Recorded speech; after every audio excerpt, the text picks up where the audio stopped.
movies. There's there's never been such a thing as a good movie ever. No movie deserves respect. So I'm True. curious. I'm curious what your understanding of this controversy is, if any. Oh no. Okay, well, you're going to be disappointed. So I saw a tweet from you yesterday Uh huh. explaining why you don't watch full movies. Now, based on the very limited context that you gave, my Mm-hmm. assumption is that during certain festivals where you have like a limited amount of time to check out movies, you try to bounce between as much as possible. And if you watch like 20 or 30 minutes of something and it doesn't really like get your interest, you move on to something else because you don't have time to watch every single movie at the festival. That's what it came off as to me. Yeah. Do you have a more general take that if you're like watching a movie that you want to review, you're like, oh fuck, I gotta watch 20 minutes, even if you're at home and you have No, I infinite don't. I time, or don't what? think I've ever. So in these larger videos. So the video I just published a day or two ago is Mm-hmm. my Sundance Festival review. And so that's a review Okay. of the entire experience of the Sundance Festival, every movie I've seen. Mm-hmm. Usually I do live streams when I'm making my schedule saying, here are the ones that I'm interested in checking out. Mm-hmm. Um, and so there's some movies where I'm adding them to my list because I have time in my schedule. And I'm like, okay, well, I might as well have a movie in my at this point in time because it's available, and it might be Mm-hmm. interesting. It might not be interesting. Sometimes in the first, I don't know, 10 minutes, sometimes an hour. It really depends on the film. But Sure. sometimes they're really not worth my time. And when I say worth my time, I think a lot of people don't understand that when you abandon certain films, you free up time for other films. And as I said in Mm-hmm. that tweet I made, my favorite movie of 2021 is one that I wouldn't have seen if I didn't skip two other films. Now, Yeah, I saw when that. I'm what people are misinterpreting about this is, I mean, of course, because it's just being shared around to a bunch of people that don't really watch my videos anyway.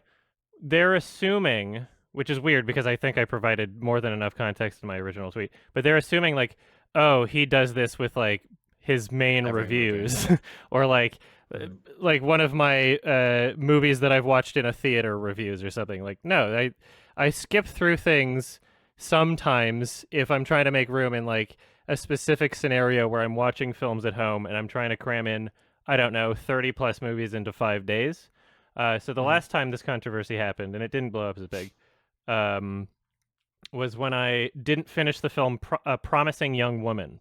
And in that context, that wasn't like, oh, I put out a review of Promising Young Woman. That was no, I was reviewing the Oscar nominees, and in the larger Oscar nominees video, okay, if I didn't finish Promising Young Woman and I just left it out and didn't say anything about it, if I'm not if I skip a movie, I'm not allowed to say why. Or apparently, if I just didn't talk Mm-hmm. about it, people would be like, "Oh, why didn't you talk about that one? That's a film. That was a film from the Oscar nominees, right?" So yeah, Sure. I don't comment on any parts of the film that I haven't seen, and I make it very clear and explicit, saying that I didn't finish it. Here's where I stopped watching. To give people the necessary context of saying like, okay, well, that might invalidate his review. That's a perfectly valid perspective to say that my opinion on the film isn't valid if I haven't seen the whole thing, which is why I give that context. I haven't Mm-hmm. been manipulative or dishonest about it at all. But people are freaking out, calling me a When you say calling people me are a freaking out, fraud. is it people in your fan base or like other No, YouTubers or no, what? it's so if you look at I highly encourage you to look at the quote tweets for that original post. Okay, can you I link me think that tweet again so I can? yeah, sure. Hold on. So if you look through, sorry, I'm eating grapes. You're good. Um, I suck at Discord. I'm gonna figure out how to send you a message. 1 second. There we go. So the quote Okay. tweets on this one. Um, there's some very some very concerned people that I if I were Oh to my categorize. God. Oh, it's so funny. It's so If I finish amazing. every uninteresting wall of text, I wouldn't have time for as many interesting wall of texts. My favorite wall of text, why I don't fuck dogs, was one I added to the TIFF wall of text schedule because I had an extra time to skip YMS dribble and the Bible. Jesus. So what's a lot of the a fair amount of the responses are like essentially just people that don't watch my content. Understand what the fuck you're talking about? Yeah, Yeah, they don't know where that people it's are like a basically part of like taking a this and they festival thing. think, yeah, they think that I can already see how all of this goes because I've spent a lot of time on the internet. It's basically a bunch of people now that are probably going to be telling their friends in the future, like, don't you think that Your Movie Sucks guy is like kind of a dishonest reviewer? It's like, oh, why? Well, like he reviews movies on his channel. He doesn't even watch them all the time, you know? Like it's pretty Yeah, fucked up. Like yeah, that's that's gonna like be the it. takeaway.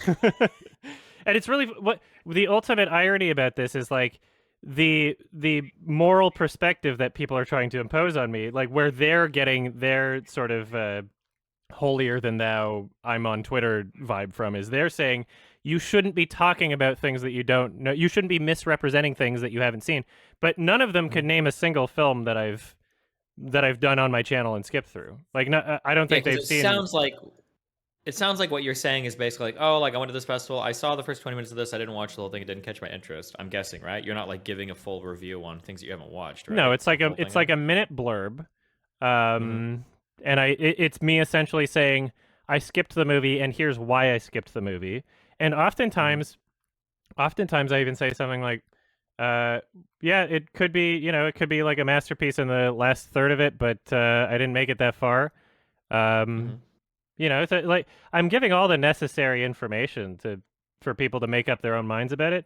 And I think what this really Mm-hmm. comes down to is like I've always felt as if film criticism or following like a YouTuber film critic, if we want to call myself a critic, I don't even need that label. I just a person that expresses myself about movies.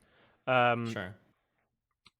when I'm thinking of like why someone should follow someone like that, it's about essentially creating a barometer for your own thoughts and opinions about things. So if let's say my tastes align with someone, then I might Mm-hmm. be, I might take their word for it and I might take their word for a film over other people, but that doesn't necessarily mean that I'm just following what they say and forming my opinions around it.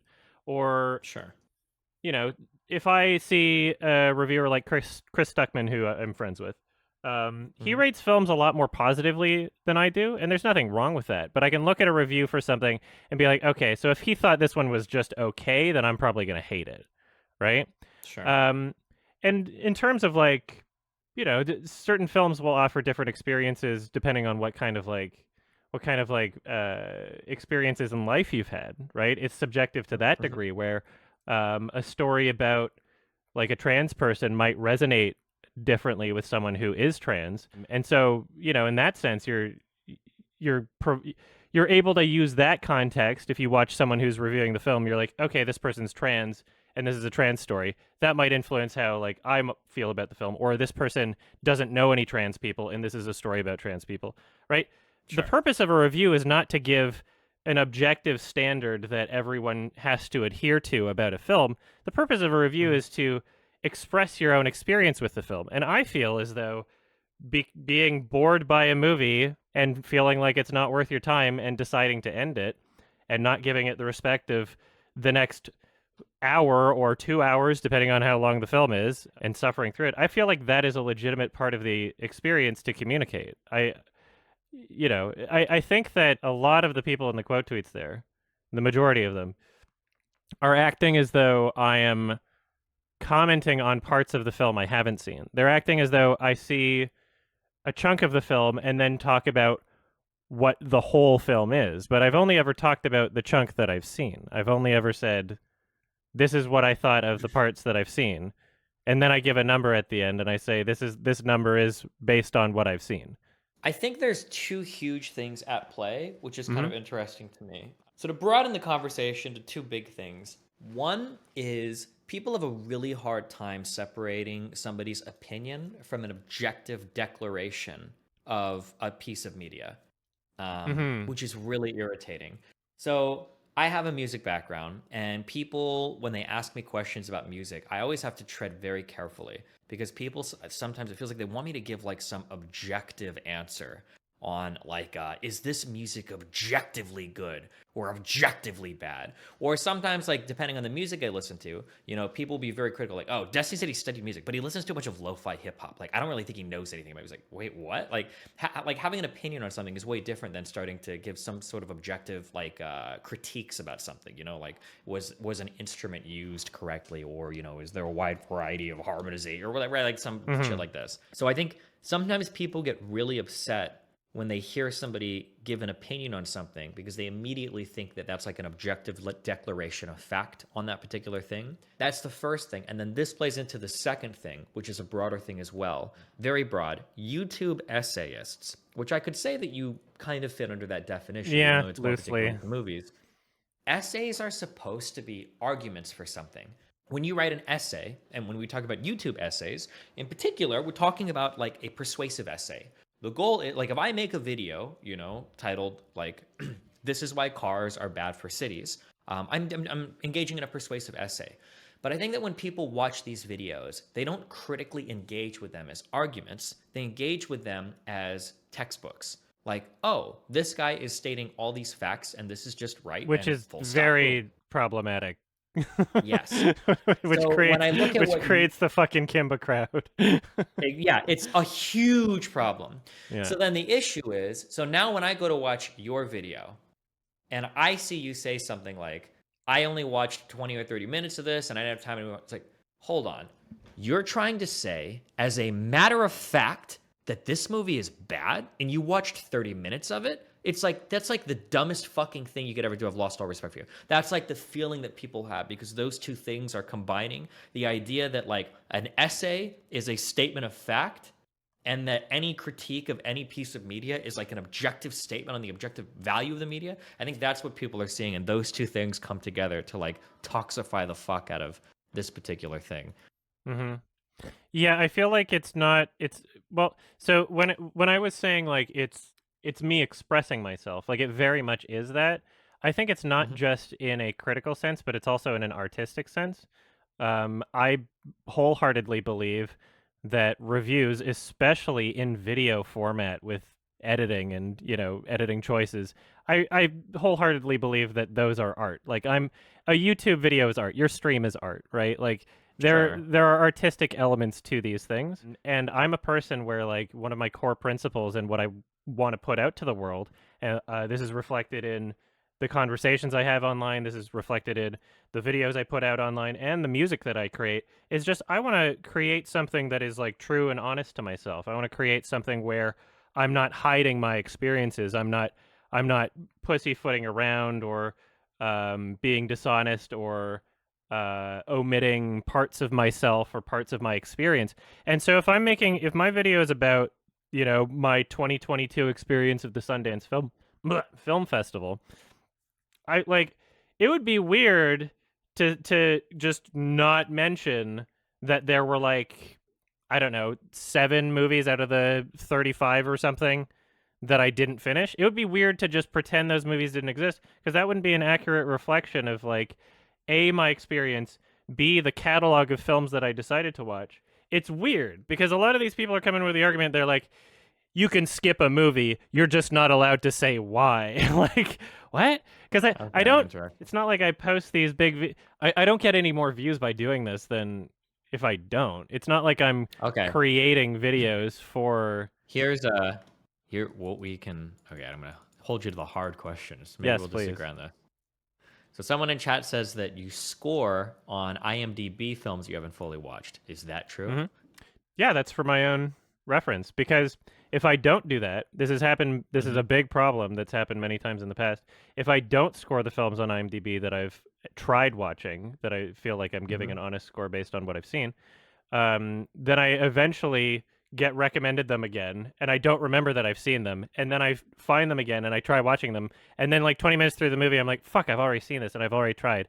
And I don't, like, it's important for me to be able to log that information. Now, I could just make all my ratings private, but then that would just be a disservice to people who use my ratings and don't misinterpret them, right? There's like enough of people in my audience that they see a rating and they're like, oh, maybe I should just listen to what he actually has to say in the video instead of treating the number itself like it's a review in of itself. Like, my job isn't to rate movies on IMDb. My job isn't to assign a number to a film. It's to express my experience with the film. So if you're skipping everything I have to say about the experience of the film and just looking at the number itself, I feel like that's a dishonest way to approach what I do, and it's a dishonest way to approach films. Is there any way to just like mark a film as watched without I necessarily wish having if scored it? if they included that feature on IMDb, I would use it, but there is none. Mhm. So like I could remove When it from you my watch list, but then there would be nothing to log me being able to like put like then I would just be like, oh, I haven't seen this, you know. Sure. So yeah, and that's the issue that I come across. So yeah, if IMDb implements a uh not interested button, then I'll use that instead. Mhm. Otherwise, like I think a couple people are like, you know, mad at me saying a number in the video by being like, oh, from what I saw, it was this number. But I feel like that's valuable information too, because like if somebody there's a I'm doing a another Oscars nominations video that'll be released in the next hopefully week because the Oscars are coming up soon. So I've Mhm. already done the recordings for it, and in that video, there's a movie that I didn't finish that I actually, you know, give a positive rating and say like check it out if you want, sort of thing, because I was like, okay, this is well made, well acted. I just feel like it's going on for too long and it's communicated all it wants to say, and I'm really busy, and this is like based on the quality of what I'm seeing so far, it's not going to make my list anyway. And so Mhm. a movie like that where it's like, okay, I'm skimming through it, I'm giving my basic thoughts on what I have seen, and I'm giving it a 6 out of 10. If I go back to that, if let's say I'm doing my like 2021 yearly list roundup and I look at a film like that, I'm like, oh, this was nominated for a couple Oscars and I give it a 6 out of 10. That might be justification for me being like, you know what? I have some more free time right now. I'm not trying to watch 40 movies in a week. I'm going to give that movie a second chance, and then maybe it might wind up on my yearly list video, right? So like Sure. that's not a bad amount of information to have. Like to me, this is really just like me providing more context and information, and people saying you should have less context and information. That's what it feels like to me. That might be Mhm. misrepresentative of like what it is, but that's how it feels from my end. Is I'm giving I'm giving as much information as somebody could possibly want about my experience with the film, the conditions under which I experienced the film, and my level of respect and attitude towards the film, my reasons for Mhm. abandoning it, what time I stopped watching the film. Like I will say like, oh, I made it about an hour, and then I skimmed through the rest, and you know, that's about it. So yeah, it seems like people are demanding that I omit any number of those pieces of information for their own, I don't know, sensitivities. I don't understand the issue. Do the only other thing I can think of is like, do the IMDb scores like influence anything? Like, is there like a crowd score or something that people might get mad that like, oh, well, you rated this a 6 and it's actually 10, you didn't watch it, now you're bringing down the overall score or something? I I don't know how mean, IMDb yeah, works. technically, like one vote out of every, like it's one vote. Um, that would be yeah, like that would be the most like unethical part about it. I don't think it's really a big deal because when I give the numerical rating, I'm Mhm. usually being pretty fucking fair about it based on, the what I've seen out of the film. Like I don't think a lot of these films are going to pull a actually uh there's a certain film, I'm not even going to say the title of it, but there's a film that in the last like half hour Yeah. um it completely recontextualizes the film, and I love that movie. That is like one of very few examples where it Wait, can, you can't get. Wait, why can't you say what movie it is? Well, now I'm curious. because it would spoil the ending. It Oh would spoil shit! the Can ending you for type it to people. me? Oh sure, yeah, well yeah, if you don't care I'm about the curious ending if I've being seen it now. spoiled, it's a really No, I'm great good. movie. I'm I've good. recommended it on my podcast. um but yeah, it's like a very one of very Okay, very few okay. examples where it can be actually be like, oh wait, all the bad stuff you watched was actually good, right? Mhm. There's I don't those are so incredibly rare Yeah. that I've never had to. That's never been an issue in terms of like me, you know, commenting on films that I didn't finish. And also, when I do that, because it's strictly in an at-home environment, I've never just walked out of a theater and covered it on my channel. I've never done that. It's always Sure. been in an at-home environment. And what I do is I just like I skim through the rest of it because I've already abandoned it anyway. I could just leave and turn it off, but I've decided, you know what, since I'm turning it off anyway, I'll skim through the rest of it. And it's like, oh, okay, maybe there'll be like a piece of action and I'll be like, okay, I'll just watch this like minute or whatever. Um, Hmm. and you know, it's sure you're not getting the full experience of the film. It's not possible to. You know, you wouldn't get the pacing of it when you're skipping through it like that.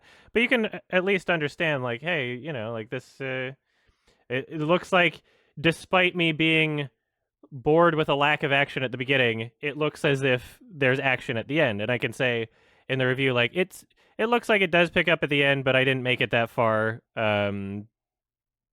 You know, it wasn't worth it for me to get there. Yeah, I don't see the issue. Okay.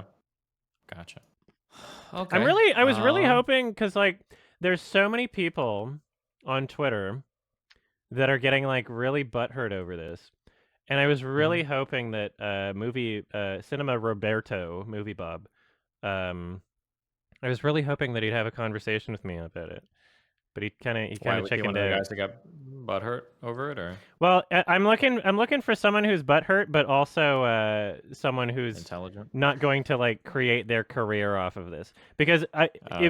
what you'll notice if you go through more of these quote tweets is a lot of people Mhm. that are mad are people that write letterboxed reviews and get no engagement, and so they look at me, they're Mhm. like, this guy doesn't even finish his movies, and nobody watches me, and then it becomes like this sort of like weird spiteful thing. Like I don't want to have a conversation with someone like that because it would just you know, it would open it up to being like bad faith and just like kind of clout chasey. So, Yeah, of um, course. Yeah. Yeah. Yeah.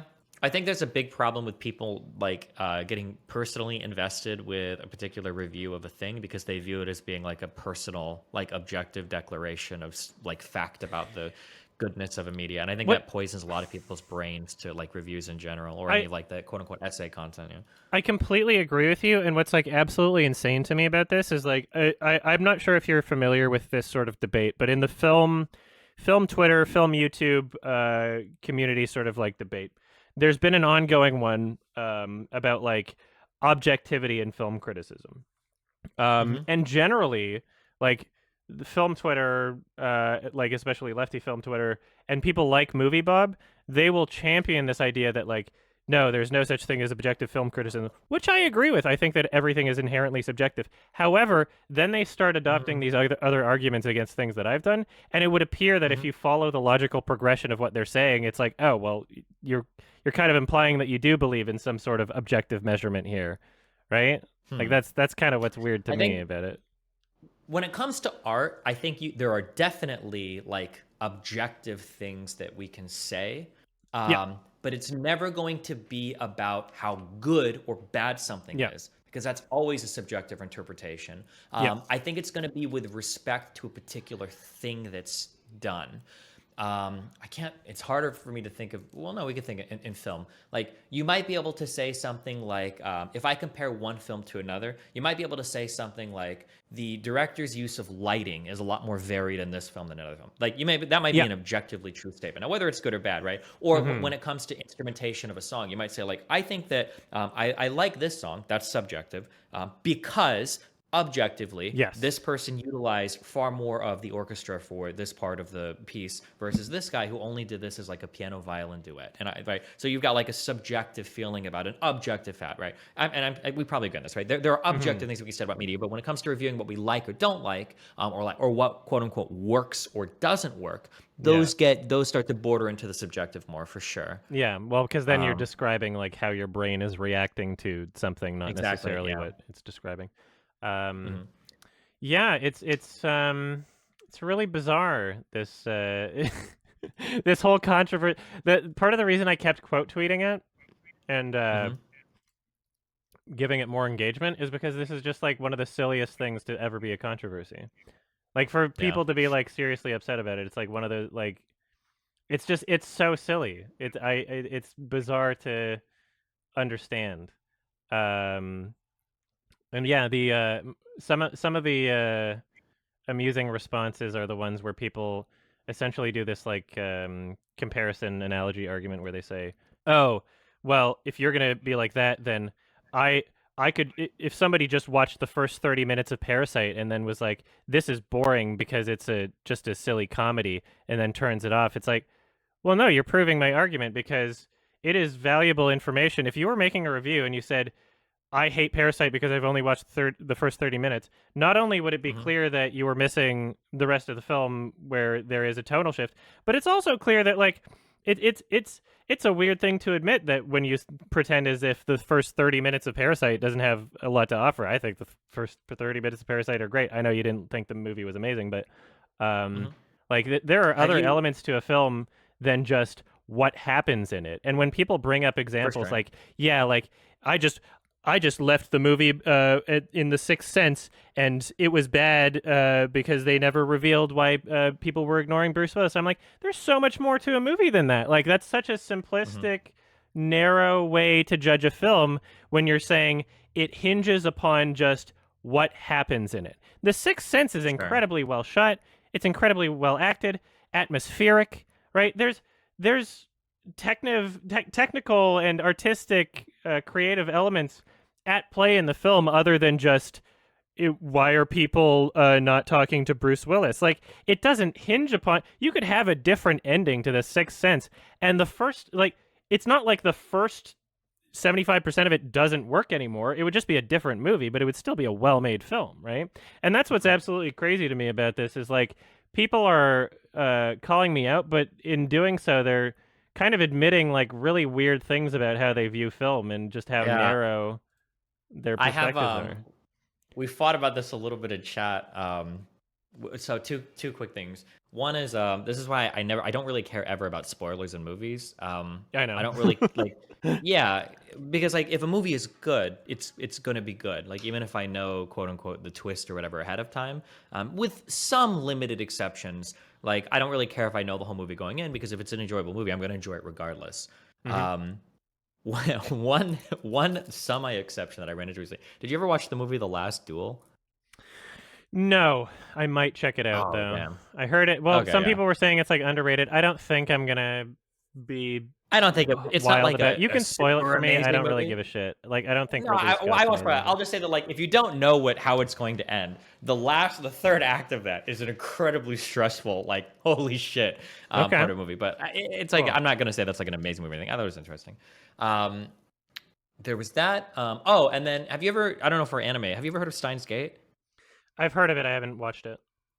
Oh shit. That so I like my anime tastes are very basic. Growing up I watched all the standard like shonen, CNN shit or whatever, DBZ and all that. But I had a friend that implored me to watch Steins Gate. But it's funny because his review of it was kind of similar to what you're saying. That's like the first 12 episodes are going to be the most dog shit anime experience you've ever That's watched in your funny. life. It's exactly everything you hate. It's the slice of life cute girl bullshit. You hate it, you hate it. You're going to hate all of it. And he kept telling me over that, but he said you have to make it to episode 12. And once you make it to episode 12, Hmm. okay, everything that came before it, you will love it and appreciate it. And I was like, okay, fine. But I had to when I watched the anime, I had to watch that with that in mind. And the first 12 episodes were a slog. Okay, Yeah, I suffered. But once I hit that episode 12, it kind of reframes the entire first half of it. And it's my top three animes of all time. I love it. that's It's like one great. of my favorite, including the first 12 episodes. You have to watch it to get the context of everything. Hmm. So, yeah, that's like an example of kind of what you're talking about Exactly. in Like terms of. that's Mhm, what I was talking about in terms of like recontextualizing. So like that film that mhm, I linked to you in DM, it's like that. That's essentially one of those. Is like mhm, if you're not into the first 45 minutes of the movie, that's okay mhm. because that's not really what the movie Is is, right? about. But Mhm, this is the thing though, is like if let's say I was watching that particular movie and I decided to give up, which I didn't because I mean it was entertaining in its own way. I think it has charm regardless, even in the first 45 mhm. minutes. I would still by if I gave up and I skimmed through it, I'd be like, oh wow, this is like completely different. And if it that intrigued me enough, I would go back and be like, okay, like clearly I misinterpreted this, and then continue on with it. Um, Sure. yeah, and again, like another yeah, just an important thing to remember is like this is I don't think I've ever done this outside of the context of film festival, online at-home film festivals where I have to squeeze in 30 plus movies into 5 days, or Mm-hmm. Oscars roundup that I do every year, where this year in particular, I instead of doing just every Best Picture nominee, I decided to at least watch the first however long of every single nominee. So like costume nominee, like things that I would never even bother checking out anyway. I decided like, Yeah. okay, I'll at least just give a very brief first impression of the film. And that's all I'm Mm-hmm. saying it is. I'm not saying it's a review of like a thorough deep dive or like a large criticism or yeah, anybody that So watches my channel knows like that I'm capable of doing that, obviously, but here's a question: how did this happen? Take off? Like, were there comments on YouTube videos? Were there tweets? Like, why did um this even become a well, it took problem, or did what's you make this it's a problem? I made this a problem, but I mean it's Huh. fine because like so essentially yeah, I created my video and then as soon as I woke up yesterday, because I was like still kind of like half asleep, I was like, and then I just scrolled, I guess, too far down in the comments, and there was like one of the Okay. comments being like, "Adam, I don't think you should be commenting on movies that you skip through." Blah blah blah. And then one of the comments in that thread reply was like trying to imply that I would have enjoyed a film if I hadn't skip through that. They're like, but not just saying that because like, oh, they're familiar with my taste and they're like, oh, Adam would have really loved this thing. They were saying the words, no one could have not enjoyed this unless they skip, and that type of like absolutist like films have to be interpreted in one way and one way only, and it's impossible that someone else could have a different brain that enjoys different pieces of media. That type of shit just Mm-hmm. gets me like so fired up. It's just like you, whenever somebody says something like that, I'm like, ugh. And so I responded in Time to that fight. comment thread because I received the same criticism last year with the film Promising Young Woman, which was not good even when I did finish it. Big surprise. Okay. Um, yeah, so yeah, the same thing happened last year, and so I was like, okay, well, why don't I just I'll make a big comment, which I did. Mm-hmm. I expressed myself, I from what I believe to be pretty clearly and without much room for misinterpretation, but whatever. Uh, and then yeah, I posted that comment on Twitter, just being like, okay, in case you have this issue, then here's why I do this. And I think the overwhelming majority of people in my audience agree with me on this, because it wasn't, Okay. it was like even in the YouTube comments, it was like pretty far down. I had to like scroll to find it anyway. Mm-hmm. And then yeah, just a bunch of people from film Twitter who are upset that nobody reads their letterboxd reviews or chiming in here and yeah, just being incredibly hypocritical by speaking with authority on things that they have not actually witnessed. Like at least I only talk about the parts of the movie that I've seen. I only talk about the things that I've experienced. I don't make statements about the entire film experience after only having seen parts of it. I talk about the parts that I've seen. Whereas these people are literally talking about something they haven't seen. By yeah, Referring to and your reviews, right? yeah, exactly. They haven't seen the video. They don't watch my channel. They're not following me. It's like um yeah, very Yeah. very few people taking issue with this are people that actually watch my content. Um, Okay. Um. is there anybody like? Well, I bet. I mean, I don't. If you don't want to do this, you don't have to. I'm like, I kind of want someone who is like legitimately upset at me to like jump in on this conversation. Like I want to I hear them don't have out any because like I connection to don't. that like community, so I wouldn't be able to. I don't have Yeah, any pull there. I if was just there's curious if there anybody, was something more. it's a very very silly thing for anyone to be upset about. There's people Mm-hmm. being like, this person deserves no respect in the film community. They're calling me a fraud. Which I mean, Jeez. if I was doing something fraudulent, it would have to be like if I were pretending that I had seen an entire film when I hadn't. That would be fraudulent, but Mhm. I've never done that. What's funny is like I wouldn't be. This wouldn't be a thing if I had lied and pretended to watch the entirety of a film. You Yeah. know? Are there any big like 100,000 sub plus YouTubers that want to fight with you over it, I or? mean, I reached out to one of them. I said follow for a DM, They followed me, and I DM'd them, and they haven't responded. It's 49 minutes ago, so. Oh, 49 minutes. Okay, that might be there. Yeah. So if anybody knows somebody who's not just like a tiny person looking for clout, somebody that I can actually like have a conversation with because they have a real, uh, you know, take a real issue with it, then I would love to have a conversation, but Well, damn. If you come across any of these people, and if you need a moderator, because things are getting yeah. heated. Are you like, Just let me know. are you pretty open all day if I find one today? Yeah. All I do is stream all day, so you can let me know Okay. if you think you need one. All right. Well, Um, Before you jump back, hold on. Well, now I got to pick your brain on two things. Did please. you like the Yeah. new Batman movie? I heard you liked it a lot. No.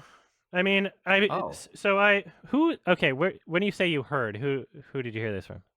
that always means my chat. Okay, well, I Because gave it a I gave 6. my take on it, and my chat was like, "Well, Adam really liked it, so you're wrong." And I was like, I think "Okay." people on the internet lie. Um, there's things I love about it. There's elements that I hmm love about it. I thought it was super well shot. I don't mind Robert Pattinson as the Batman at all. You know, like he does a good job with it. I like that it was trying to be a detective story. I like that it was kind of trying to be like a, Finchery Seven Zodiac. There's a lot about it that I loved. However, what's really holding it back for me. Wait, firstly, did you watch the whole thing? Yes. I'm sorry. I'm just waiting. Okay, go. It was a I'm movie in sorry. Go ahead. theaters. Okay, go ahead. What's really holding it back for me is the length. If this were a 3-hour long film where there was more, if there was more variety in terms of like what was being experienced tonally or, even like, I don't know, setting wise, like things started to feel really bland and repetitive after a while. The score Yeah. for the song, or sorry, the musical score for the film I loved at the beginning of the movie.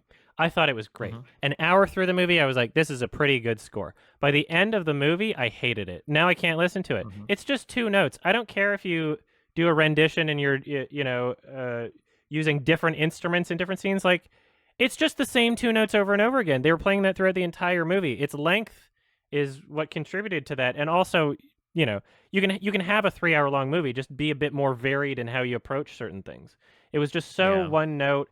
It was so just monotonous, just the same thing over and over and over again. And that's yeah. If there's certain bands that I listen to where they essentially make the same song over and over again, but it's because I really really love that one fucking song.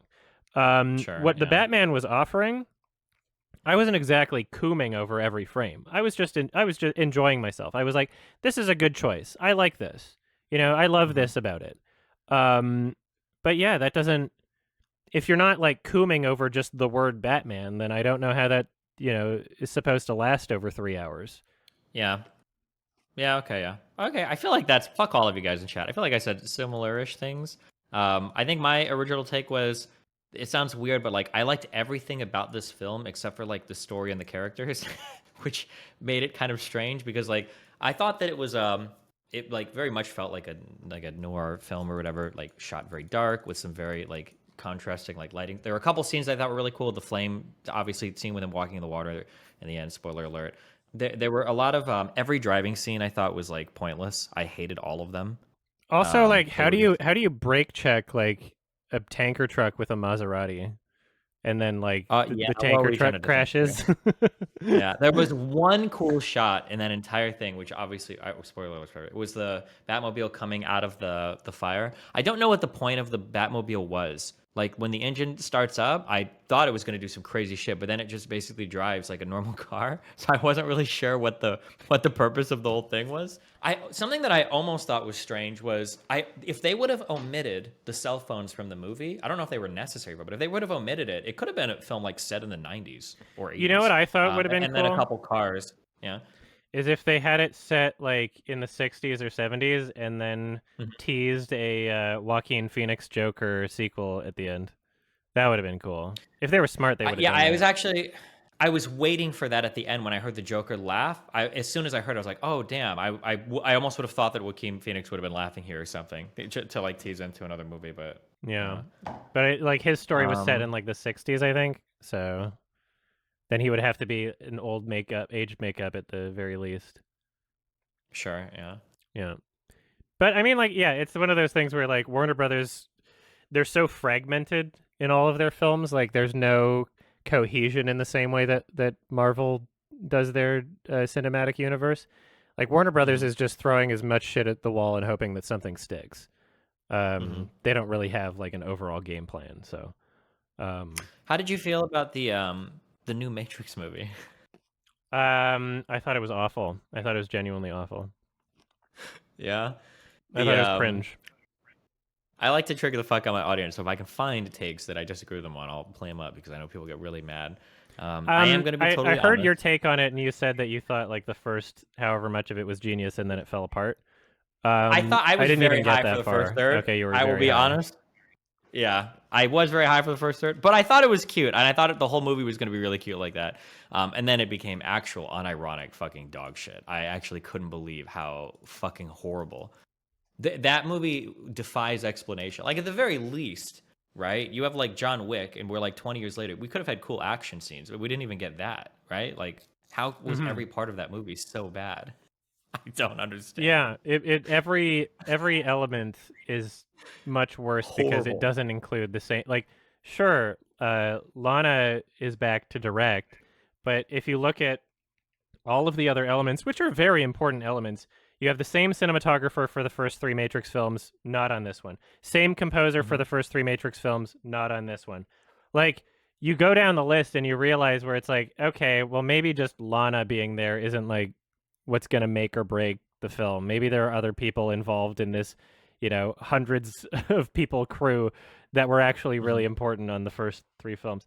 I don't even think the second and third films are great, obviously, but Hmm. in terms of comparing those to this Matrix Resurrection film, like at least those had some really groundbreaking and intuitive and experimental computer animation and fight sequences, like the fight choreography in all those films. It doesn't matter what you Hmm. think of 2 and 3, fight choreography felt good. Like it was Yeah, it's cute. it worked. It worked for the film. It they created a Matrix film. Matrix Hmm. Revolution, or sorry, the whatever the new one's called, Resurrections.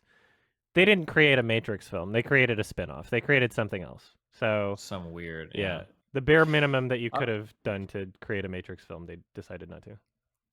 okay, final question before I stop harassing you. Oh, I don't mind.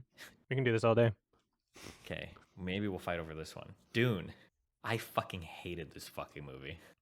Every part of it, except maybe the music.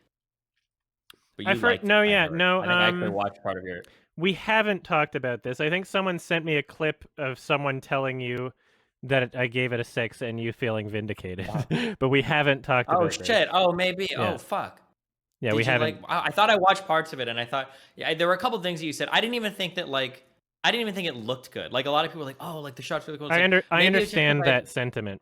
I. I think Yeah, that because I came off watching movies with such lush, like I think The Green Knight was one I just watched. There's another one where like huge variety. Oh, and Pig, you had these really cool shots with like that were like cinematically dense or like story-wise dense. Like there was a lot of emotion in each shot. And then like Dune just felt like I felt like I was watching some guy who was telling me like, "Oh, bro, look at this shot coming up. It's gonna be so cool. It's a big desert. Oh my god, it's so cool." And it's like, okay, like made for IMAX. I get it, dude. Like I don't know. That was a feeling that I had for a lot of Dune. I'm pretty mixed on that because Hmm. on an aesthetic level, I don't love it. It doesn't speak to me. Sometimes when people really enjoy the visuals of something, it's almost kind of like a niche. What's the word for it? So some people really like the aesthetic of like steampunk, and if they see Sure. steampunk in like represented in a film, like their favorite game will be like BioShock because of it, and it's like that's what visuals are to them. I think that this sort of like deserty environment can spark that same sort of thing in people, not to delegitimize people who say that it's They're sandpunks. Okay, I got it. yeah, I think well it is an aesthetic, and in that Yeah. sense it is well made at capturing that aesthetic. There's a lot of really interesting behind the scenes tidbits of information about capturing the visuals. So instead of doing like a regular green screen, like in a green screen environment, they Mhm. use like a brown screen and that was so the light reflecting off of the screen would match the light that's supposed to be found in the environment that they're replacing. So there's like a lot of cool, like, okay, they put some effort into doing this about it. I didn't think that the visual effects worked great in every scene. In some of those like weird kind of like inflatable things, I'm like, that looks like CG. And like the shot where Timothy Chalamet the mask comes off in the hallucination near the end, where he like looks at the Okay. camera, it's like whoosh, and it's like the proportions are so it's like they his head's like too big for it, but they put it in there anyway. It's like, oh, that didn't work really well. It's in the it's a shot in the trailer. It looks really really genuinely awful. But there's other parts of the Hmm. film where it's like, oh wow, these effects really work and the visuals really work. It really depends on the scene. I think that like the nighttime kind of bombing scene had really great visuals. Hmm. Um, I think that like production design, there's like a lot of elements that I like. Uh, but yeah, that's another film where it's just like not only too long, but like the enjoyment of that film is more or less dependent on your expectations for the second film. It doesn't Sure. feel like a complete story. Like Kill Bill, it was supposed to be a single movie and it got split into two films. Despite that, the first film still functions as its own story. What they did is they added that scene at the end, like, does she know her baby's still alive? And then it Hmm. makes a cliffhanger. And it was right after a huge climax with the Crazy 88 and O Ren Ishii. It still functioned as its own film. And it wasn't. If Kill Bill Volume 2 never happened, Kill Bill Volume 1 is still a great movie. If For Dune sure. Part 2 never happens, I'm not sure Dune Part 1 is a great movie. It's really Yeah. dependent on like so like I'm going to rewatch the first one when it comes out and maybe my perspective will change for the better, maybe it'll change for the worse, but like I wasn't attached to a lot of the characters. The casting Hmm. was a bit distracting. It was like way too many of the people who were in everything, So I could see a lot of the actors rather than the characters for a lot of these. Kind of Uh like the Lion King, where you kept hearing celebrity voices over and over again, or whatever. Yeah, yeah, yeah. When Beyonce, the new one, anyway. Yeah, and I just for the same crew essentially, or uh, is he working with the same cinematographer? I don't remember, but same director anyway. Coming off of Blade Runner 2049, where there isn't a single effect in Blade Runner 2049 where I'm like, that looks like CG, or that doesn't work really well. There's not a single effect in that movie where I feel that way. And we're coming off of this like years later with better technology and I think a bigger budget, but I guess most of it went to the actors because of the casting. Yeah. For this movie to have even parts of it where I'm like, "Aye, that doesn't, that looks like unfinished CG there." That's kind of upsetting because I want to feel like watching a director's filmography that they're improving each time. Hmm. Um, I get really triggered when people will tell me that, like, oh, you just didn't like Dune because you can't sit through long movies, or like you just don't have the mind for it. Blade Runner 2049, is that a 3 hour movie? I think it's a similar length. It's at least 2.5, right? Yeah. Blade Runner 2049 is a long movie. It never feels like a long movie, Oh not yeah, to it's me it's at so least. Like varied. that. Yeah, Every set is that's a like a really different good film. color, and like they're Hmm. always moving the plot forward. It's always progressing in Hmm. some way. There's always something new and interesting being revealed, and Yeah. whether it's it's such a well-paced, it's very incredibly varied film in terms of like Hmm. what you're And it experiencing. feels like, and it's so ironic too, being a film about largely like robots and replicants. It feels like that movie has so much more soul, I guess, than like Dune, which feels a little bit more lifeless to me. Yeah, Um, and then I but have to wonder like how much of it is the point? Is it supposed to be like this desert planet is lifeless, so we're communicating that in the film, and therefore the film is good, sort of thing? Like that I sounds don't like a know. Game of Thrones. Like you thought it was going to be good, but we defied your Yeah, expectation, or not yeah. defied. It was what was the term they used? Subverted. Subverted. Yeah, we subverted your expectations that any of this would make any kind of sense at all. Yeah, Yeah. but So, but yeah, I mean, like certain people are attached to and gravitate towards certain aesthetics. There are certain mhm. aesthetics that I gravitate towards that doesn't, validate or invalidate your perspective on a film, but it can give people some indication as to whether or not, someone's opinion on the film will influence your opinion on the film. So Sure. if I have Yeah. like a boner for steampunk and I'm like, this is the best movie ever to like, a steampunk movie or something, then people with Hmm. that information being like, oh, well, Adam has a boner for steampunk and he likes this movie, maybe I'll like it a little bit less, right? It should always be as Sure. a barometer. And if the more information you give can help people decide whether or not they think they will enjoy a film based on what someone else says. So I sent someone a message who was very insistent that they would love the opportunity but didn't have enough followers. So I'm gonna have to drop the follower requirement, even though I wasn't specific about it. Sorry, one of my notifications was someone commented on my pinned tweet of my music video. They're saying, "Watched the first few hot seconds. This is hot garbage." Like, okay, because the rest of the music video is like pretty similar to the first bit, but okay. It's funny people trying to. There are some comments of people that were saying, Adam's so hypocritical because if someone said this about a movie he liked, he would be freaking out. It's like, you can't call me hypocritical for something you think I would do that I haven't done. But like legitimately, there's like a bunch of those. There's a bunch of people saying, I bet Adam would do this, and that makes him a hypocrite. I'm like, what? The ultimate irony about this is like the moral authority is coming from people saying you shouldn't be talking about things that you haven't seen because you would misrepresent them. But I don't. I talk about the parts that I have seen. And these people are talking about something they haven't seen. Like, they're jumping in on a Twitter thread without actually they don't even know which one of my videos I'm talking about.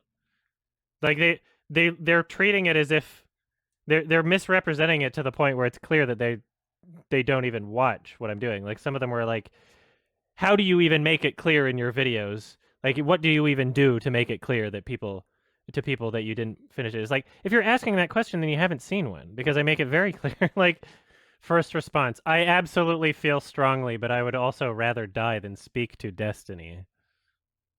Okay. It's funny how much difficulty I'm having trying to find someone who's like actually willing to defend their position on this. Yeah, this is kind of actually sad that like there's like two people. There's two people that like maybe want to. Oh, I got a message. Should I not be constructing my argument? I've made my argument. It's already on Twitter. I don't have like everything I say is going to be based on what they say, because I don't even know what people's problem is.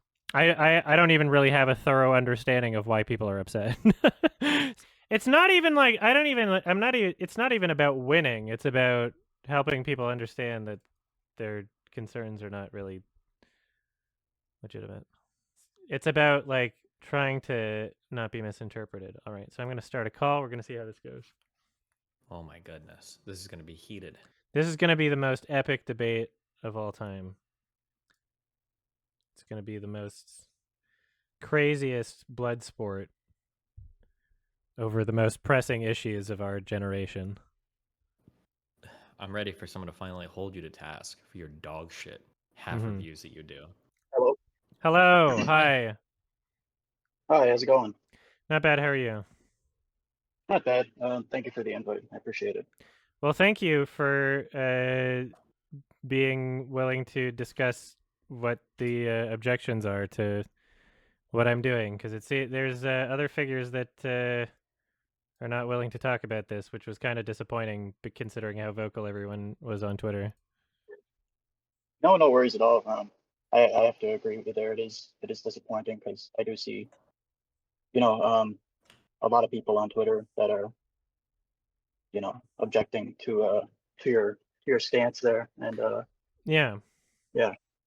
So what's your familiarity with this? Like, what do you think is happening, and what is your objection to what you think is happening?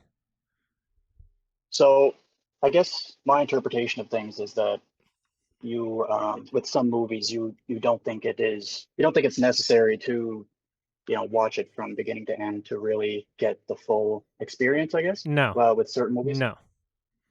That Okay. has never been my position.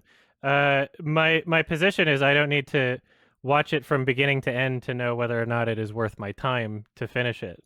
And when I talk about those movies, when I review those movies, they are done so in larger compilations of festival videos where I talk about every film I saw at a festival, or in the Oscars roundup videos where I talk about every Oscar nominee. Some of them I skip and I say, I skipped through it. Here's where I skipped through it. Here's why I skipped through it. And this is what I saw. This is what I didn't see. And here's what I thought based on what I saw. And everything I review is what I saw. I don't review anything that I didn't see. There's no. I've never made any kind of implication that I'm getting the full experience of the film, and I've made it very clear to my audience in the videos where I cover these that they are not getting my opinion of the full experience of the film, just what I saw of it. So that's where I am confused. Anyone is taking issue. Okay, yeah, no, that might have been a misinterpretation on my end. Because I do want to clarify, like I am a really big fan of your channel, and I have been for a really long time. So I have watched all those videos, many of them more than one time, and I have seen where you have pointed that out. My interpretation of things was that this was happening in like a dedicated video to a single movie, What and I gave can you that understand something like that. interpretation, if I might ask? What led you to Um, believe that? Probably my own assumption, if I'm going to What be honest. but so you were assuming about things you didn't see, which is supposed Well, to be your let me see argument where. against, right? Right, right. Let me see what tweet I took that Okay. interpretation from here. Yeah, it was.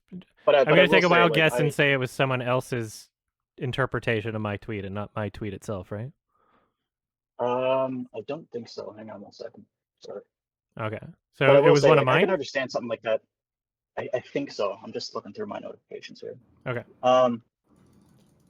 But I will say, like, I can understand something like that where my original interpretation was. I can understand you doing something like that with a movie. Like, I'm going to use this as an example, even though I know you have never reviewed it. A movie like Food Fight, like that terrible animated movie. I could totally see someone skipping through something like Oh, that, yeah. and Yeah. Well, yeah, but yeah, even if I were going into a movie like Full Fight, I would want to cover it in like a big YMS review or even maybe like a commentary video. But either way, I would be watching the full film to do that, right? So, yeah, the ones I skip are ones that I find not worth my time. They're not necessarily even the worst movies. Usually, if a movie is so terrible that it's entertaining, like I mean, I'll finish the whole thing. I love bad movies, but there's a certain threshold of just boring, familiar, uh, the type of film where I'm like, okay, yeah, I get what it's doing, and then I skip through it. And then when I talk about them on my channel, I don't talk about the parts that I didn't see. I talk about the parts that I saw. So, right, yeah, so, right, yeah. No, that's so fair. okay. So, did you find the tweet that made you think that it was something else? I did. It was actually a screenshot of where you quoted and said, "For those who take issue with me not finishing every movie I watch," and it Yeah. was the multiple points that you laid out. So which And point? I replied, sorry, I replied, said, "This is one I can't really agree with you on. It doesn't make me angry, but I just don't see the benefit here. I'll keep watching regardless. Just my 2 cents." The only Ooh. thing where I said I don't see the benefit on, I said that I think it was along the lines of that the time that you spend not watching an entire movie that you think is not worth your time can be spent watching another movie that you think is worth your time, Yeah. and that has happened in the past. I just think that it would be more beneficial to kind of choose one over the other. But And I know that that's it I'm takes you a making certain that amount of choice time. before the first film. That is the choice. Before the first film's Yeah, over, I'm like, I'm gonna choose. I'm gonna use my time more wisely instead of spending another hour or so committing to this film that I know I'm not going to enjoy and was only checking it out because it might have been funny bad or something, right? And then right. I see Yeah, other movies that are accessible in the Toronto Film Festival press library that is accessible online, and there are films that expire at midnight that night. It's like 10 p.m. I'm like, I'm not enjoying this film anyway. I want to fit in one more, and I found my favorite movie of the year. I don't understand the so, oh, that's what I still don't understand is where you thought where you got confused because that what you just read doesn't explain why you thought I was presenting my reviews as like full experiences of the film or something. yeah. No, I just I thought it was more. So I guess I didn't see where you clarified that it was more in your like TIFF videos and festival videos. I it's in thought it was more festival in like your videos and dedicated it's in the reviews. Oscars roundup videos. Any Right, and the times where I've done it, and maybe I could be wrong, maybe I've done it one other time, but I don't think I did. But the times where I've done it, it's been in situations where I'm trying to catch a lot of films within a certain category at once, and I have a limited amount of time to do it. And even if, let's say, you know, even if let's say it wasn't in one of those circumstances, like the time that I would save isn't just to like free up to watch other movies. It's to get back to like editing my Lion King YMS video that's been taking forever. You know, like I made like a full album over the course of 4 years. I was doing that on the side. You know, like I operate like 10 different channels. You know, like my time is pretty valuable in my opinion. And so if there's a movie where I feel by the end of it I'm not really going to get any sort of experience out of it, and I'm, you know, like I'm not clickbaiting people with popular film titles with like the Batman and not finishing the No, no. movie, and you know, like I don't think that I'm not making any more revenue by doing this. I'm not I'm just providing more context and information. So No, I no. guess my question to Sorry, you go is ahead. like, now that this is cleared up, do you have like any actual objections, or should I find someone else to debate? No, I guess my follow-up question is just like if you can clarify what some movies that you had that um, that you had that experience with were like I guess my main ending point and follow-up question will be like in a situation like TIFF where you have a limited time to see certain movies and you have to apply to see certain movies and there are only so many that you could potentially see. I could totally understand that. The interpretation that I had was that these were happening in dedicated reviews in your long form, No, you're no, there's very and nothing that that I've ever typed that should give anybody that impression. right, no, and that's awesome.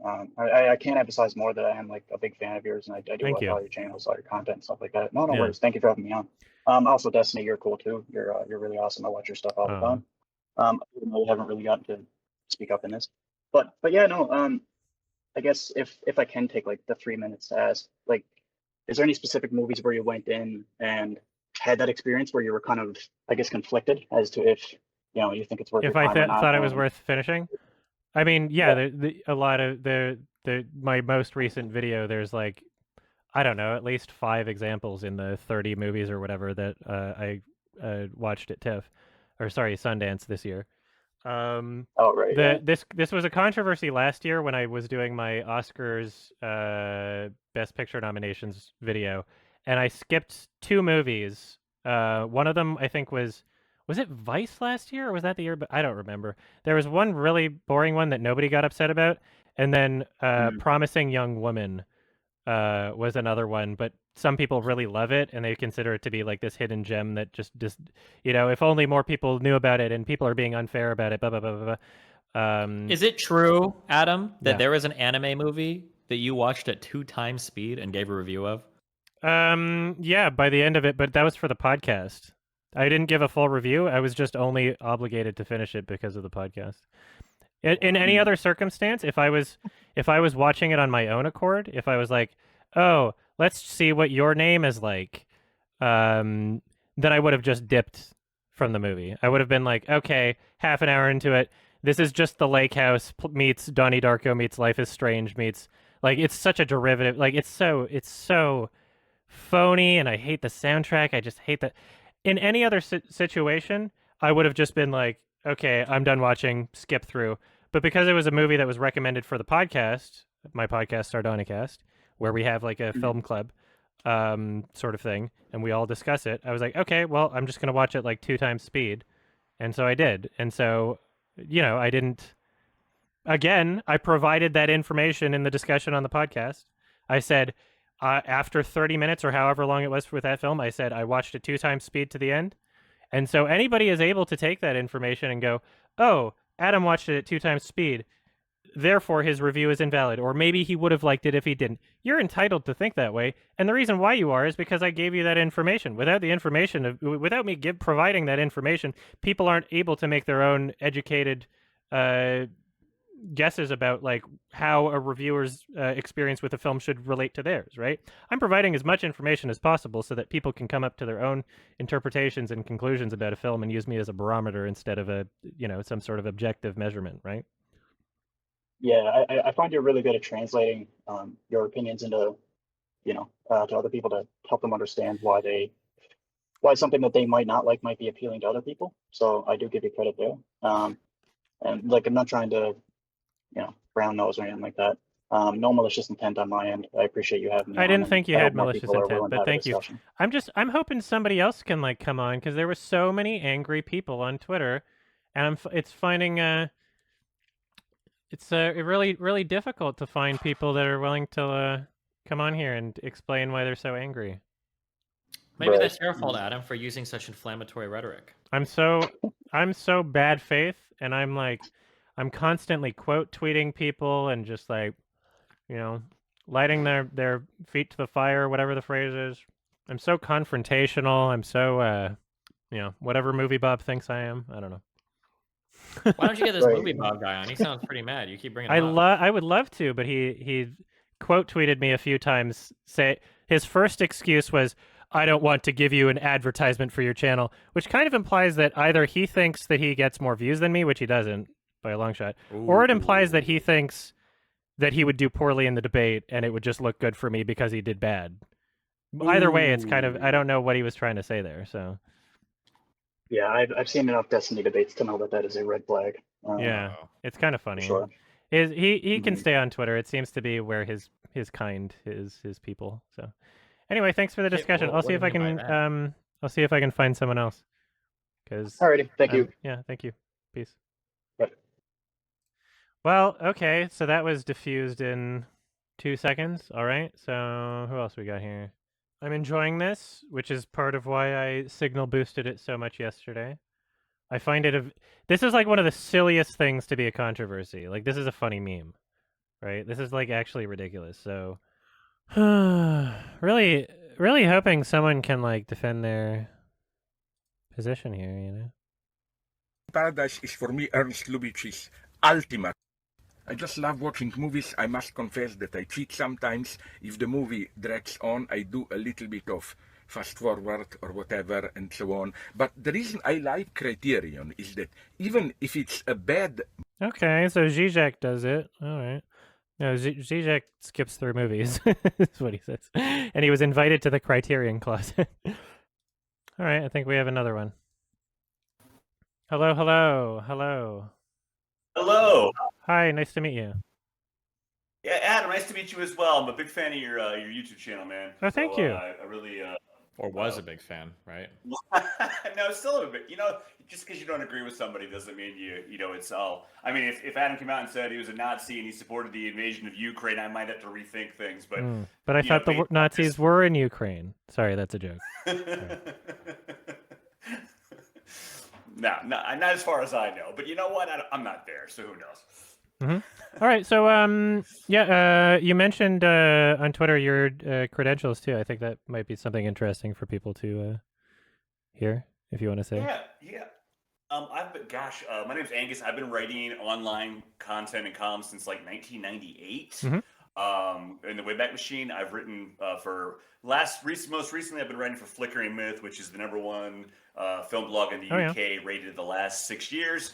And I used to review a lot of movies professionally for years. Now it's just more film columns and stuff, as most of the publications I wrote for, a lot of them got donkey punched by COVID. So I don't write for them anymore, but I still post online content at Flickering Myth. And like I've been doing it a long time. I'm definitely the old school. Mm-hmm.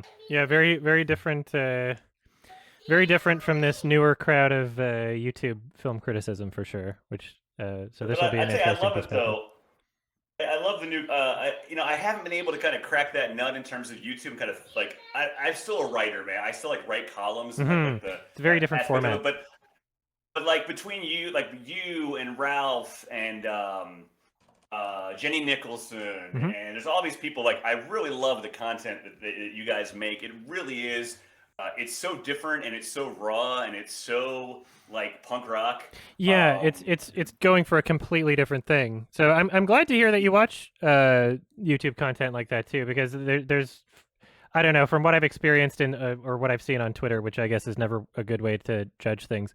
There's a lot from sort of this, I guess, more essay sort of literature typing out, longer reviews as if it's like poetry almost, persuasive writing. I've always gotten the sense that there's a lot of people from that crowd that sort of like look down on YouTube criticism. But in my perspective, they're going for different things. Like I'm not trying to be Roger Ebert with my videos. I'm trying to express myself and create like an entertaining way of doing that, You know, I won't bore you with a lot of history and stuff. It's not going to be like Sure. the old man, you know, raising his fist at the cloud. But it's like when I first started writing film content online, I was inspired by like the Ain't It Cool News websites and places like that. And they were looked down upon by the conventional structure of entertainment reporting. And now you get to this point where those guys all sold out years ago and got their jobs and, you know, became buddy with the studios after saying they were independent. And then now those people look down on the YouTubers and everybody. It's such a predictable pattern. Yeah. That the establishment looks down at the people that aren't doing things the same way and shaking their fists, going, "Oh, those damn kids." And why are they getting more engagement than me? Yeah, pretty much. Yeah. So what's your understanding of the current Twitter controversy thing? And So I guess you're taking an issue with it. I would like to hear your perspective. I mean, taking an issue, just sharing a different perspective, I'd say. I'm not, like I said, I'm not up in arms about it, but from my understanding of it is people are giving you flack because you reviewed parts of movies that you did not see the entire film. Is that correct? Yeah, under specific, you know, compilation videos, basically. It's never been a video where I say, hey, here's my review for Batman or something. It's always been a review of like the Oscar nominations in one video, or all the films I saw at Sundance, you know? So it's essentially me just being like, okay, well, here's one I didn't finish. Here's what I thought of what here's why I didn't finish it, sort of thing. Gotcha. I think to me, and again, and if there's any details on this that I've missed out on that have already been restated, I apologize. Again, I follow you on Twitter, so I have a basic understanding of this. But I would say this: I remember an example of a conversation I had with somebody when the Rob Zombie's Halloween first came out. There was a work print that famously got leaked like a month before. And people were posting reviews based on the leaked work print. Oh, that's awful. And I would never do that. Well, and that, right, my thought process behind it of criticizing people that did that, and again, when I say criticize, it's not like I'm like, you know, we're done. It's just, me personally, I wouldn't have done that because a film is something that people put work into and they expect you to review it in the best possible conditions. If that's in a theater or in your home theater, they expect you to watch the movie with the right color grading and the right projection and the right audio, you know. And again, we can't all watch it in Dolby Atmos, but again, we can at least see the best presentation we have possible. So I was like, to watch a work print, an unfinished work print that looked like it was like a telesync, you know, I don't know if that's for someone who considers themselves to be a critic, if that is what I would call professional. And again, I know that word gets thrown around and they used to beat people. Like, oh, it's not professional. But again, we're supposed to watch movies and review movies and do it in a way where we're giving the artist who's presenting that work, artists, plural, who put out that work, the best opportunity to get a look at that. What I would say in regards to what your situation is that I couldn't review a TV series based on watching the first 3 episodes, which is like this big thing they do right now where like Disney will give critics the first 3 episodes of a show, but not the last 3. So you wouldn't be able to review a TV series based on the first 3 episodes. Would you be able to review the first 3 episodes based on the first 3 episodes? I would, but I think a film is a completely different proposition because I think you're in a typical 3-act structure movie, and again, I don't know how much specifically you watched of each film, but it's different per film. It is, but I would say, I'm sorry, I answered about it like I knew. No, I'm sorry, you're right. You watch some parts of different films, but if you get to that end point where you're reviewing the film, and if you say I only watched part of this movie and the part I watched was X, I think that would be fine. Oh, well, okay, that's what I've been doing. Something that adds important context to that conversation too, Adam, is because initially you said there were certain reasons why you only review parts of films, right? It's not like you go into a movie, watch 20 minutes and say this film sucks and leaves, right? Sorry? Say that whole thing again? You said that there were specific like circumstances in which you only review parts of films. So like there's a festival. Well, yeah, if I feel like it's wasting my time, and you know, if I'm in a situation where there's films in a festival that I'm accessing digitally that have expiration windows, and I'm, you know, sometimes I'll add some to my schedule where I'm like, oh, I can catch if these ones don't work out, I can catch this one. But if I committed to those, then I wouldn't be able to catch that third one. But even so, like there's exceptions to that. Like when I'm watching through the Oscar nominees at the end of the year, sure, there's no expiration window when I have those films digitally. But if I'm only checking out a film just to see, like, okay, let's see if this is even worth watching, and I find out, however long into it, this isn't worth watching for me, it would be a waste of time for me to finish. And it would be, it would be dishonest if I was pretending I watched the whole thing, or if I was pretending that my perspective on the film was representative of the entire film. But I've never done that. I've only ever said, here's what I thought of the parts that I watched, and I made it clear that I didn't watch the rest of it. So I don't understand what the issue is. It's a tough position you're in, because I'll tell you, I've written a lot of film columns over the years, and I make movies in my spare time, like when I can. And to have somebody like in your position with your audience talk about a fraction, even if you saw a fraction of my movie, I'd probably be like, oh, that was good because now people know about it. So especially with those indie festivals, I think you mentioning them probably does more for the movies than not saying anything at all. 100%. And I think the argument is, and even like somebody like me who's like an old school broadcasting journalism student from way back, and the professionalism of it, the rules do change over time. But I would say it's kind of like when you plead guilty, not guilty, or no contest in court. Like if you didn't see the whole movie, I wouldn't bother giving it a rating. I would just say I wasn't interested in that part and I didn't finish seeing it. But maybe, because at least at that point, you're like not assigning a score to it. You're not putting a metric on it. Yeah, but... And if you put Sorry. No, please, go ahead. I was going to say, when I log my ratings for those films, they're ratings of what I've seen. If IMDb offered the option of allowing me to, say, oh, hey, I'm only rating the first part of it instead of rating the whole thing, then I would use that. If IMDb had an option of making it so that I could log a film by saying, I've tried watching this, or I'm not interested, and then not give a number, that'd be fine too. But yeah, as it is, the only way to log on IMDb that I've made an attempt at a film is to assign it a numerical rating. And so when I do that, I try to be as fair as possible and go like, okay, well, this is my honest guess at what I feel encapsulates the film. It could be that if I watched the entire thing, it would go from a 5 to a 6. It could be that if I watched the entire thing, it would go from a 5 to a 4. I don't think there's much leeway beyond that personally, but even so, I don't think it's exactly this huge moral issue, this conundrum that I've logged a film for my own purposes. And sure, those ratings are public, but it's not exactly my fault if someone decides to judge films based off of only my ratings and not what I have to say about them and not anything else about the film.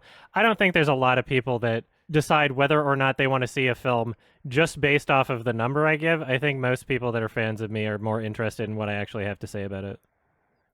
Yeah, I would agree with that. And I would also agree, you're also being kind of judged on the professional merits of what film critics would be considered. Again, you said you're not Roger Ebert. Roger Ebert, again, would have probably said something to the effect of, to review a film, you have to see the entire film and understand what the first act, second act, and third act. But again, you're not necessarily doing the same thing. Yeah, no, I agree. But I would have thought the same thing, but it turns out Roger Ebert has 4 different reviews of films that he actually walked out of. Jonathan Livingston Seagull, Caligula, The Statue, and the last one is True Loved. With that last one, there's 2 reviews. There's one where he walked out in the first 9 minutes, and then there's another one where he finished it and then still gave it a 1 star. But the other ones, it seems like he never even returned to them. So, it seems like one of those things where it's like, if you're making like a full blog post style or article style review on it, even so, I wouldn't want to say like, oh, you're not allowed to express yourself in that way if you didn't have the same experience with the film. I think that leaving a movie is an experience in of itself that you had with the film. I think that if you take a bite of a burger and it was so disgusting that you didn't swallow it, that's something to include in your food review, right? And so I've used these analogies. Perhaps food analogies aren't the best because other people will say, no, but the burger's the same every bite. And I could say, how do you know that? But, people aren't going to buy that shit. But then I could say, like, I don't know, you're still allowed to review your experience at a restaurant without trying every dish. The implication, when you say which dishes you've tried in your review, it's pretty clear that you did not try the dishes that you didn't try. It's clear that you didn't have service from every staff member. You're talking about your experience and the parts of it that you did experience, right? So I don't really see the issue as long as you're honest and open and clear about what your experience is. I don't see the issue with communicating that to other people. It seems like people just want me to give less context and less information about my experiences, and that goes against my principles and what I believe in. So that's why I'm not really willing to do I that. actually agree with a lot of what you just said. If you go to a restaurant to review the, do like a restaurant food review and the food is terrible and you don't finish something, you can still complain about the piece that you had. If you're honestly and fully disclosing everything when you're doing that, and again, I wasn't aware, because again, I've watched a lot of your content. I don't ever recall you saying I walked out and here's, I give us Yeah, if you've never heard me say that, then you've never seen a review where this implies. Like, it's pretty, I've never pretended to watch a movie that I didn't. Okay, and that to me, like I said, but I also think, again, it's that people are trying to apply old standards to a new paradigm. You are not the New York Times. You are not the Hollywood Reporter. You are somebody who's passionate about film and speaks to it. And, those old rules exist for a reason. But again, integrity, if you're telling people that I didn't watch all this movie and here's my review, I don't see what people would get upset about. But I could still argue on the side of you have to watch a whole movie before you can really apply a review in the historical sense of what film reviews are. But again, I think I agree with a lot of what you're saying, though. Again, you're paving new roads in what you guys and a lot of other YouTubers are doing. And I think people aren't used to that paradigm yet. So you're going to get clubbed by people who are used to the standards of practices of film criticism that have existed that, again, are kind of, it's the Wild West right now. The most popular film critics are people online, people on YouTube. And, if you guys are honest and declaring everything that you're doing, again, then the rules can change. Hold on. Okay, you guys are too friendly. I'm gonna push back a little. Food for thought on the on the restaurant analogy. If let's say that there was a steakhouse and somebody goes into the steakhouse and they want to give a review and they're honest about everything, okay? They want to give a review on the finest steak in the steakhouse, but they ordered that steak extra well done because that's the only way that they eat steak. Do you think that that person should ever post their review about that particular piece of steak? Yes, if they say that it's well done. Mm-hmm. Okay. Because I think some people might push back and say, well, hold on. There's an experience to eating a steak, and there's an amount of preparedness that goes into the quality of the beef and how it's prepared, such that if you're eating this well done, everything you say is essentially meaningless because you don't have the proper context to evaluate the flavorfulness of that steak. And I feel like compared to a movie review, somebody might say the same, to where trying to rate a part of a movie would be like trying to say like how pretty a person is based on a shot of their like forearm. Like maybe I show you like a picture of like, here is this lady's forearms. What do you think she's like, her overall beauty? You're like, well, I'd give her like a 7 out of 10 based on what I've seen. And a lot of people say, well, hold on, how could you even possibly say that? You don't have the full context for anything here. Like, you shouldn't even give a number rating at all, right? So in comparison to like the partial movie review versus the restaurant thing, I don't think that going in and eating like one dish in a restaurant would be similar to the movie review, because you get like the full, you eat a dish and you have the dish. You're not reviewing every part of the restaurant, but going to a restaurant, you aren't supposed to eat every single dish. Whereas like when you go to watch a movie, ideally, I would imagine the person making the movie wants you to see the whole movie. So that would be the difference in how people would approach those two things there. Yeah, but that's more to do with like what is already expected, right? The expectation is that you're not reviewing every single dish, whereas the expectation for a film review is that you've seen the whole movie. And the reason why I am clear and honest about me not having seen the whole movie is because if I didn't say that, then people would assume that I did, and I want to provide that information, right?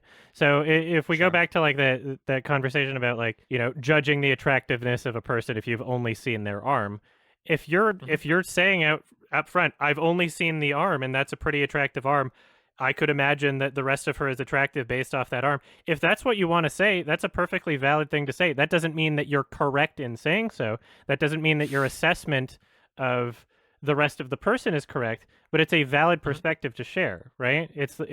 You can, if you are providing the information, is, right? Like, is it a valid perspective? If you're providing the information, if you go to a restaurant that serves steak and you want to post a review and you make it clear to everybody, I ordered this well done and I hated it, then people are going to be able to use that information to be like, oh, okay, well, maybe this negative review that he gave of this steak it doesn't really hold much weight because I have the information that he ordered it well done. In the same way that people can watch any of the films that I haven't finished covered on my channel, and if I give it a negative review, then they're free to say to themselves, okay, well, since Adam only watched half of the movie, maybe I shouldn't take his rating so seriously and check it out for myself. The information that I provide is there for people to be able to do that, and I don't take any issue with people saying, hey, I'm going to check the movie out by myself because I don't think that you've gotten the full experience of the film. I've never implied that I've gotten the full experience of a film by watching parts of it instead of the whole thing. So it's it's a very silly thing for everybody to be upset about.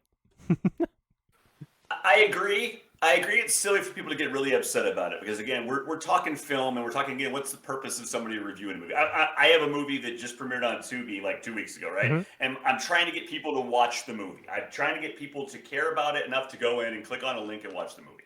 And for somebody, a person with influence to talk about it, even for a fraction of a minute, even if it was a negative review, honestly, they're still talking about a movie, and independent films kind of live and die by that conversation. Mm-hmm. So you have to ask, what is the goal of the review? If it's to give somebody the idea of the movie, introduce them to a movie, and get them to see it or be interested in it, then it's fine. If you are live and die by the content of the review and the integrity that you watch every movie through and through, then I think it's silly for people to get upset about it. Again, especially if you're just closing it.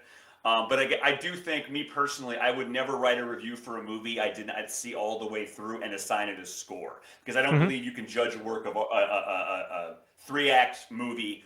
I don't think you can judge it based on a fraction of what you see, even if you're only inferring, you're judging the part that you saw.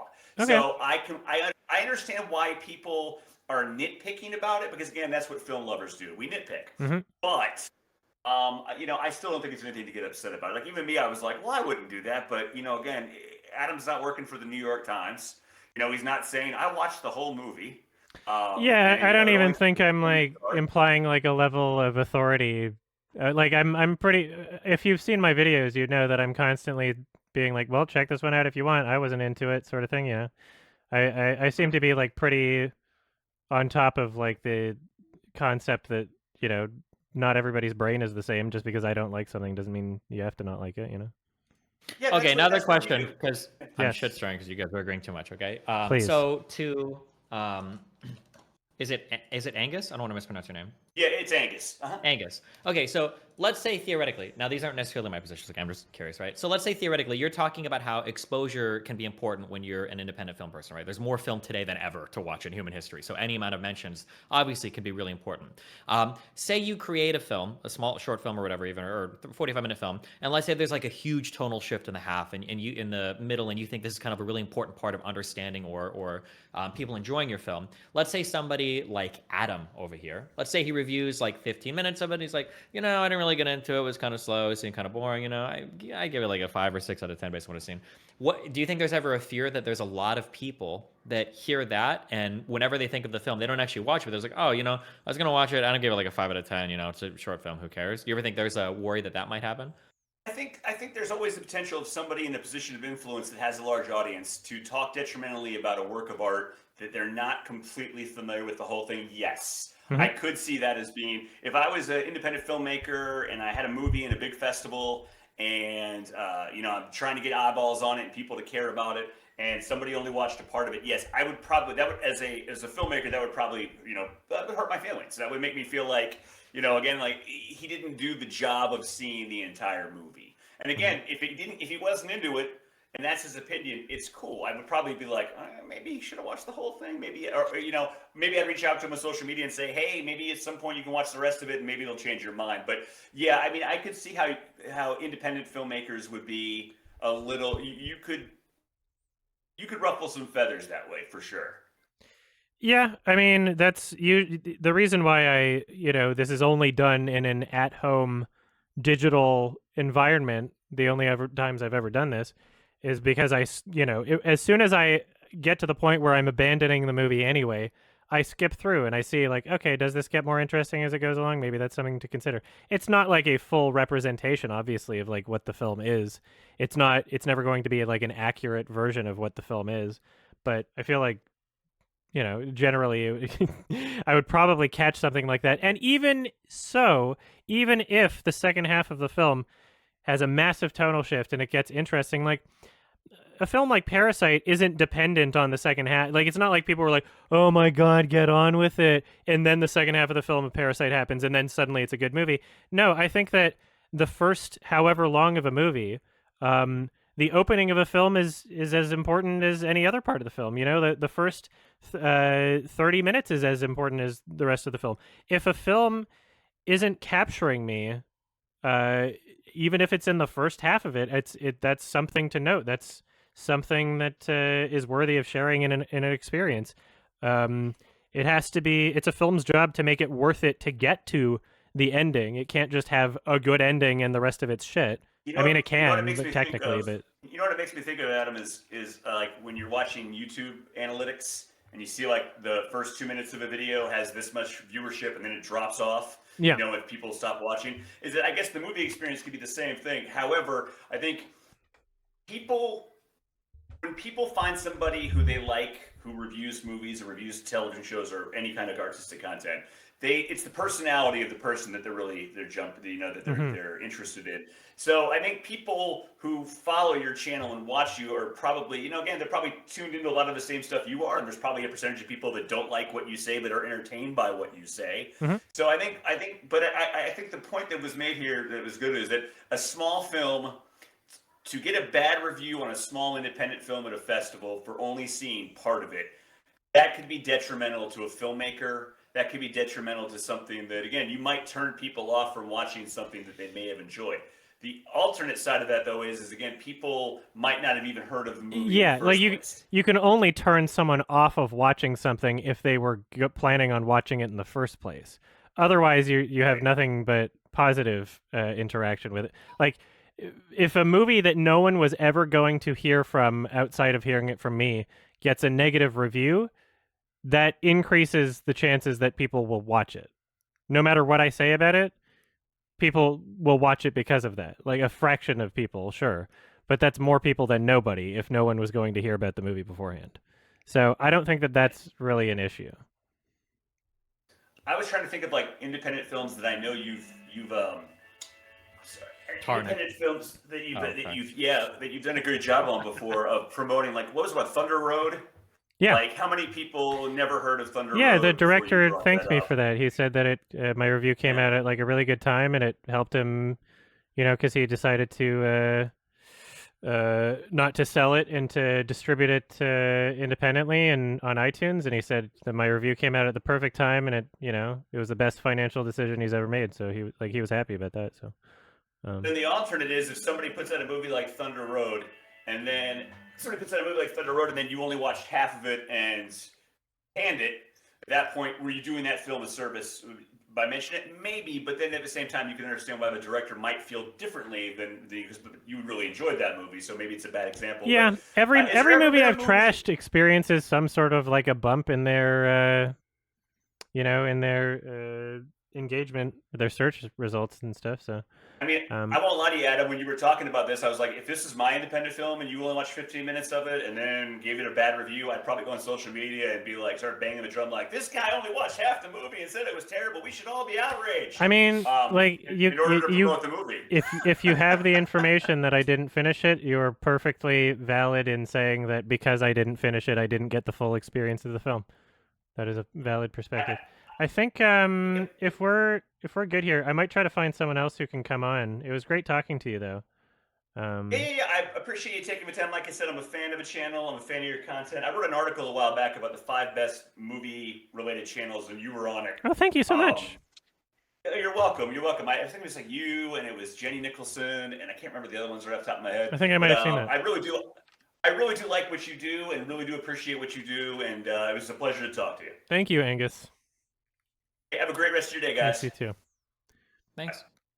I'll see if I can find someone angry. Yeah, we need more provoking conversation. Everybody just real triggered. Everybody just winds up agreeing with me all of a sudden when it's not on Twitter. It's crazy. It's crazy how that works. Huh? Yeah. I'm suspicious. Right. I will say, Yeah. and I hate to say this, I can give you the best advice when it comes to Twitter discourse, because any mistake that can ever be made, I've made it, and I continue to make it, and I enjoy making some of them. There was one tweet that you made, and looking at that one tweet, Okay. I can understand how people engage with social media, and I can understand why they're coming away with the impression that they do. When you phrase that one thing is, oh, this is the first tweet I saw, you link it to me again. But it's for those who take issue with me not finishing every movie I watch. And then the number one thing is, if I finished every uninteresting film, I wouldn't have time for as many interesting films. Just reading a few of these things and understanding people don't watch everything. When I hear that, it sounds like you don't finish a lot of the movies that you watch, and then maybe you review them anyway and you give them shitty scores. I think that's what people take away from that. Yeah, well, maybe I'm autistic or something, because like the way I phrased it, there should be no room for misinterpreting. But like, I don't know. Like when I feel like I choose my words fairly carefully most of the time. So when I say like when I don't finish every movie I watch, I would say that phrasing implies that it's a small amount, right? I didn't say most of, Maybe, like, yeah, if but I don't people finish, will read things in yeah, certain ways I based don't know. on. It's Yeah. like it takes a lot of interpretation to come to the incorrect assumption about it, you know. And perhaps maybe I should have been more careful about like trying to preemptively dismantle those potential misinterpretations, but you can't catch all those. It's impossible, because I don't think like these people that are trying to be uncharitable to me, right? So, all right, I'll see if I can find someone else. We'll see how this goes. Hi. How are you? Okay, so my main issue is that I feel like reviewer YouTubers especially have a responsibility against their audience to like have a track record, right? So when you say some stuff like I don't watch all the movies, or like I don't watch a small part of the movies that I review, like people don't know at that point which ones that you are reviewing and which ones that you are not reviewing, even though you tell them like on the review. Like it doesn't matter at that point, because you're So like the ruined problem your is that track. I said that I was honest about it. Yes, I feel like that's the issue. Like if you say that you like didn't watch this entire movie because you find it boring, even though like some people might see that as a rating, I feel like most people will look just at like the number, or like you saying this entire movie was bad, if instead of like you saying I didn't watch it because it was boring. I think the whole rating is the bad part. So, but is it my responsibility to ensure that everyone looking at just my IMDb ratings is doing so in a way that's accurate to like the full experience Okay, of the so film for things that I might not have seen? Like, is there no way I can just like log my experience with the okay, so film? the thing, I'm sorry. The thing about the IMDb thing is that I don't get it why you would like not make this private, or like keep another like private thing Because to that would be like very put all your inconvenient for movies me. in. Why? Why?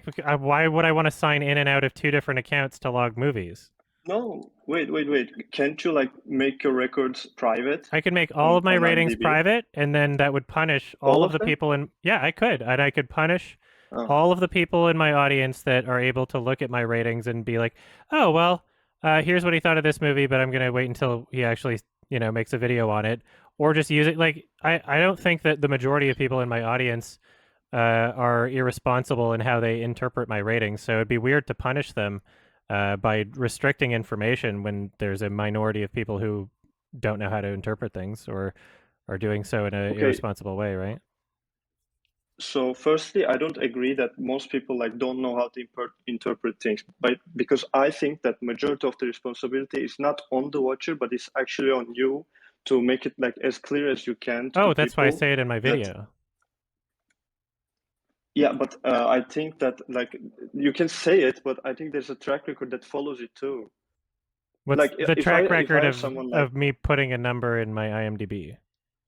no, I said like track record of you saying that you don't watch some movies.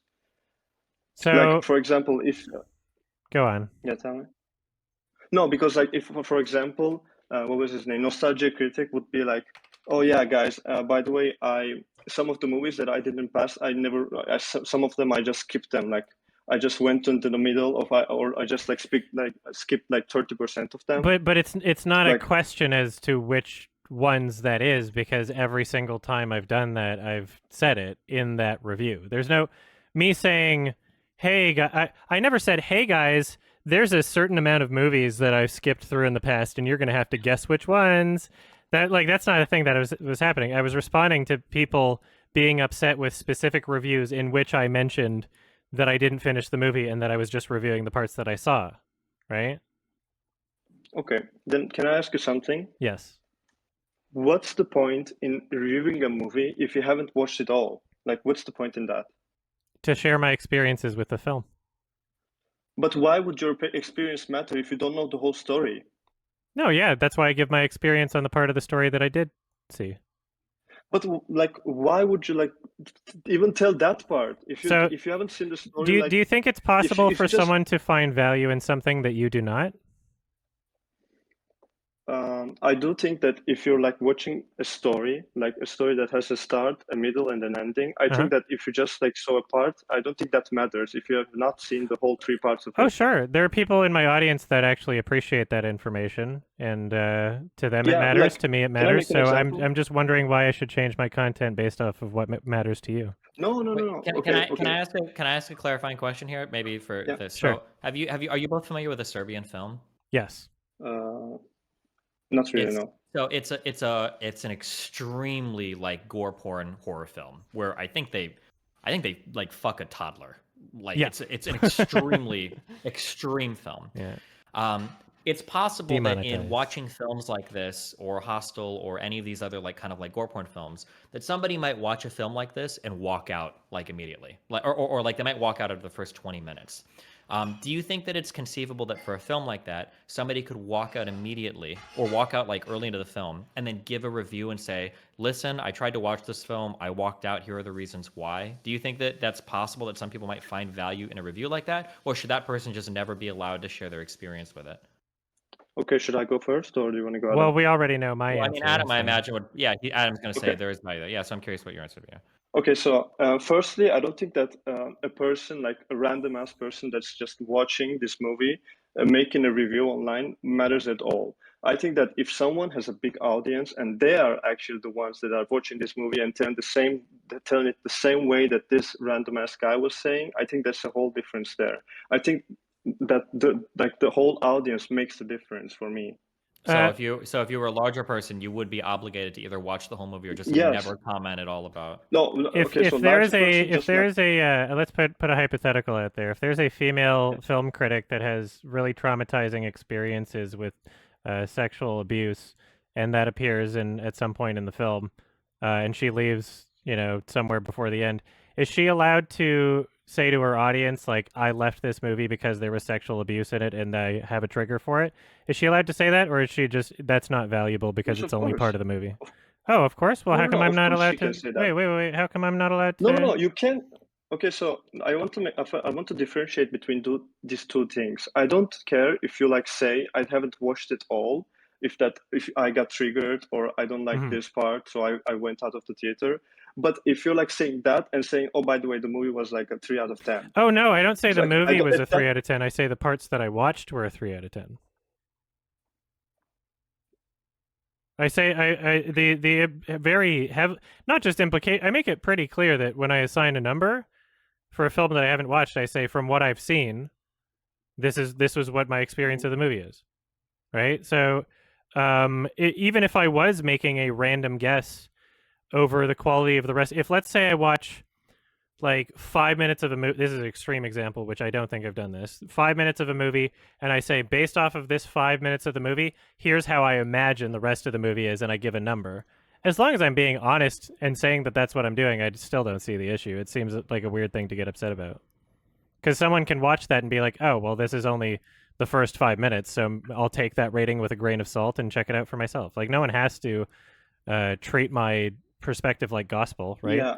And honestly, with the type of audience that I've cultivated, I'm pretty sure most of my audience doesn't treat what I say as gospel anyway. There's a lot of people that agree with a lot of things that I say, but in my own subreddits, in my own YouTube comments, whenever I shit on a popular movie, people let me know that they disagree. It's not like an echo chamber or anything, right? So yes, okay, so I think there's like a lot of parts that I agree with this. That's why I would prefer if you like go point by point. But like with the last thing that you said, I think that the majority part that like voices their opinions are like the actual like film lovers, you know. But I don't think that your audience, like most of your audience, are film lovers. I think that most of actually film reviewer audiences are just people like random people just watching this review and saying like, okay, actually I don't want to waste my time in this movie. I just want Okay. to see like YMS talk about it and then just like skip it entirely. So that person would never have heard of any of the Sundance movies that I reviewed then. So I don't understand the net negative. Okay. I actually have no idea like about the whole Twitter argument thing. I just like watched the part that you talked with Destiny. So I have no idea like about Okay. the Sundance. I'm just talking about the argument in itself. Okay. I think that you as a film reviewer, I think that in YouTube you're mostly known like the film reviewer guy. I think that people like you have kind of an obligation to finish the movie, or actually to not give a review if you have not finished the movie. That's my So opinion. I'm not allowed to talk about my experience with the film. No, you are. No. You said. I mean, what is a review? What's a review then? Okay, so I think a review can be something like, I have watched this movie, and I think that this movie makes these great points, these great points, because I know how it starts, I know how it evolves, and I know how it ends. Oh, and but so yeah, I can actually. But that's a review of the whole movie, not a review of the parts of the movie you watched, Yeah, right? but, You very but I don't sneakily think put that... in those words because I know how it starts, and I know I've seen a lot of reviews, and I'm pretty sure nobody clarifies in the video like, "Hey, I think about this because I know how it starts and I know how it's ends." That's implied, yeah. Like, because the understanding is that they've finished the movie, right? Whereas the specific reviews that we're talking about, where it's done so in the context of a greater piece of like a Sundance Film Festival review or an Oscars nominations review, if I say, hey, I tried watching this one, but I skipped through it at this timestamp, here's why I skipped through it, and here's what I thought of what I saw, I don't see the bit. I don't see. There's no obligation. There's no rule to film criticism in that way. I think film criticism, especially if you're doing it in a video format, is a form of art in of itself. And I'm really Wait, wholeheartedly. okay, I don't care about that. I am wholeheartedly. I'm almost finished. I'm wholeheartedly against the idea of telling people how art can and cannot be. Right? It's okay to have a preference over something. It's okay to say like, this is why it worked for me. This is why it doesn't. But acting as if I have some sort of like inherent moral obligation to not share certain experiences I have, like, no, that's I'm not being misleading. You're asking me to not share certain experiences. Okay, maybe I'm not clear about this. I think that you can share your experience about a movie, but I don't think that you can rate that part of the movie because it does not make sense. I don't think because it makes doesn't make sense to rate just that. That's the issue. Okay. No. Okay, I would like make many arguments about this. This is another part of the argument that I think makes sense because when you're just like reviewing a part of the movie, why would you review that part if you don't know what that part like goes into context? It's like a puzzle piece. Like you're just saying, like you're looking at the puzzle piece and you're saying, okay, this piece actually sucks. I'm just gonna like tell this on the video, and I'm not even gonna like look at the whole puzzle in itself. I don't think. Can I ask you a question? I don't see it. Yes. What this where are you located? Do you have like any kind of like yeah, like not to dox yourself, sorry? Yeah, Italy. Italy? Okay. What do you think of like the population of Italy as a whole? Like what do you think of like Italian people? Are they generally friendly or Italian people, I think that they're generally friendly, but how do you know that if you haven't met every Italian person then? Because I can actually make generalizations, but that does because not the whole entirety of Italian population is a story. I know, but your comment, but like you're saying Italian people, right? You didn't say this individual. Yeah, but I'm not saying that you can't like look at the. Okay, sorry. I'm just like you didn't specify saying, oh, the people that I have met, right? You're talking about like Italian people in general, based off of the people that you met. No, okay, sorry. Right? So I mean that the people I met, not like, of course, like of course, I can just make a generalization about the people I've seen, but I don't think this like goes into the movie subject very good, because I think that like if I see a bottle in itself, like say that the population is the similar as a bottle, I don't think that a bottle has an entire story that has to be told. I think that a movie, especially like the movies that are coming out now, have like a very concise story that needs to be followed to put everything in context. So I don't think it's the same thing. Yeah, but the Like context is that I haven't seen the whole thing. yeah, but okay, so but I'm not saying that I can like look at that and say I don't like it. Like you can No, just but I don't you can say I just don't watch like the the whole entire movie. I said this movie wasn't worth me getting to whatever parts of the film could have saved it, if that's possible. Right? Do you understand the difference Yeah, sure. between? Can you? So I've never claimed to have a full Mhm. understanding of an experience of a film that I haven't fully experienced. I've never claimed that. I've never said this movie. But you give them a rating. Yeah, based on what Why I've would you seen. give them a rating? Yeah, but That's my I experience. am I getting lost? Like, sorry, can I What talk to the do you think moderator? Am I getting lost? when I rate the film? I am rating what I've seen from the. No one has an issue with me rating the Batman on my IMDb, despite me taking a pee break. Okay, no one's gonna. Obviously, I'm rating what I saw and not the 3-minute window in which I went to the bathroom. Right? Well, yeah, of course. I think that there's a difference also between a 3-minute window and you saying that I left the movie at the start, like at 30% in. Yeah, and I if think that there's a information is difference between that communicated to too. the audience, that's fine. I do not think that's fine, because I think that people that will just look at the rating and that's it. And it's on you to Yeah, it's on. actually No, not no, rate it's. that movie, in my I have opinion. never. I am not. My job is not to rate films on IMDb. My job is to talk about my experiences with the film on YouTube. Right? That's what I do Okay, for a living. I use IMDb can I to ask you a log question? the information for myself. And some people, like, Okay. I leave it public because some people find value in that. Right?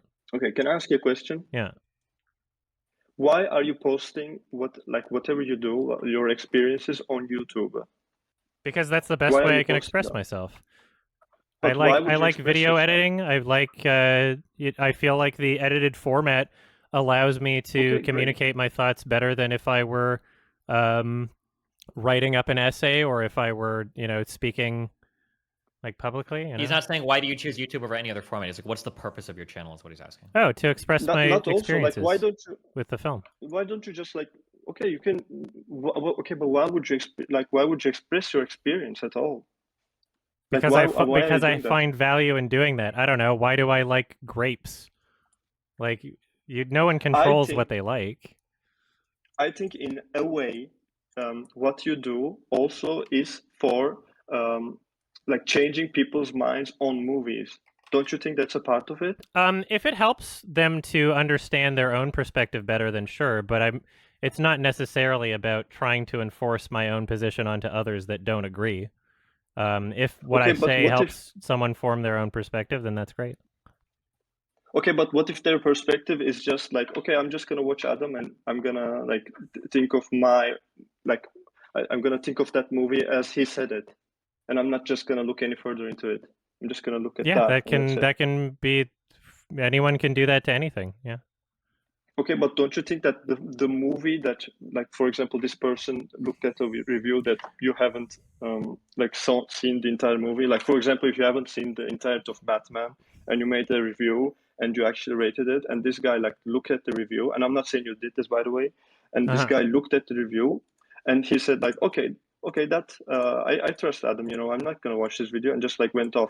Don't you think that Batman the movie like deserves a If better their chance? perspective on film and their experiences with film mirrored mine to such a degree that they use me as a barometer for their own experiences in a complete parallel, and there's no crossover, and they have never enjoyed a movie that I've disliked, or then sure, I don't see the issue, because chances are they're probably going to feel the same way, and they're going to be like, okay, this was boring after 10 minutes or whatever, right? Wait, no, but in the case that I've told, you have reviewed the movie without watching it, like in Without this watching it at hypothetical all? that I've Is created. that your hypothetical? No, not without watching it. No, not without watching it at all. Like just a piece. Like you just saw a piece and then you reviewed it and you like rated it, even though you said on the video that you haven't watched it all. Yeah. And this guy just chose that because you said, because he trusts your opinion. He said, okay, whatever. I'm not gonna watch Batman. If his opinion is considering that I haven't watched the entire thing, then yeah, there's nothing wrong with that. There's absolutely nothing wrong with that. Okay, but don't you think that the movie in itself deserves a better chance than just Not like every being told, movie oh, deserves your attention. Not every movie deserves your respect. I completely disagree with that idea. But what if they like miss out on some like some fun, for example, for themselves, just because Sure, you that's haven't seen the movie and you made this what if video? people are missing out on every movie that I didn't review because I spent so long finishing those other movies? My favorite movie of Yeah, because the 2021 was difference. my But favorite movie of no. 2021 Okay, was so one that I was able to add to my TIFF schedule, one that had a limited time window that was about to close. And the reason I was able to add that to my TIFF schedule is because I skipped through two other bad movies that had no chance of redemption anyway, right?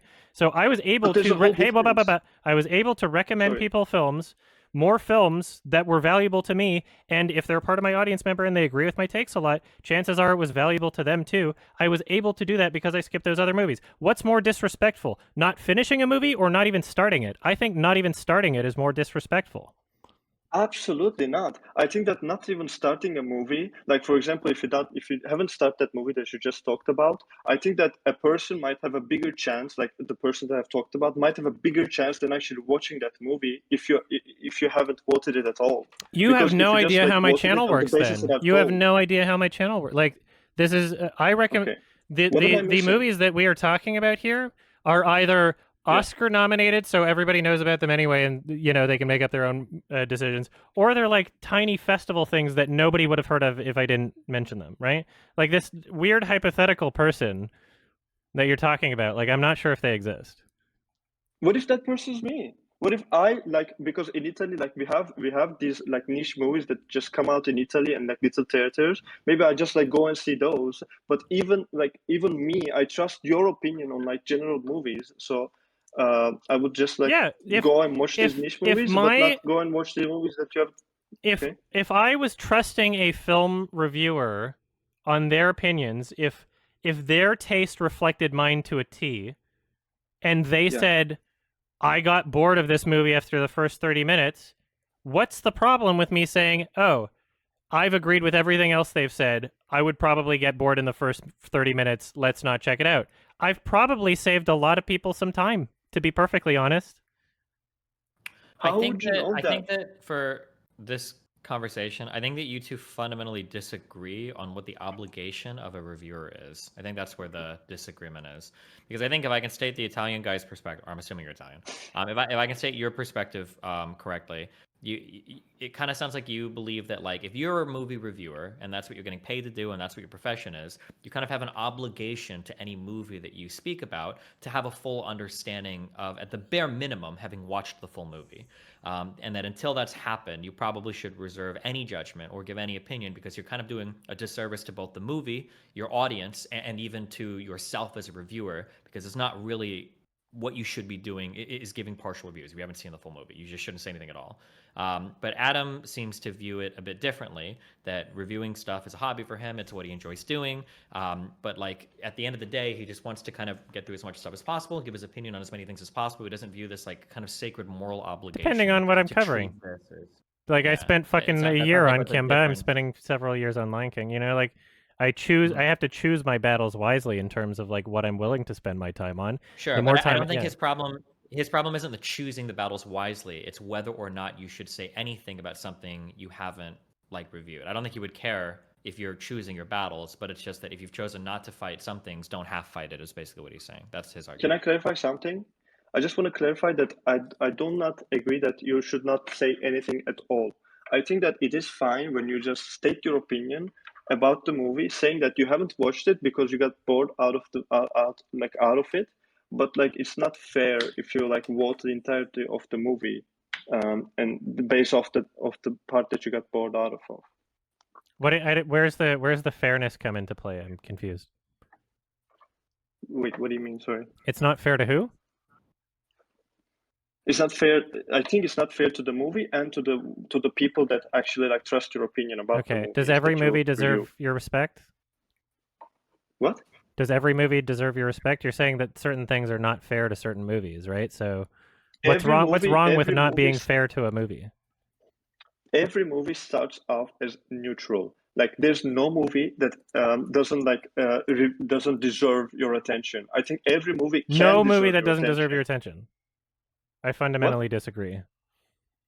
No movie you think deserves that every your attention? every movie deserves your attention? I fundamentally disagree with that. No, I think that every movie can deserve your attention, but every movie has to have a chance in the public eye to be judged on the basis that some people think that it's good, think that it's bad. I think that every movie deserves a chance. I think that chance starts at second 0 and it can go up or down from there. Yeah, but if especially reviewers are just living off of the middle part, then at that point that movie has no chance at all. I think that the review, the like Destiny said, the movie reviewer's job is to watch it all and then tell it as it is. It seems like you're kind of almost taking issue with the fact that it's negative criticism in particular when you're saying if you leave, the movie has no chance. Even if it was, the job of what I'm doing is not necessarily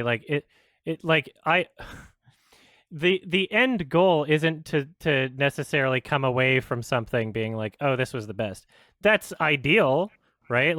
I would like to think that most of my movie experiences would be positive, but it's not a failure of what I'm doing if it's not positive, right? It's still valuable to have an experience with a movie that was negative and communicate that. My job is to communicate my experiences honestly, not to only get positive experiences and then it's a failure if it's a negative one.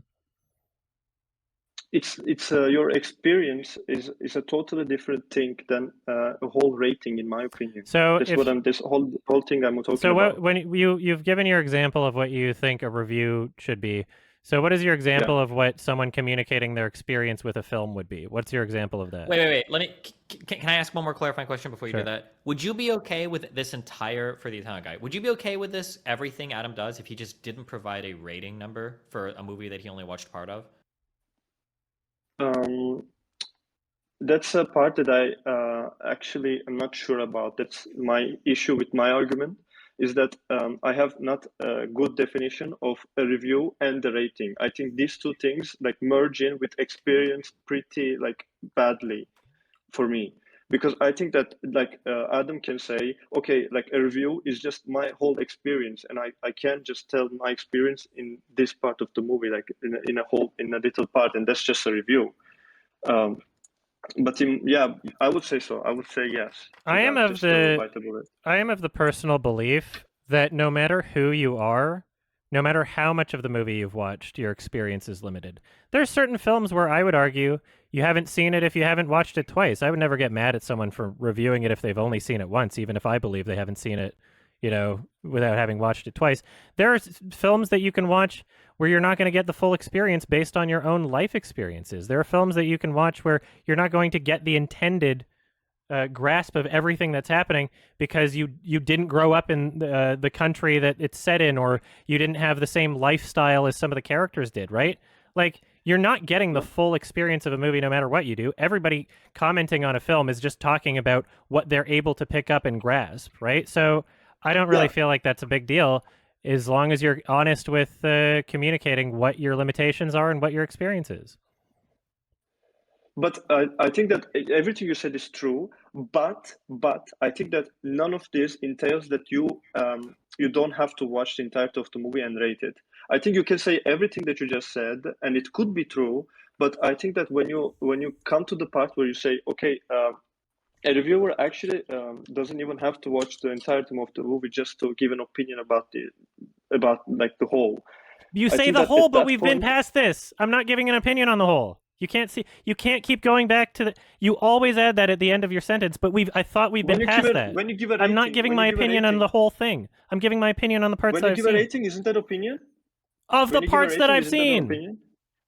But you cannot, like, for example, let's just use IMDb for example. Like when you rate the movie in IMDb that you haven't watched entirely. So is it just about the rating or goes not? to the Because entirety of the earlier movie. you were saying that you weren't sure about that. Because if we can like bring it down to that, Okay, then we can I understand will where we just disagree. agree. I will just agree that I will just agree for my argument that I'm just talking about rating, so we don't like get Okay. confused. Just talking about rating. So you're saying if I used a different account, it would be fine because nobody watches that account? It's about the influence that the rating has potentially over other people that you've hypothetically imagined, right? Yeah, isn't it all like? Isn't that every argument that we talk about, like even politically? Like I think that it's the whole point. Isn't that the whole point? So is there any film that you feel like I've misrepresented, or you're just worried about the potential that I've misrepresented a film? I'm just talking about the argument. I have no idea about like the specifics of any of this. I mean, I'm not. I'm guilty of misrepresenting films that I've seen all the way through, as is everyone. Everyone who's ever watched a movie, everyone who's ever rated something on IMDb has misrepresented a film or part of a film in their life. I don't think it's some morally irresponsible thing if, I'm creating these ratings, being as honest as I can with them, giving them my best judgment of what I feel the film is. Like, I don't see the issue. Yeah, but your best judgment, you haven't even watched it all. Why would your best judgment like matter in any case here? Because you just haven't watched it. But I'm not promoting my ratings as my review. I'm not promoting my ratings as like. Okay. I think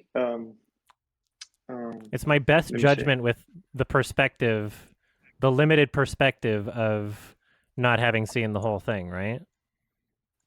And that's made very clearly in the main content that I produce. It's made very clearly in the videos. Okay. Do you think, like with everything that you said about why you would like to create movie reviews and why you would want to create videos on YouTube, I have just a question. Why don't you do this like offline? Like, why don't you like edit your videos and just like look at them in your screen? What do you mean? I just want to come back to that. Expressing myself to only myself? Yeah. That's not what expressing yourself is, right? Yeah. That's not what that is. I already know what I'm like inside my own head.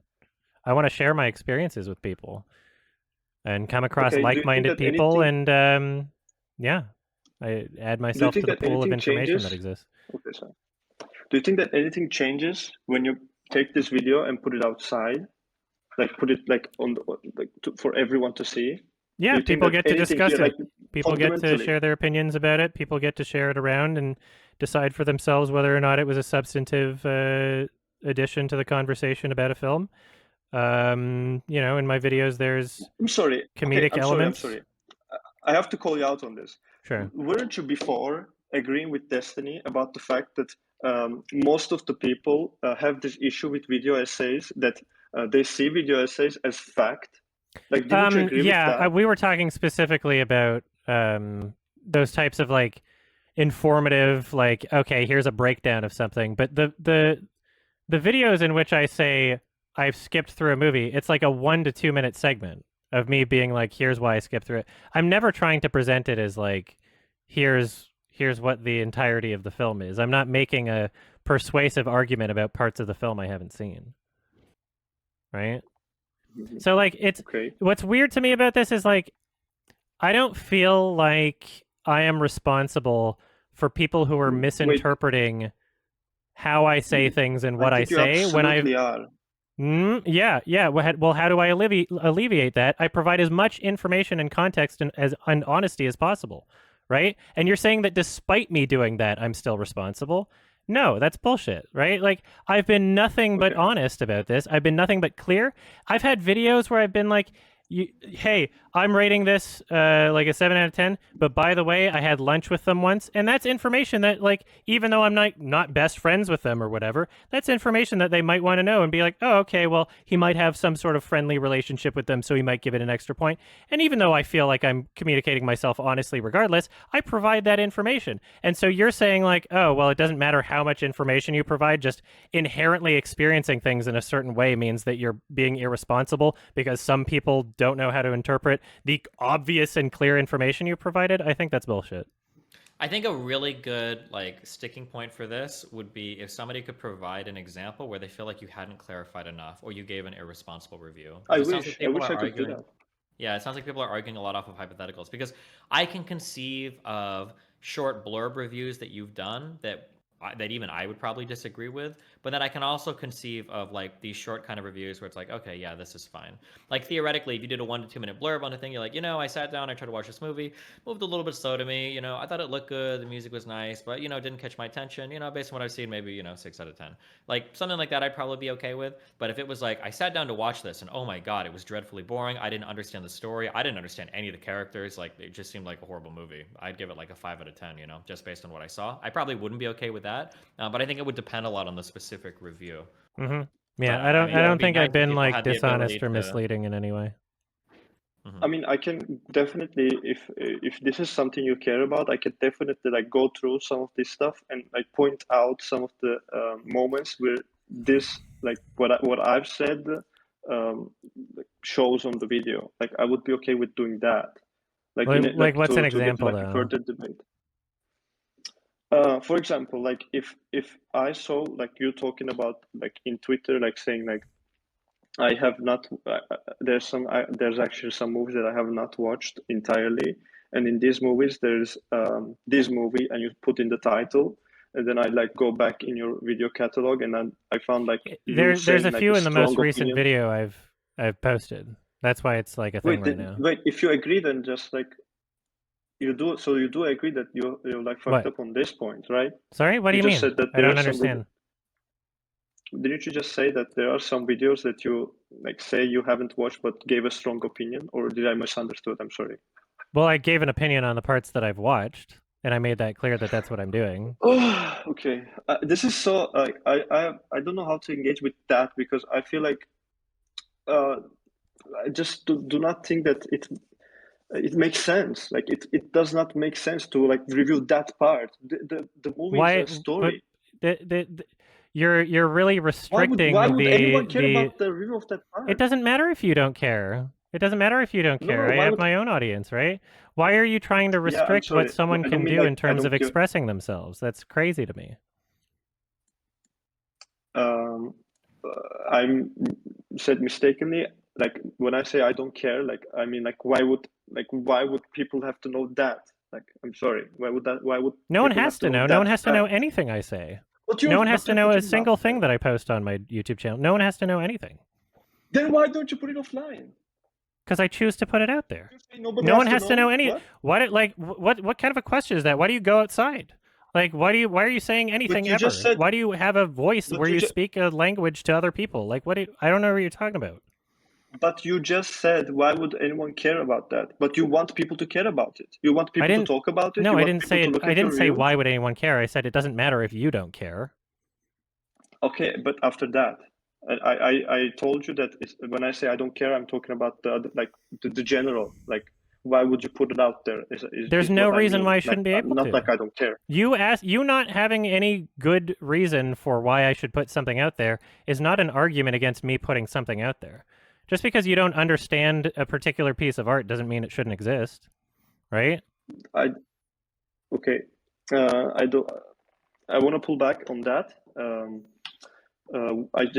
I came out in this combo pretty bombastic because you said that you wanted to fight, but like I don't want it to get that confrontational. I just care about the argument. Okay, well I'm just gonna fill up my water real quick if that's fine. I'll be very quick. Wow, hey, what's up? What's your name so I don't have to call you Italian guy? My name is Yes. Yes? That's very hard right now. I'm sorry. Like the only reason that I'm coming out this bombastic because like Adam was whining about like needing a fight or something. Okay. I tried so hard to get on here. I was just like spamming on this Twitch chat. All right. Well, Oh, you did it. You made it. I To the made big it. times, the big leagues. Hell yeah. Are you a fan of Adam's or a fan of mine? I'm a fan of both, actually. Okay. I think that I actually unsubscribed from Adam because of a movie review. I think I was just trying to remember that. Wait, you unsubscribed to him because of a movie review? Yeah, because of this exact fact. I remember. I think it was Dune. I think he actually like said something similar to what we're arguing about now. That he like saw the movie like in a bad way or something, and I got mad at that because he didn't feel that I All right, didn't I'm feel back. like he knew the story. Wait, you Okay. unsubbed because he gave Dune a bad review. That's fucking base. I Dude. will Yeah. resub if I lose this debate. Maybe I'll like Dune too. Hello, Maybe. I'm back. Hi. Sorry. By the way, can I ask something real quick? Yeah. Did you I might be misremembering this, that's why I'm asking you. Did you like watch the entirety of Dune? Or like did you Yeah, watch it in blurb? every single time Okay. I've not watched the rest of a movie is one where I've communicated that very clearly in my video. Okay. That's I not was just that. asking because I couldn't remember. If you couldn't remember, then if you feel so strongly about this, then it seems like you would remember, right? No, I don't feel strongly about the Dune. I was just like But you feel You felt strongly strong enough about to unsub from him, right? right? What? You felt I strong couldn't enough hear. about it that you unsubbed from him, right? It seems like you felt pretty strongly about the review. Dude, do you think that like an unsub is like that important? Come on. That seems like a big deal to me. No, I don't know. I don't watch people Okay, online. But sorry. I will resub Thank you. if you win this debate. Oh man. All right. Well, is there all right. something that you think that I completely like missed about this that I can clarify maybe? I find it frustrating that when we get further and further into your objections with someone, it winds up ending with coming to a roadblock of you saying, "Why would you put that out there?" And that's not really a reason not to do something if you don't have a good reason to do it, right? We're not talking to be about clear, what you're doing. The reason why he's asking that is it sounds like it's more accusatory, but I think what he's trying to ask, what he's getting at is like, what is the purpose of doing public reviews? And that's you both have a fundamental disagreement on that. Whereas you view it as more of kind of like personal expression, thing that's fun to share with other people. He's viewing it as like almost like a professional job that you have an obligation to certain standards. Is like the difference in how he's viewing it. Yeah, my standards are different than other people. Like I would consider it to be, in a perfect world, there would be a professional obligation to have watched every movie that you're trying to before you make your best of the year videos. But every single other reviewer, whether published or on, a professional accredited website or publication or even on YouTube, all of these people release their best of the year videos in December and reviews in December, and they say, here's all the favorite movies of this year. And they say, well, I haven't seen all of them yet, right? So in another world, you could be arguing with them being like, oh, no, you're doing a moral disservice by doing your best of the year video, even though you haven't seen all the other films. Even though you said you haven't, it's still a moral disservice. What if some people watches your video and they say, oh, these are the only films in a year and you missed some of them. Please. Oh, wow, what a crazy, like, that's the equivalent right there. Please stop you, Adam, please. What you said there is like, I think it's beautiful because what you just said is like my whole argument. Like the person that you talked about right there just said in their review, guys, this in 2021, there's like this amount of movies that I have not seen. And that's it. Like it just closes there. Like, and they rated what they have seen. No. They like not rate. Like from just what you said. Like just what you said is good enough. Like okay, like I have seen like this amount of movies, and I have not watched completely or like not watched at all this amount of movies. Don't you think like that's like the beautiful closing of all of this arc? I don't want to restrict myself from expressing parts of my experiences about films just because you don't feel as though they're worthy of expressing. I would like to, if I stop a movie an hour into it, I would like to express those reasons and express that I did it.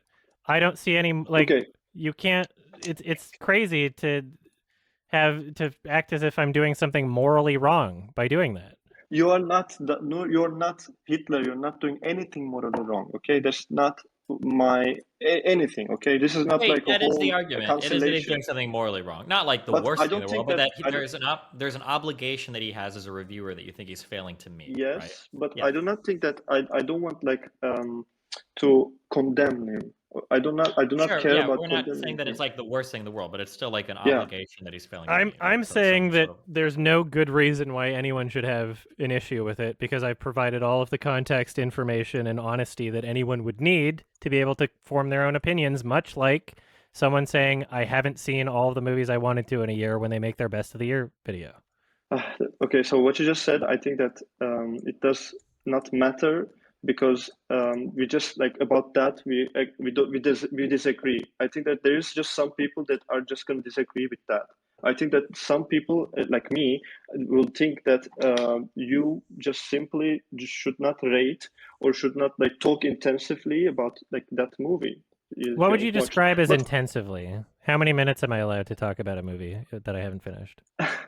I think, like for example, if you rated, like for example, if you have a segment and in your segment you talk about a movie and it's like 5 minutes long, and then you go into the next segment where you talk about a movie that you haven't completely watched and you talk about it like for 6 minutes and about like all his mistakes and stuff. I think that's like a review basically. I think that's So like it's only counts as like a in review. comparison to the length of other videos I have seen, because like there's movies I've seen where I just didn't want to spoil everything but recommended it, and those are like pretty short, and I've seen the entire thing, right? So like Yeah. so yeah, I like just because one's 1 minute and one's 2 minutes, I don't think that makes or breaks. I think that could be a difference. That could definitely be a difference. Like Yeah. what would you talk up for 2 minutes? I don't think that for 2 minutes you're gonna just blabber on like random. I think that What do you you're gonna mean? talk So, about well, the movie. okay, then then the problem solves itself. If there's nothing to talk about the movie because I haven't seen the whole thing, then what's the issue? No, you should just not intensively talk about the movie. Okay. If I Oh my god, am if I I like psychotic? if I watch a film and I don't remember half of it, am I allowed to talk about it? Can you repeat the question? If I Sorry. watch a film from beginning to end but I don't remember half of it because it was so boring, am I allowed to talk about it? Ooh. What if it was so boring I don't remember 75% of the movie, but I watched it from start to end? I think that would be a good example of something that you can actually bring the fact that you forgot about it as a negative point. Like well, but you what can about? But just this is his whole argument saying that like, well, couldn't I bring up the fact that I wanted to leave after 30 minutes as a point? yeah, but in my opinion, like leaving a movie, for example, if you are bored in the first part, is different than like seeing the entirety of it and forgetting about it. Like maybe you could have seen that movie that bored you, but like the other piece like was awesome. I think those are two different things, in my opinion. I don't. I think Isn't this true? that Like, stopping a movie is as much of an experience with the film as like laughing at a joke. I think that it's like a visceral reaction that you can have. You know, I wait, what do you think mean? that well, it's a legitimate. I'm No, communicating I'm sorry. I just didn't understand. every film review is a subjective communication of experiences that a human being has with the movie, and my decision to turn it off or skip through it is an experience that I have with the movie. That is an I experience think with the film. that's true. I think that's true, but I want to preface this. I think that different reviewers, like as you say, like every reviewer is a human. Like there are many reviewers that like expresses humanness as different kinds of reviews. Like for example, there is a reviewer that's called like Half Review Man, and it just like reviews like just pieces of a movie. That in itself, I think that reviewer in itself can be in his own place. But I think that if you're But like what if he the rates them on average, IMDb and somebody finds their rating and they didn't know? but you can know that that particular actor, like that particular reviewer, does that. Like you know he does that. Do they know? People know I do it with the videos because I make it very clear. Like there's no information that's not available. It's the same amount of information. It has to be my shtick for it to be okay? That's really weird. Yeah, I think that it has to be your stick because there are like reviewers are known for something, right? Like reviewers, like you are known for your like edgy humor and like your bombastic ideas about your films, right? Or am I wrong? I don't know what I'm known for, honestly. Okay, for example, Donkey is known for his like slight sarcasm. Like angry movie reviewer is for like his anger and stuff like that.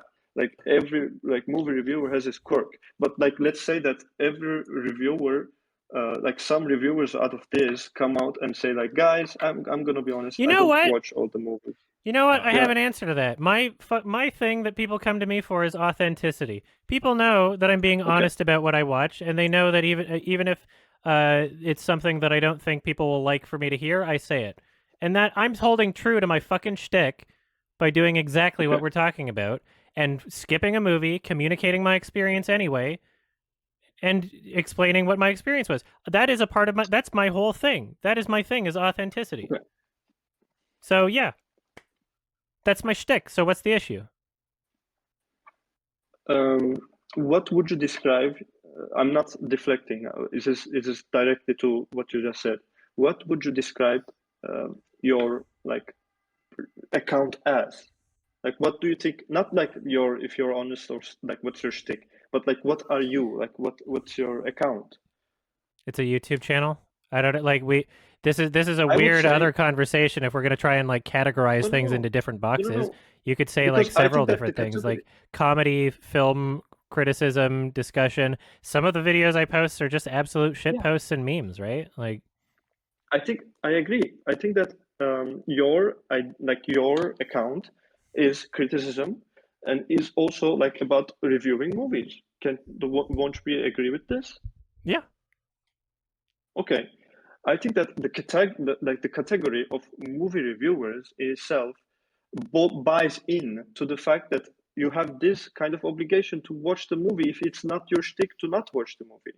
But it is my shtick to be authentic and communicate experiences about films, regardless of whether or not everybody agrees with it. So Okay, can I make an hypothetical then?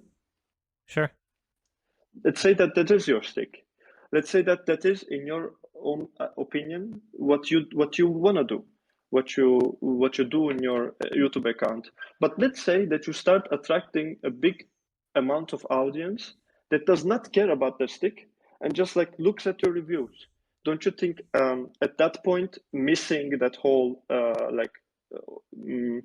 what did you say, the whole Yeah. um, So like what's to stop someone from looking at the half review man channel's IMDb ratings and missing the shtick and looking at that, right? Because you said I that was think that it's acceptable, more right? So clearer.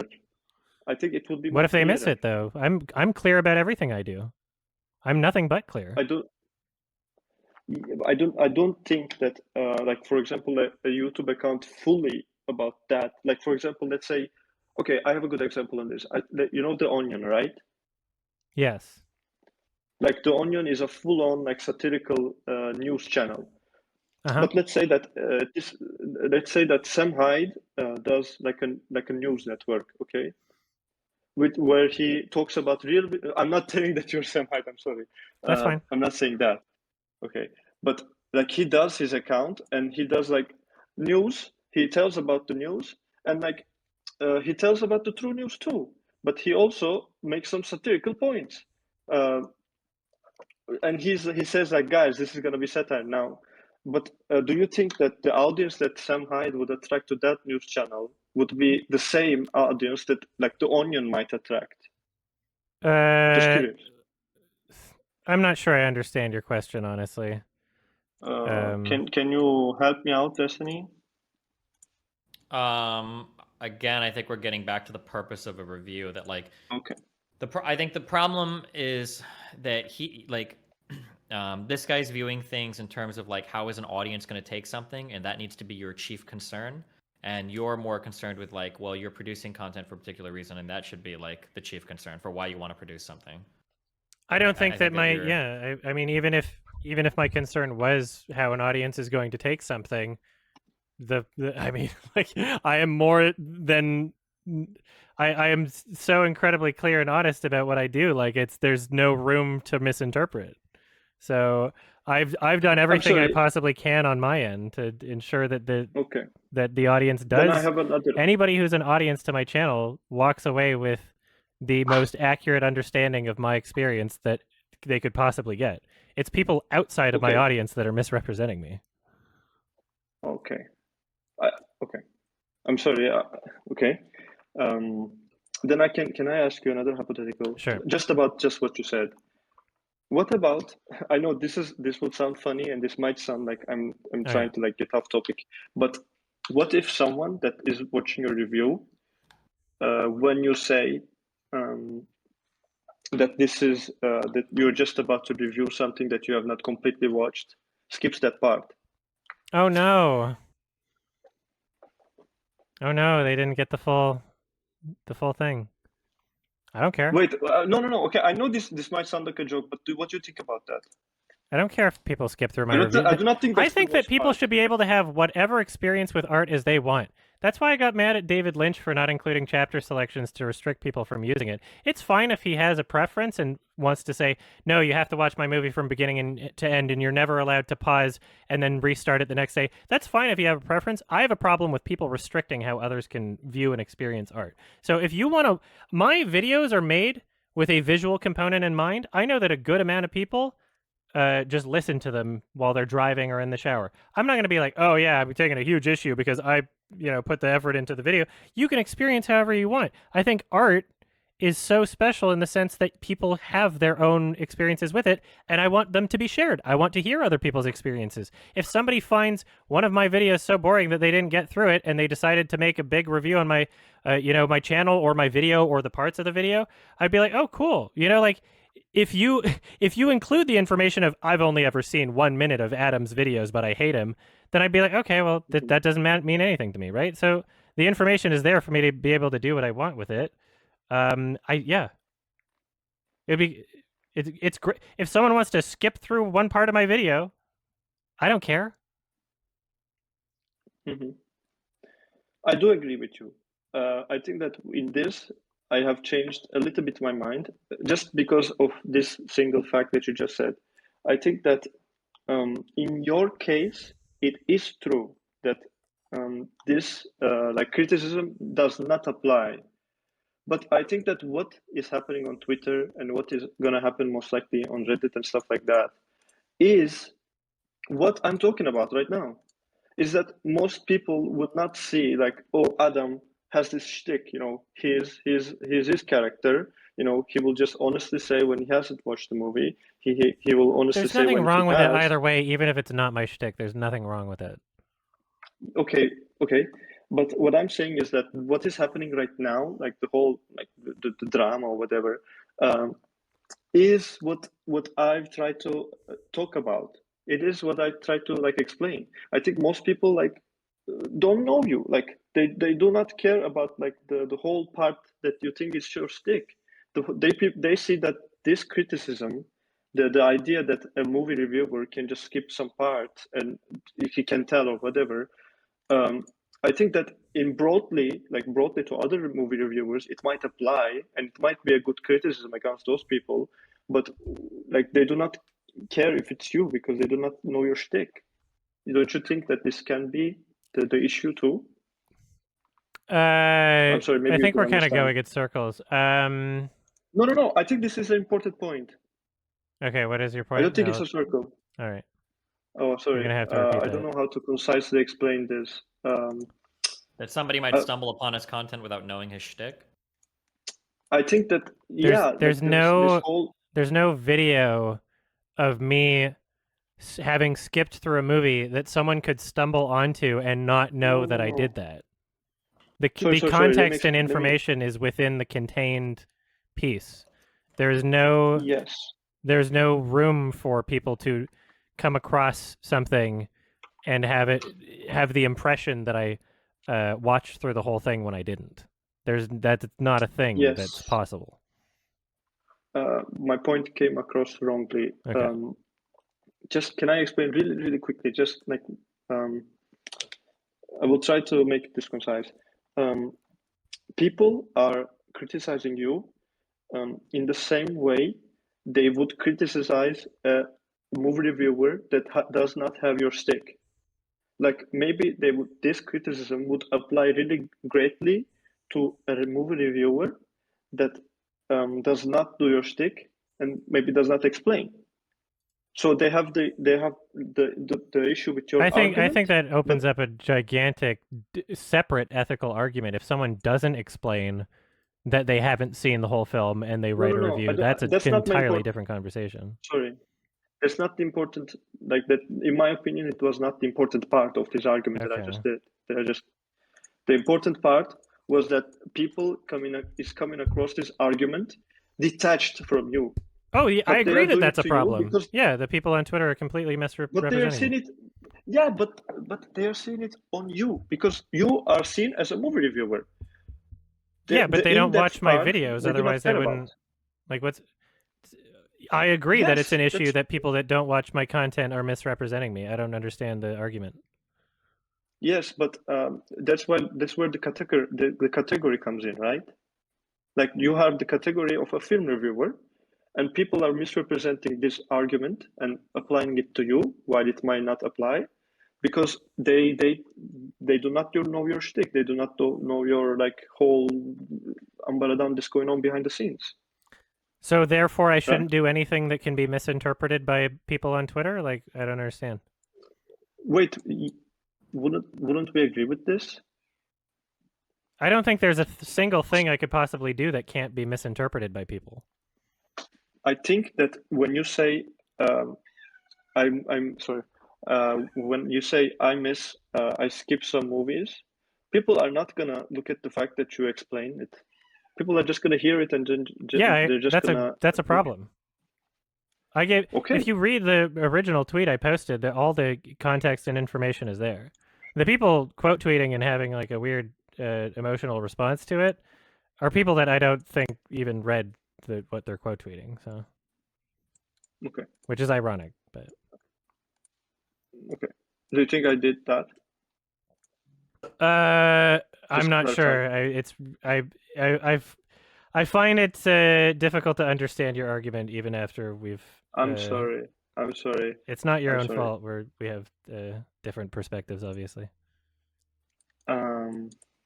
Yeah. So I do not think that you're doing a non-unmoral thing. I don't think that what you're doing is not moral, but I think that you should just put some consideration of the fact that people might just see your videos and not like just take them in without caring about if you watched it, if you don't watch it, just like your rating, and that's it. Don't you think that it needs a little consideration at all? I consider everything. I don't know. That doesn't mean that I should change what I'm doing to appease people that are looking to be bad faith. Okay, well then what's the issue? I just care about the argument.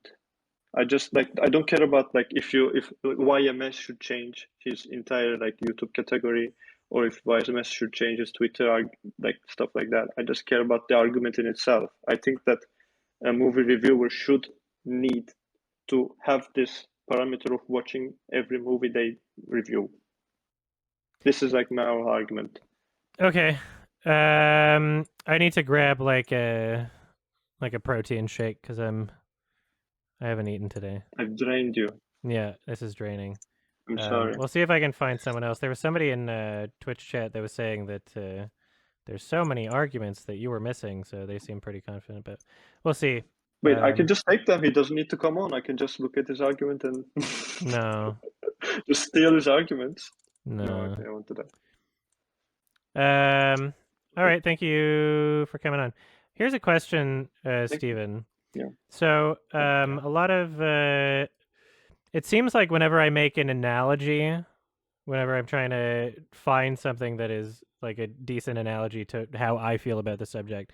So a few times I've used like food, like, okay, well, if you take a bite of the burger, you shouldn't have to finish the whole thing. And then people were like, but a burger doesn't like change over the entire experience. I'm like, well, it could, but then I think of a different analogy and I'm like, okay, well, a person reviewing like a restaurant having 3 courses, obviously it's not expected that they ate every single thing in the restaurant. The implication in their review is that they're reviewing what they have experienced, and they're open and honest about it. Is there a better analogy here that could be used?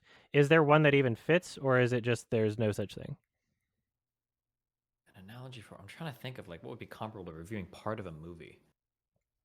Because like I don't think the food The only analogy things is I like can think of so to compare it bad, are like honestly. basically other art reviews, like reviewing like part of a book or something. Like I read the first 25 pages of this. What's funny is that there's a lot of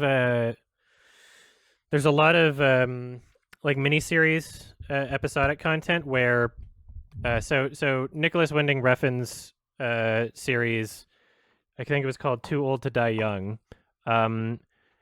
Two of those episodes, not even the first two, but two like just in the middle of it, was released at Cannes, and basically that was open for critics to review. Every film festival that I've ever been to actually will have an episodic section where there's a new upcoming show, and they'll release a handful of episodes.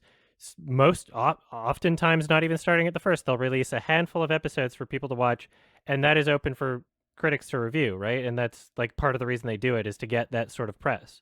So I don't really like that. That seems comparable, right? That doesn't seem, you're releasing like part of a greater, especially if it's a mini series and not like but an again, people are going ongoing. to say the difference is that it's not meant to be taken all as one thing, then, right? It's like literally a series, right? Yeah, So but it's gonna be also, I different mean, from full film. it's usually, I would assume the creator would expect it to be starting from episode 1, right? Yeah, and if but they I don't release think any creator expects you to only enjoy something if you sit down and you binge watch the entirety of the show, right?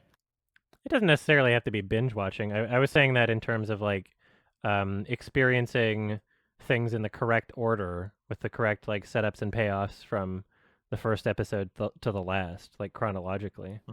And so yeah, like I don't know, like if people are if companies are like releasing their products in ways where it's like, okay, here's episode 4 and 5 of Too Old to Die Young, and critics review it and nobody takes an issue with it, like because obviously the implication is within the review itself, hey, this is episode 4 and 5, this is 1/5 of the entire show that exists, like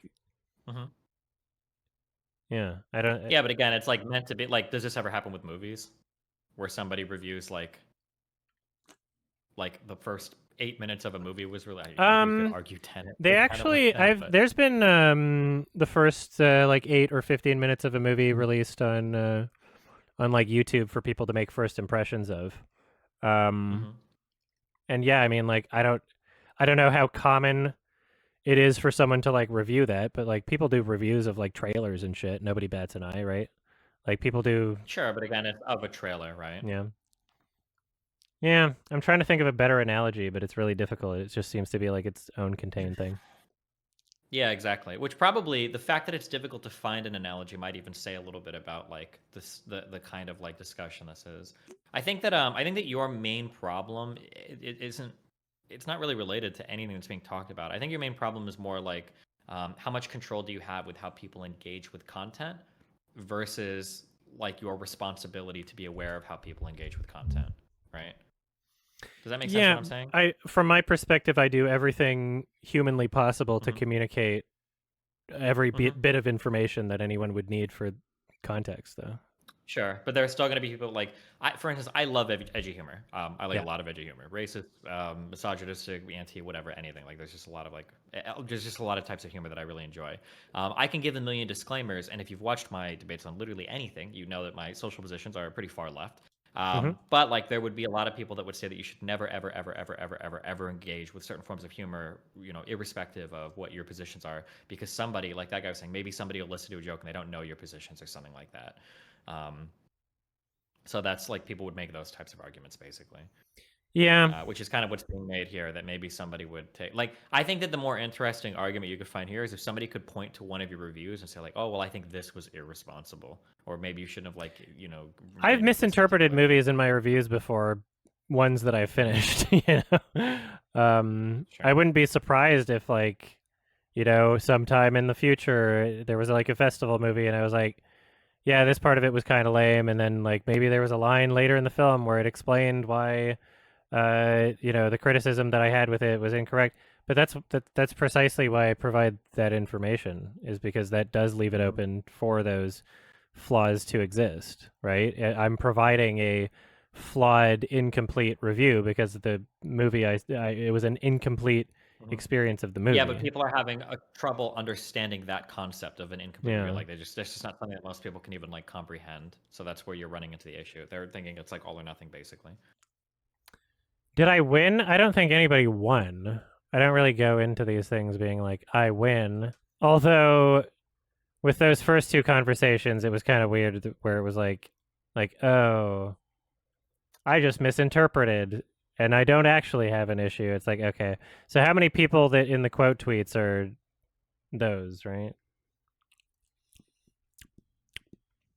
The most frustrating part about this is people are now making comparisons to my complaining that the Oscars doesn't watch movies that they vote on, which means in my upcoming video, I'm going to have to do like a cutaway to the camera and explain to people who, if they thought about it for 1 second, would understand that my criticisms with the Oscars has always been that they don't even give certain movies a chance. And it's been well documented that they vote, the Academy voters vote on categories of movies that they didn't even start watching, right? By starting a film that I don't even think I'm going to enjoy, I'm giving it more of a chance than not watching it. I consider, from the moment you start a film, you're giving it a chance. Is shutting it off halfway as much of a chance as watching it all the way to the end? No. Is watching it all the way to the end much of a chance as watching it twice? No. Right? I'm still giving the movie a chance, which is more than the Academy voters do, and I'm upset when I complain about the Academy.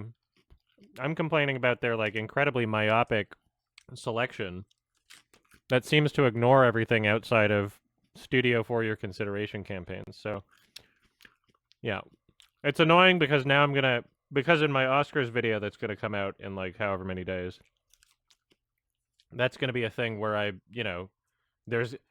gonna say I tried to watch King Richard and I shut it off after like 5 minutes because it's not for me and it was dumb, right?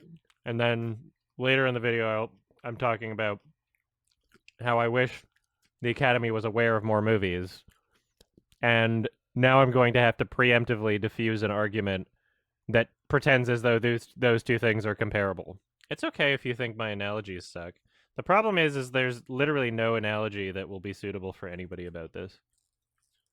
Because all of my analogies are going to involve people not finishing something but being able to make determinations on the part that they did finish.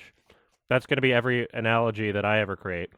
And then every person that thinks that those analogies are bad and tries to create their own is going to create one where the analogy is someone trying to represent a whole part of something that they've only seen a bit of, which is not an appropriate analogy either, because I'm never trying to represent the whole part of the movie. And even if I was, which I don't think I was, even if I say the whole movie is bad based off of one tiny bit I've seen, even if I say that, the information is there for you to be able to make your own determination about that and be like, oh, okay, well, obviously he's only seen a bit of it, so I just don't understand.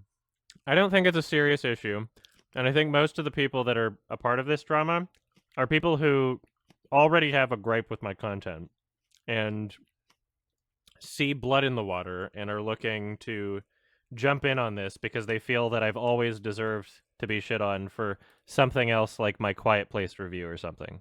The people that accuse me of having fallen off have a very myopic view and are subject to recency bias, because my best review is my most recent big one. So like at what point, like where's the falling off point? People have been saying that since like 2015, like unironically. Every year I think the year that I released Cool Cat, there were people like, man, Adam used to release videos more frequently. And people have been saying that literally forever. It's just they don't have a comprehension of like time, I guess. It's annoying that like 99% of the people having discussions on this are trying to turn it into something that it is not. They're like, wow, how can we trust any rating he's ever given? It's like, no, you don't. This is for like very specific films that we're talking about. There's never been any deception over which films I have and haven't finished.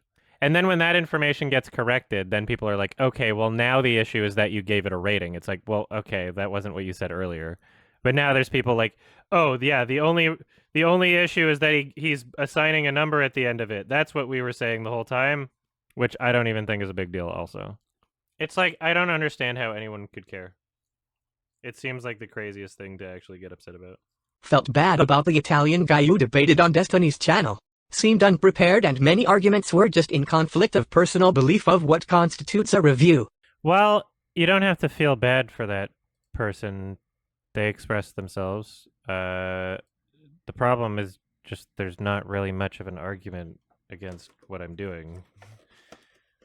Like you have to have like a very restrictive view on like how someone is allowed to express themselves in order to be seriously arguing against what I'm doing from any kind of like moral perspective. Honestly, who gives a shit? Like, this is a creative medium. I'm not allowed to make reviews in the way that I want. It's some sort of like moral issue. You should watch it for integrity. No, you should not. If you think every single fucking... I'm not talking to you, I'm talking about the person you're arguing with. If you think every single fucking movie that's ever existed deserves your attention and respect to finish it to the end, you haven't seen very many movies. Like, you really haven't. I give more movies a chance than any of these people that have argued with me ever. I give more movies a chance than any of them have by seeking them out and starting them. It is more offensive to like not even attempt to watch a film. That's more disrespectful towards films. Is not even attempting to watch them. The average person taking issue with it is like, yeah, well, it's okay not to finish a movie, but acting as if you know, doing it like a full review of a movie that you haven't finished, that's wrong. It's like, okay, well, I'm not doing a full review of the movie. I'm reviewing the parts I've seen, and I make it very clear. Like, and then they're like, oh, okay. And then later they're like, oh, actually, the issue is the number rating at the end.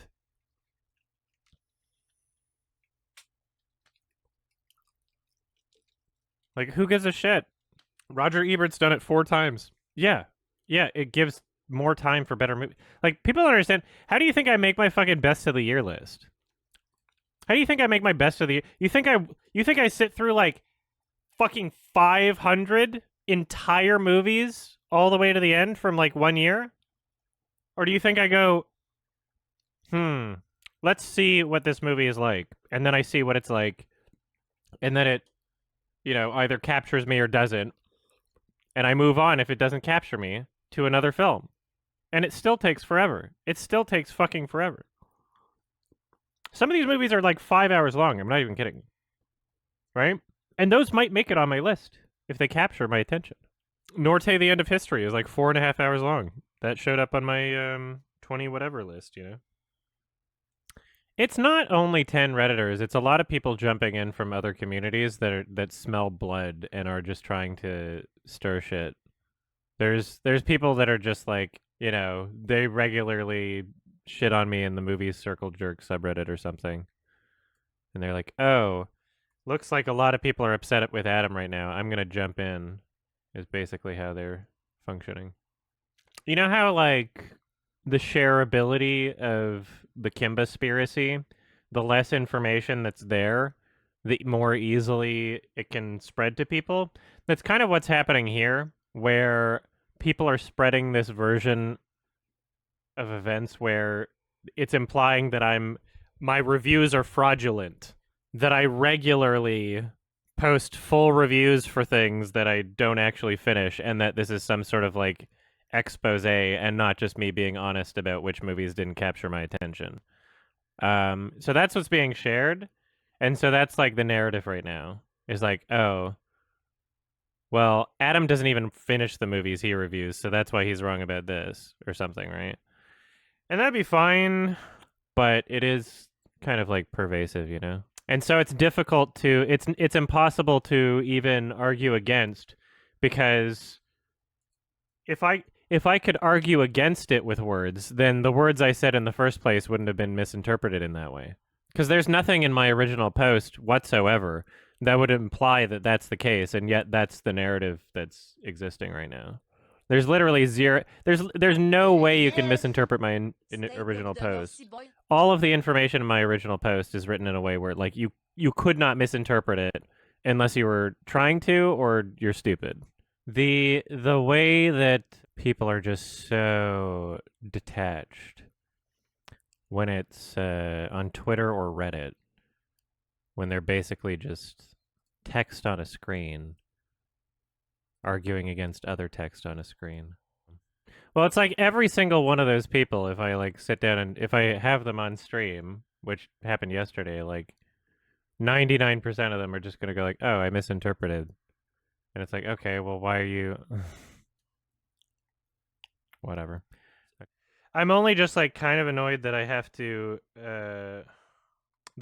make like I'm going to have to record like a little tiny piece into my upcoming Oscars video where I say, hey, when I get mad at the Oscars for not checking out every movie, I'm talking about them not even giving movies a chance and voting on movies without having even started or attempted to watch in many categories. And that is not comparable to me giving movies a chance and deciding they're not for me and then telling you what I thought about the movie or the part of the movie that I watched.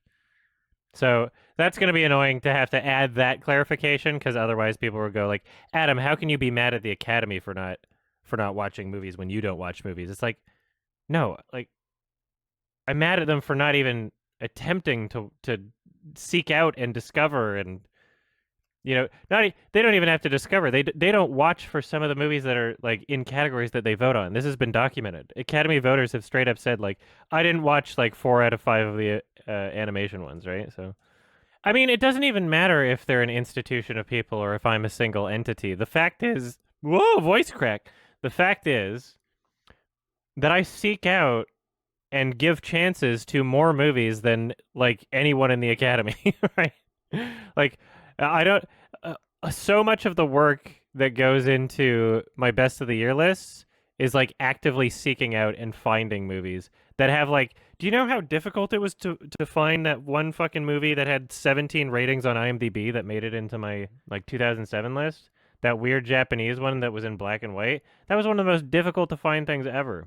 The Academy can't be bothered to seek out or even watch or even attempt to watch films. And that is a legitimate criticism, and I am still allowed to make that criticism when I give films a chance and then after deciding that they aren't worth my time, move on to another film. It's absolutely insane that people are I don't think they're being honest, the people making this argument. There's no way that they can possibly like this is just so stupid. I don't know how I could dig myself into a deeper hole. I've already like I don't know what my position is like pretty much stayed the same.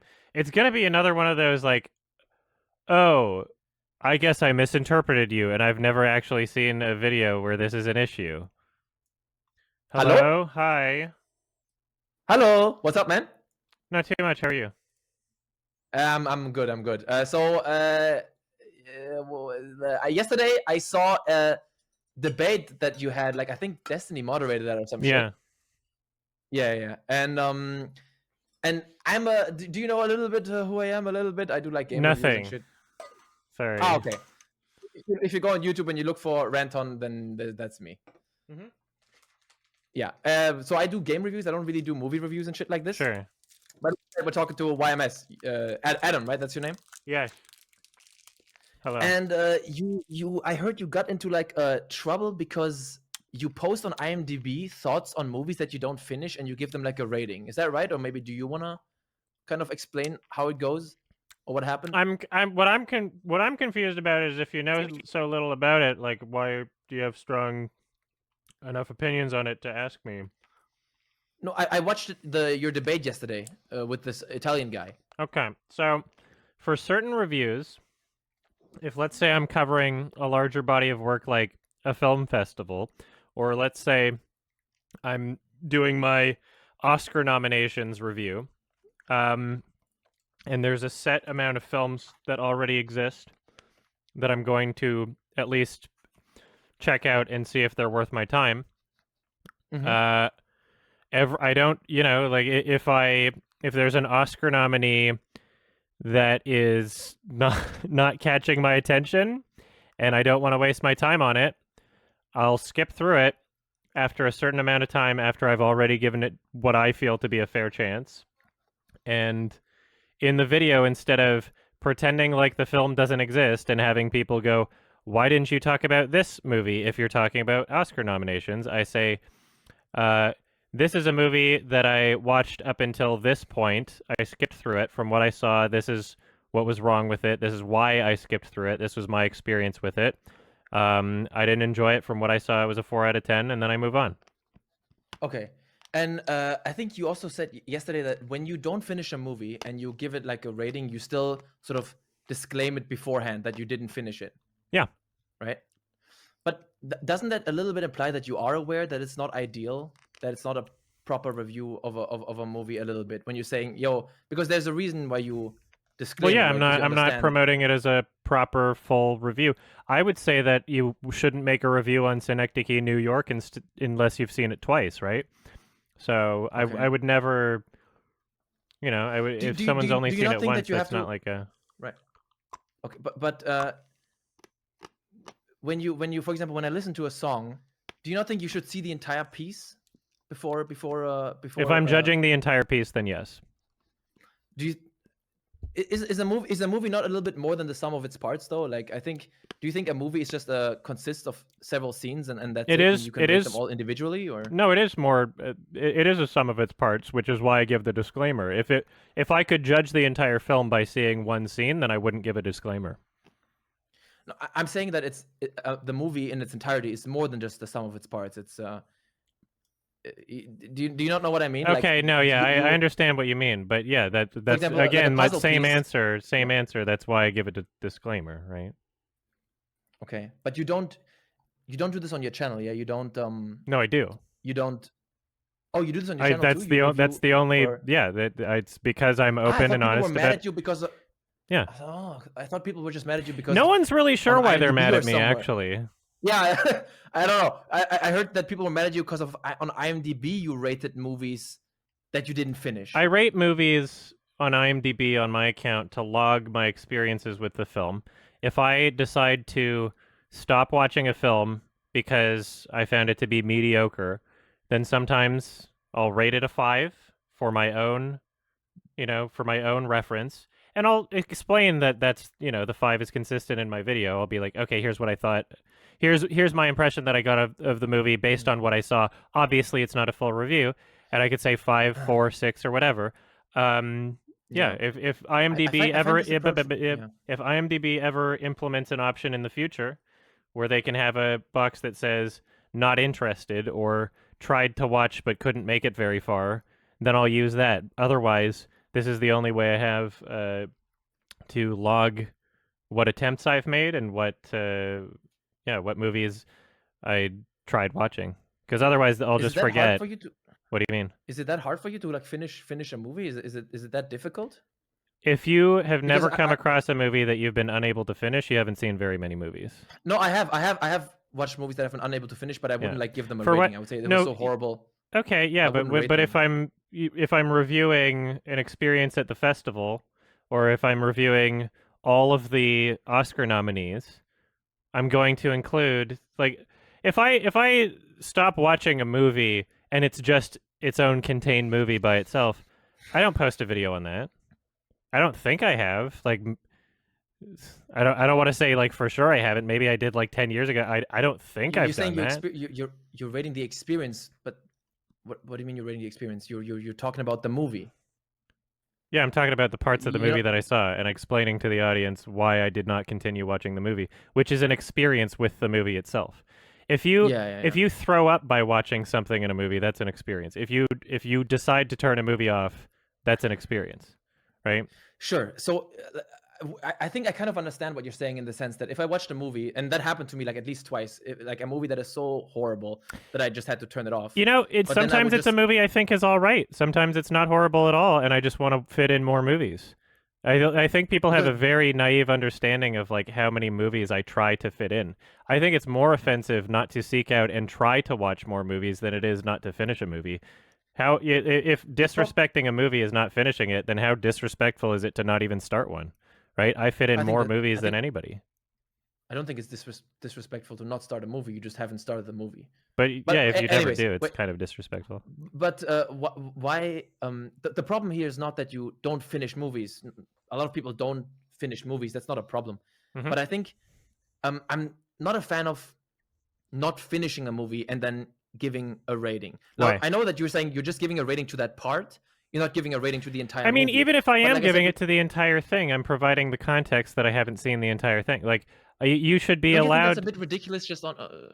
No, because what do you think a review is supposed to be? Is it supposed to be an objective measurement for other people to adhere to? I just wonder where you draw the line. Do you draw what if someone sees the first second of a movie and then just says I didn't like the first As second? long Would as you they honestly communicate, believe yeah, that's if a they good- communicate that information, then I don't care. Why would So I if they- care about that? Okay, so they're saying I watched the first second and I didn't like that first second. Yeah, that would be and hilarious. So if somebody movie's a decides, two? like, if somebody goes to a restaurant and they're like, I'm gonna order the creme brulee, and at the beginning of their review they're like, I have a bias against creme brulee and I hate it, and I looked at it and I give it a 0 out of 10. Who cares that I'm allowed to, as a That's person different reading because that I'm allowed as a person reading that review to be like, okay, so I don't trust their opinion on this. So I think that's a bit different because the creme brulee Well, then doesn't let's really start- exist in you're perceiving the entire creme brulee at once, so to speak. You're not perceiving the entire movie at once. You know that the creme brulee doesn't That's not true. unfold. The creme brulee has layers. What are you talking about? Also, like, the human body changes over how hungry you are. There are different circumstances that will affect how your taste buds interact with your brain. Like that we can not use food analogies because no one's ever agreed with any food analogy I've used. I don't guess think coming I to don't this, think the food but like, analogy works. all right, what analogy would you like me to use? I think the movies are perfect. We don't really need an analogy. Like the thing is, there's an artist who creates a piece of art, and in order to rate that piece of art, not just have a thought on it, right? Anyone can have a thought on it. You can walk past, like for example, if a song starts and I don't like the 5 seconds, I might turn it off. You know what I mean? I don't have to listen to the entire song Yeah, in order to decide if I like it or not, right? correct. But I wouldn't give it a rating. And like I listened to the 5 seconds. This song I don't is understand why that matters. I really don't understand why people are so hung up. I don't think I don't think a number rating means anything in comparison to what someone has to say about it. I think number ratings are like infinitely unimportant compared to the words someone has to say about their experience with something. So I really just don't get hung up on number ratings. They're just for my own logging. Yeah, sure. But before you said if someone watched 1 second of a movie and had a good reason, you wouldn't mind him giving the whole movie a rating. What about someone who it doesn't even have to be a good. all? It doesn't have to be a good reason. I don't care. Someone who didn't see a So movie at you all, think I would reviewers disagree are- with that because you're not even giving it a Why? chance.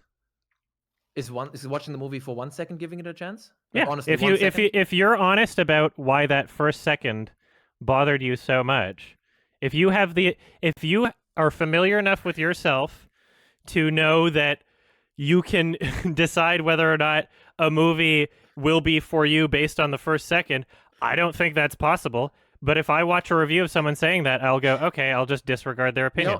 It's not creating some sort of moral wrong. Here's the problem with that. Instead of trying to look for where we draw the line, like, oh, maybe you should have seen it at least 50% of the movie, maybe 70%. Is 1 second enough? If half a second enough? Maybe the easiest way is What about just 200 watch the then? whole movie. 200%. If Maybe you haven't just seen it watch- twice, you haven't seen it.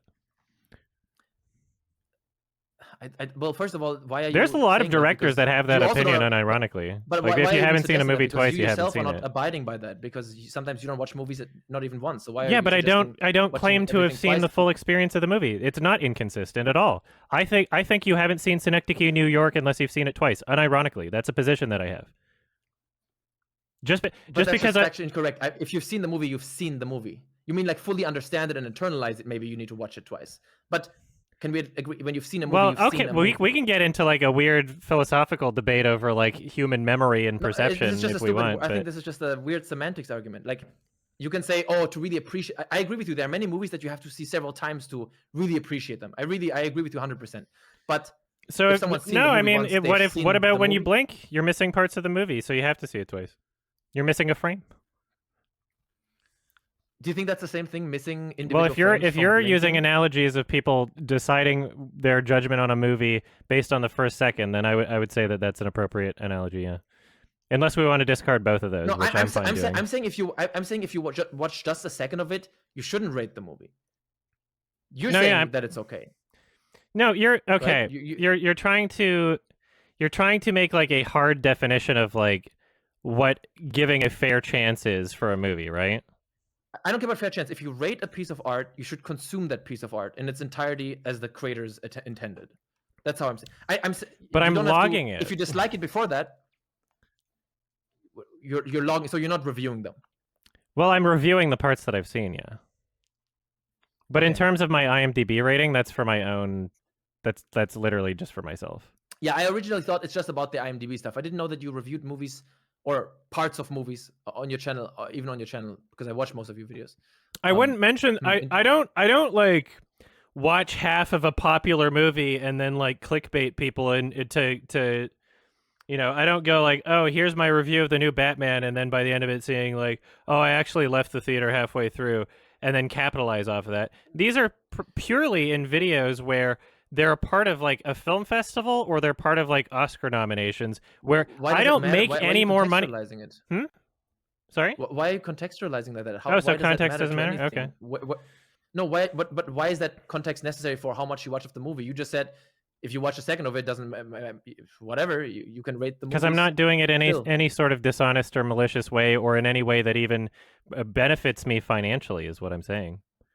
The same video exists regardless of whether or not. Irrelevant. Okay. Yeah. Do you think there's no standard that reviewers should be held to, or anything like that? I think that no, especially if we're doing like creative reviewing, like involving video. I think that it can be whatever it wants to be. You know, if you want to make something like entirely ironic and shitposty, that's up to you. I don't think that there should be a restriction but on usually the context makes that clear within the video. I think. Yeah, I provided the context that I didn't finish the movie. That was my context. I'm not being dishonest about it in any way. So, would you be okay with a game reviewer who doesn't play any of the games he reviews? Doesn't play. Okay, that's an interesting phrasing. Do you want to rephrase that? Doesn't play any of the games he reviews? Yeah, or he just plays plays the tutorial and then rates the entire game. The tutorial. Well, if he is saying, this is what's frustrating about. Hold on. Oh, you didn't finish. Okay. Well, all right. No, I mean, I think you know my point. Like he plays the tutorial and he says openly in his review, "Oh, by the way, only played the tutorial." Yeah, if he's reviewing the tutorial, that's totally fine. But what you just did before, what I was about to comment on, is that people like you, whenever you keep bringing up these analogies of would you be okay with this, you always add in at the end, oh, if he plays the tutorial, but then he decides to review the entire game. You said that. You know that that's dishonest. You know I'm not reviewing the entire movie. You know that that's a dishonest way of phrasing it. So why are you doing that? That's why I'm saying that a movie or any piece of art is more than the sum of its parts. You can't say that. But I'm not rating the entire movie. Scenes. But you're not even. But you are making a kind of. I'm saying why it's not worth it for me to finish the film. My judgment on the entire film is me saying it was not worth it to get to whatever magical part that could possibly exist that could have redeemed it. It wasn't worth it for me to get there. You see, when you're saying, if I just watch the first minute, and the first 5 minutes, and the first 5 minutes suck, and then I say, oh, I didn't review the movie, I just reviewed the first 5 minutes. I think that's you're weaseling out of. What do you mean? Because you should be able to review a chunk of a movie if you want to review a chunk of a movie. Why are you so anti-expression in art?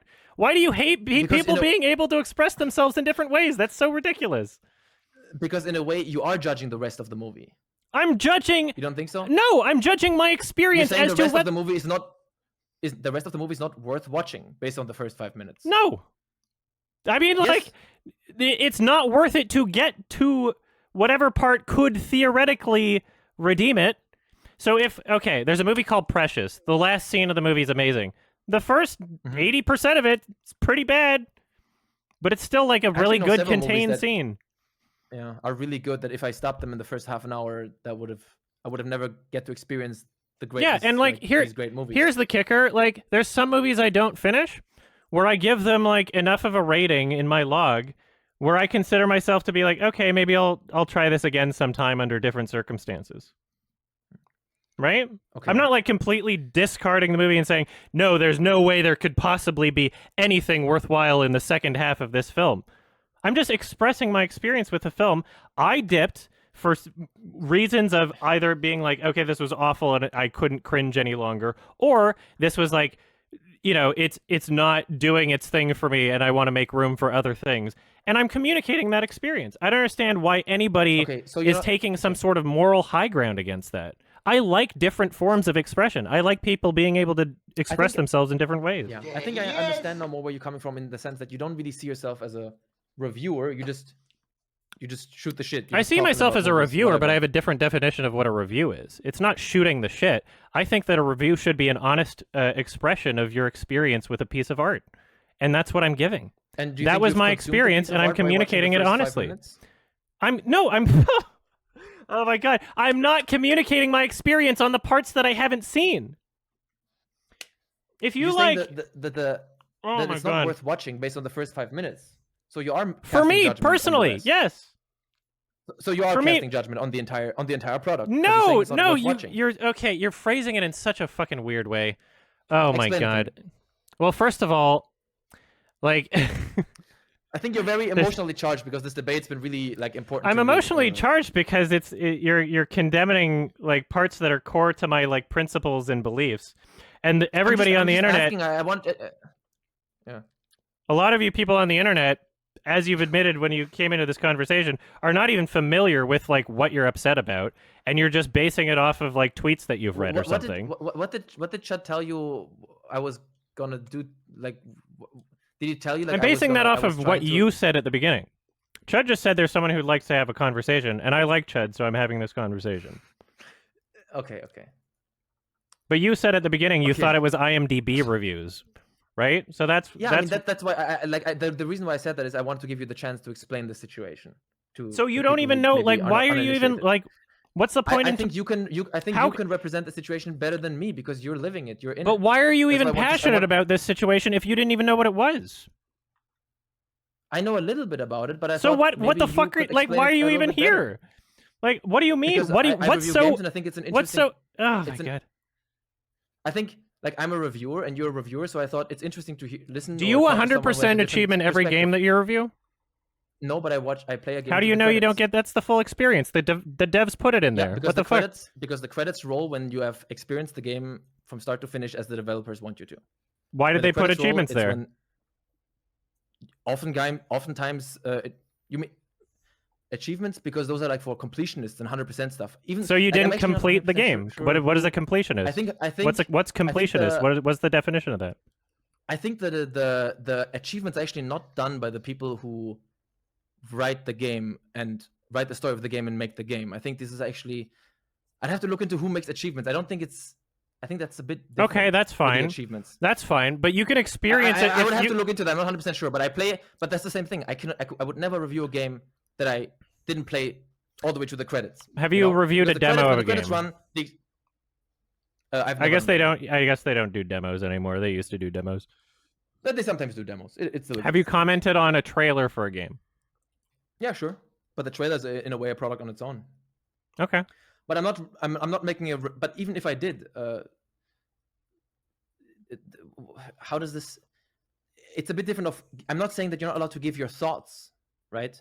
So anyone can give. You're just. It's just a number. It's just a number at the end. Is the entire issue that this is? It's just the number. So the number, right?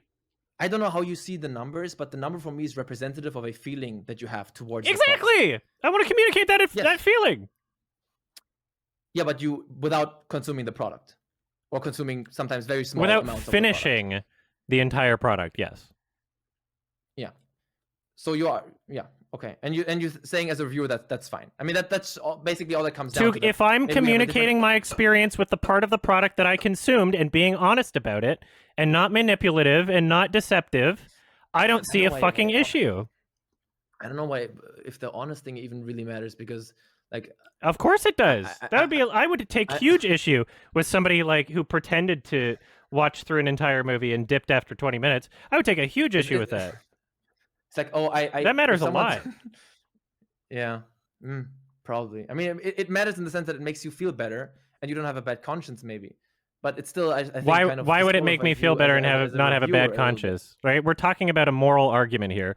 You're coming at me with saying that this is a moral thing that you should not do, right? Immoral thing that I you should think- not do, and then you're dismissing moral is my a very like charged when I word. say think like just- about my morality, you're like, oh, because it makes you feel better. Like it is I the think that same you're a shit. reviewer. You're coming here with You're a a moral reviewer. argument. I think you're a Like, why are you reviewer, and dismissing when my moral judgments? Like, what the fuck? Like, so you're more yeah, it's a bit confusing. You're basically saying as long as you're honest, you don't have to really consume the products that you are reviewing. Yes? well, it as long as depends. you're honest about it, you don't have to consume them. You don't Just don't say have that to you didn't consume the them, and that's fine. entirety of them. Is how I would phrase them. Yeah. Yeah, I mean, you really disagree that if you watch just a second of a movie, that basically like not consuming the product? Yeah, I would You argue said it's that's not fine. consuming the product. I would But argue before you you said haven't that's fine. seen Synecdoche, New York, unless you've watched it twice. Don't pivot again. Before you said No, it's that's the fine same if you, thing. If you only I would watch- argue you in the haven't seen beginning- One Cut of the Dead unless you've seen it to the end. In the That's- beginning, you said if you watch only a second of a movie and you can explain it well, you can still make a review. And now you're saying no. No. Those are two different questions. Whether or not you can make a review of something is not whether or not you've experienced the full product. Okay? Those are two completely different things. And you have to learn how to separate those two things, because I'm not claiming to have experienced the full product in my blurbs when I say I skipped through a fucking movie. How difficult is that to separate those two things? Why don't you understand? I'm really having trouble understanding it. Those are 2 different things. I'm trying to understand it because I don't know. You're yeah. I mean, if that's how you see it, then that's how you see it, right? Unironically, I believe that you haven't seen Synecdoche, New York, unless you've seen it twice. Unironically, I believe it's not possible to experience One Cut of the Dead unless you've seen it all the way to the end. I unironically believe both of those things. I still also believe that you can make a review on something without having experienced the entirety of the product, as long as you're reviewing the part of the product that you did experience. It doesn't matter if, like, there's some, not every movie is one Cut of the Dead. That's a very uncommon experience where it actually recontextualizes everything else in the movie. But even if that is the case, as long as you're providing the information to people that you didn't make it past a certain point and you explain why, I don't see the issue.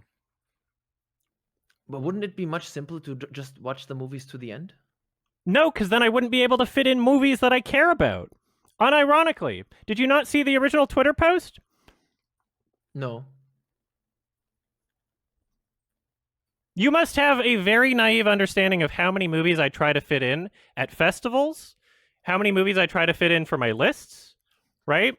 I mean, Like- it seems to be to the detriment of your content if you're watching too much. Then No. So Have you if seen a single one of my top 10 of the year list videos? Then maybe Have you you're seen like- the you're fucking like a little bit in the 2007 list? reviewer There's brain movies that I mode. included on there that had like 17 ratings on IMDb. I go through and I dig for fucking movies, and I try to experience as many things as possible. And if they're not catching me after a certain amount of time, whether that be 20 minutes or 2 hours, and I don't feel like I should be How does finishing it and wasting my time, that leaves up more time for me to be able to watch these other things. Meanwhile, people are complaining that my fucking other videos are taking too long to make. There's Like, this expression, holy shit. Yeah, like not seeing the trees because of the woods.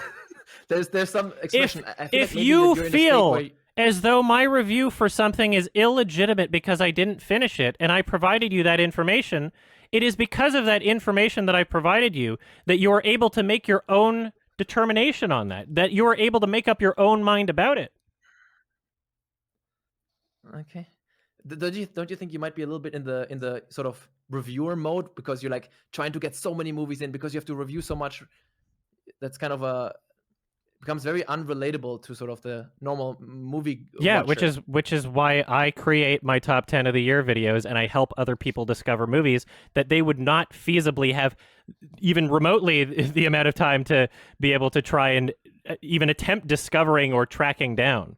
Right? I'm providing a service in that sense. That's why there's so many movies on there that are really really hard to find and really, foreign independent things that people haven't heard of. If you look at, there's a good amount of movies on my top 10 of the year list where if you go to the IMDb, I have to turn off these notifications. Sorry, they're distracting. Are you streaming right now or? Yes. Yeah. Ah, okay. I was told you were streaming as Okay. well. That's what. Yeah, you I'm said. streaming too. Yep. There's a good amount of movies on my top 10 of the year list where if you go to the IMDb, you'll see related in the related section where it's like other movies like this. They're just filled with other movies from that list video that I made, and that is because they had such few discovery and engagement before I created a video on them that it influenced the algorithm in a way where all these other movies that nobody's ever heard about are considered similar because my audience decided to watch those, right? That's the I find it absolutely fucking insane that you decided to have a call with me about this, very passionate about something that you didn't know about. I just You wanted to didn't talk- see I that. feel like I wasn't super passionate Let me in the finish. Let beginning. me I just asked finish. you a Let me few finish. Let me questions. I feel finish. like I Let me wasn't finish. super Please. heated. Let me finish. I feel That's like you were fine. a bit more heated than me in the beginning. Oh, I think. I'm 100% heated. I'm not arguing about whether or not I'm heated. That's irrelevant to what I'm saying. All right. Well, Okay. you've lost my train of thought. Congratulations, if that's what you were trying to do. Nice, got him. Yeah, I don't know. All right. Why do you, My train of thought's why do back. you I would like think- to say it. Is Yeah, that fine? go ahead. I find it absolutely insane that you decided to have this conversation with me without knowing any of the context behind anything that you would be upset about. And you're fine. Essentially, I wasn't super upset, dude. I was asking in the beginning to not done. explain Not the done. situation. Okay. All right. Let me Maybe you start can over. listen to this, and then maybe you'll notice it. That in the beginning, I asked you to explain the situation to everyone, including me, so that we can. Oh, I'm talk aware about of that. just That's irrelevant to anything that I'm about to say, but we never got to the end of my okay, sentence, okay. so. Go ahead. All right. So I find it absolutely insane that that you decided to come into this conversation and what seems like, and I know you're going to argue against this, what seems like you essentially trying to find reasons to be upset about it because you didn't have any of the context in mind. You thought it was you thought it was IMDb reviews, right? You didn't see my original. You didn't see. You didn't see my original Twitter post, and yet the crux of this argument, right? The entire reason why you feel morally superior in this sense is that you're condemning me for passing judgment on things that I haven't fully experienced when you didn't even fucking look into this conversation that you're having. Like you didn't That's even why look in the into it in the beginning I asked you- slightest. When What you the came fuck? onto the call, when you came onto the call, I asked you to But explain the something situation. made you decide to have the Because call I- in the first because place. Right? I review shit sometimes, not often enough. You review stuff sometimes, and I thought we have different perspectives and we could talk about it. That was the basic idea. And then when I invited you on, I wanted to give you the chance to maybe explain it so I can understand it better.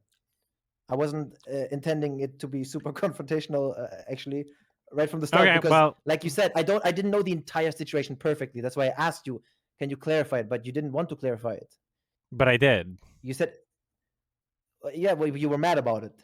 Yeah, because I don't know why. Like, it's I been get like it, like, 48 during this hours call, of people yeah. being like, No, I like get give it. me shit Yeah, over I this, know. right? So like, Yeah, and yeah. to It have must to be really rehash real the to you. exact same clarifications that I've had to over the past 48 hours. Like you said that you watched parts of a debate on it, so that's why I'm really Yeah. confused by how you know so little about it. That's confusing to Yeah, me. I watched like you no, watched enough about it to know that I played you Elden have Ring something at to the same time, say. bro. Come on. Hmm? I was playing Elden Ring at the same time. I always listen to shit in the background. I just think it's interesting because you're Oh, a so you didn't reviewer get the full and you seem to- experience.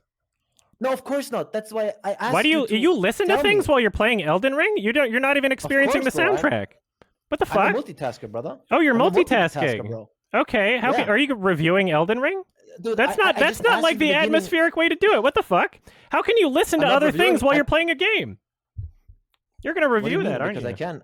No, I'm not. Okay, which Got 'em. you've never listened to something while playing a game that you've reviewed? Listen to Something when I play a outside of the I'm game? pretty- Because I'm the pretty game's focused. audio is a part of the game. That's something that the developers Does it put in the count when game, right? Does it when if I fart loud enough and then I don't hear the game? Does that count? Oh, I love this. This is great. I don't know. I'm I not the feel like only you're person very bad at angry, making and I analogies, understand- guys. and I understand why you're angry, but honestly, in the beginning of the conversation, I tried to just get you to explain it to all of us so I understand it better, and then maybe that's Okay, all well, I it really doesn't tried to do in matter. the beginning. It doesn't matter what your intentions were at the beginning. But sure, yeah, it really it doesn't. But so yeah, so you think incoming misrepresentation? Get ready. Uh-huh. If you add the words "the entirety of" or something to that effect, it'll be misrepresentative. Then yes. I don't know. It's interesting. It's a different perspective. Do you disclose in your reviews that you listen to other things while playing the game? You mean that I fart and shit? I think it's shit? more than I think you. I think you pretty much admitted that you listen to like debates while you play video games and then review those games. Do you think it would bother me? I think you've admitted that. Do you think it would bother me if you watched a movie and you reviewed it and at like the 1 minute, like half an hour in, you looked at your phone for like 10 seconds? Because that's about the equivalent. 10 seconds? What? Like, listening to a debate is looking 30. at your phone for 10? If I was listening to a debate while watching a movie, that would be different. I don't listen to debates when I play a game that I'm reviewing. Oh, okay. I don't believe that, but that's okay. What? No, when I play a game that I'm reviewing, I'm playing it from beginning to end. And yeah, sure, there's something here and there, but a game is like 30 hours long, and a movie is 1.5 hours. Okay, well, how many hours is 15 movies? Like how many hours is 15 movies? If they're 2 hours long, that's 15. That's 15 reviews. No, not necessarily. Or 15 products, 15 possible reviews. Well, okay, if you look at my channel, it's like one video for 30 movies. Yeah, I know. So do you think there's no relation between how much you consume of the piece of art and I'm ready for it. Having a legitimate No, please say it. I'm just excited for you to say it. It's like a mindful. We've been over it. It's like a mindful. No, please say it. Please say it. I'm so ready. If I say one wrong thing, you get very angry. I feel like I'm being so nice to you, bro. I was so an honor for me to talk to you for today. Well, I'm not going to hold it against you by the end of this conversation. Don't worry. I don't Twitter snipe. I don't. The Twitter snipe. The heated. Twitter sniped? Did I Twitter snipe? No, I'm saying I don't do that. Hello. Hi. I was just saying it's okay if we have a heated conversation. I'm not going to hold it against you after this. This is a debate. I'm in a situation where this has been the past 48 hours, right? Yeah, I get it. Yeah, that's why you're very agitated. And okay, so finish what you were saying before. Do you think there's any, how to formulate it without you getting very angry? So is there any correlation between a reviewer and having to watch You're okay, can I guess what you're going to ask me and you can tell me if it's... There we go. I didn't hear that. Do you want to say that again? I used the trigger word. I said movie and reviewing piece of media and watching them in their entirety and being a reviewer. Or is that just and being a reviewer? Can say No. Yeah. I mean, like, you can review whatever you want. I would never want to restrict what people can review. No, not about what you review, about the foundation of the review. Having consumed the entire piece of media. That's sneaky. There's no. That's sneaky. No, I'm asking. But you can just own the position and say no, you don't believe that. You can think you can just review as long as you're honest about it. You can. It doesn't matter how much you consume of the piece of media. Because that's the as long as you're honest. That's 100. I've said that since the beginning of the conversation. All right, so this is the fundamental disagreement that we have, and all I wanted to do is kind of understand why you feel this way, and I feel like I understand it maybe a bit better now. Maybe I don't. Why would I want to restrict what people can review? It's not about what you review. Yes, it's it the is. Foundation of Yes, it is. You can review any piece of media that you want if you consume it in its entirety. I'm not talking about what to review. I'm talking about the foundation of your review. But that's okay. We disagree there, right? We disagree here. That you believe no matter how much you consume of this piece of media, as long as you're honest about how much you have consumed of it, you can review it. You can review what you've consumed, yeah. Okay. Interesting. So if I okay. I'm not even going to make an analogy because no one likes any of the analogies that I make. No, it's go impossible. Ahead, make an analogy. No, I can't. They're not. There's nothing that compares Is it to food it. related? No, it doesn't matter. Yeah, we don't also. I don't think we really need analogies that much here because it is not super abstract, right? But yeah. So you're reviewing individual parts. It does make it does make a little bit of sense. You know, I do don't get what go you're out of saying. my way to like find movies that I can half watch or anything. Are you very clear in when you say that? You know that you say, I watched the first 10 minutes. The first I 10 say minutes exactly are when I 3 out stopped of 10. watching. Yeah. Okay, well, 1 second. And then you say like, oh, I watched the first half an hour. This first half an hour was a 3 out of 10. I say from And what that's I've it? Or do seen, you it then- is blank. So but you see that's a bit What? different. Do you No, see not how really. That's a bit different. Because From you're what saying, I've seen, that's based the on this- necessary context. Yes, from what you've seen, now you're judging the rest of the movie. You're not just judging From what you've seen. yeah, and I'm giving the So information you're, of so do you not see? Do you see that a little bit? it's from what I've seen. So you're not just judging the individual parts that you're consuming. Because when you said that, I would almost tend to agree with you when you say, judging the first 10 minutes of a movie. Okay, judging or like reviewing the tutorial. That's actually fair. If you say, hey, it's a review of the tutorial. But if you say, I am judging the first 10 minutes, but you're not just doing that. You're saying, and based on that, now you're judging the rest. I make it Do you see clear that a that little it's bit, not please? possible to understand the full context of what is in the rest of the film, right? And I say, from what I've seen, this is how I feel about the film. I think maybe that's where the problem lies, dude. I think, But you're because if you just creating. said- I mean, that's fine if this is where you've decided now the problem is. That's fine. I'm just But it trying really to just seems yeah. like you're like looking under every nook and cranny to be like, oh, okay, well, here's where the problem is. Or actually, I have a problem with this. Like, it started out with people Okay. being like, oh, you're being dishonest about what you put in your reviews. Now everyone on Twitter is like, oh, actually, it's about the number at the end. Everybody just keeps changing their mind over what the fucking issue is. So, well, I'm trying to, because you switch it around a little bit sometimes. Because at first you said, I think I've been you pretty just rev- fucking consistent, but do you not see? I just want to hear if you see the difference in that. Please just tell me if you see the difference. Reviewing the first 10 minutes of a movie or reviewing the rest of the movie based on the first 10 minutes. Do you see a difference there? but I've never reviewed the rest of the movie based on the first 10 minutes. Didn't I you don't just think say it. a I minute don't ago, think you're a judging number. the rest of the I don't movie think an based on the first 10 impression is a minutes? review. I don't think an impression is a review. That's where we differ. If you think an impression is a review, then I guess okay, you should yeah. maybe say that I reviewed the rest of the movie. I don't think an impression is a before- review. I specifically asked you before if it's okay to review something if you only watch the first 10 minutes of the first second. And I you never said and I never yes. no. I never said You said yes. oh, whatever. Okay, like every time I've responded to that, maybe Maybe there you're was not one so time. clear on your own position. Every time I've responded to that, maybe there was one time that I didn't. I tried to be Did it clear not? by saying, okay, you can review you review the parts of it that you have seen. You know, like that's what I've been saying this entire time. If I misspoke and didn't say that once, then Okay, I fair enough. apologize. So Like, then I you don't believe know. that you no, that's fair. So then you believe that you can't review something based on the first 10 minutes. You can't. You can have You impressions. can't. Yeah. but you can't Okay. review Yeah. it. Yeah. Sure. Okay, so I think is that how you express it every time that you've talked about this? Because I think that's way different.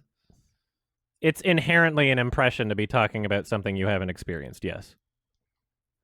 It would be think, insane to interpret it in any other way. I'm not an omniscient think God. I don't think anybody believes could I be- am. Yeah, it could be that's where a lot of the disagreement on the heat's coming from. That maybe you've very often referred to this stuff as reviews, but I think if you just said, "Yo, this is my impression on that movie based on the first 10 minutes," I mean, I'm you think that would be reviewing the the same backlash? catalog. I don't like. I'm reviewing like so, the please, this is not- festival experience, the this is not me- nominations me as a being ang- whole. Yeah, I'm not trying to disrespect you. Please don't get mad, but I think that. So I over should just this add the word "and controversy- impressions" at the end, and then everybody will So I be think okay. Because I of can this do that. controversy I can and you I can being- add the word "and impressions" to the end of those videos. Sure, that's fine. No, just kidding. I don't mind. So, like, I think because I should try that more often. So, because of that, you're faced with so much hate and negativity right now, and you're very defensive, right? Because you have to defend your Yes. position, and you believe Yeah. people are misunderstanding you, and that you're kind of exploring your own position as well a little bit, and that's not a bad. Well, because thing. I've never, I kind don't of- feel like I'm doing anything dishonest, right? So I don't Yeah, do right, things right. that I can't defend. And the thing is, I think honestly, if you made it very clear and you said these are impressions based on the first 10 minutes, I honestly believe there wouldn't be a problem.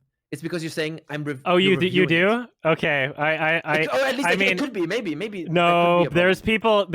There's every. This is like the god of the gaps. As soon as that issue is resolved, there's another one that like people smell blood right now, and there's a lot. but that's just the problem. Most of the people taking issue with this are people that don't watch my content and have been waiting for there to be some sort of backlash against me because they but didn't honestly, like what I I watch had your to say content. about like Edge of Tomorrow. Yeah, I watch your content. Oh, that's a shitty movie. I watch your content, but I don't really think it matters if they watch it or not. I think I would be if I heard of a game reviewer that didn't finish his games and reviewed it. I think that would suck. I don't think I have to watch his content. Or Well, be a it fan of depends his. on how you define finishing, I guess. Finishing a movie is watching the credits, playing it all the way to the credits. Finishing a But, game is yeah. playing it to the credits?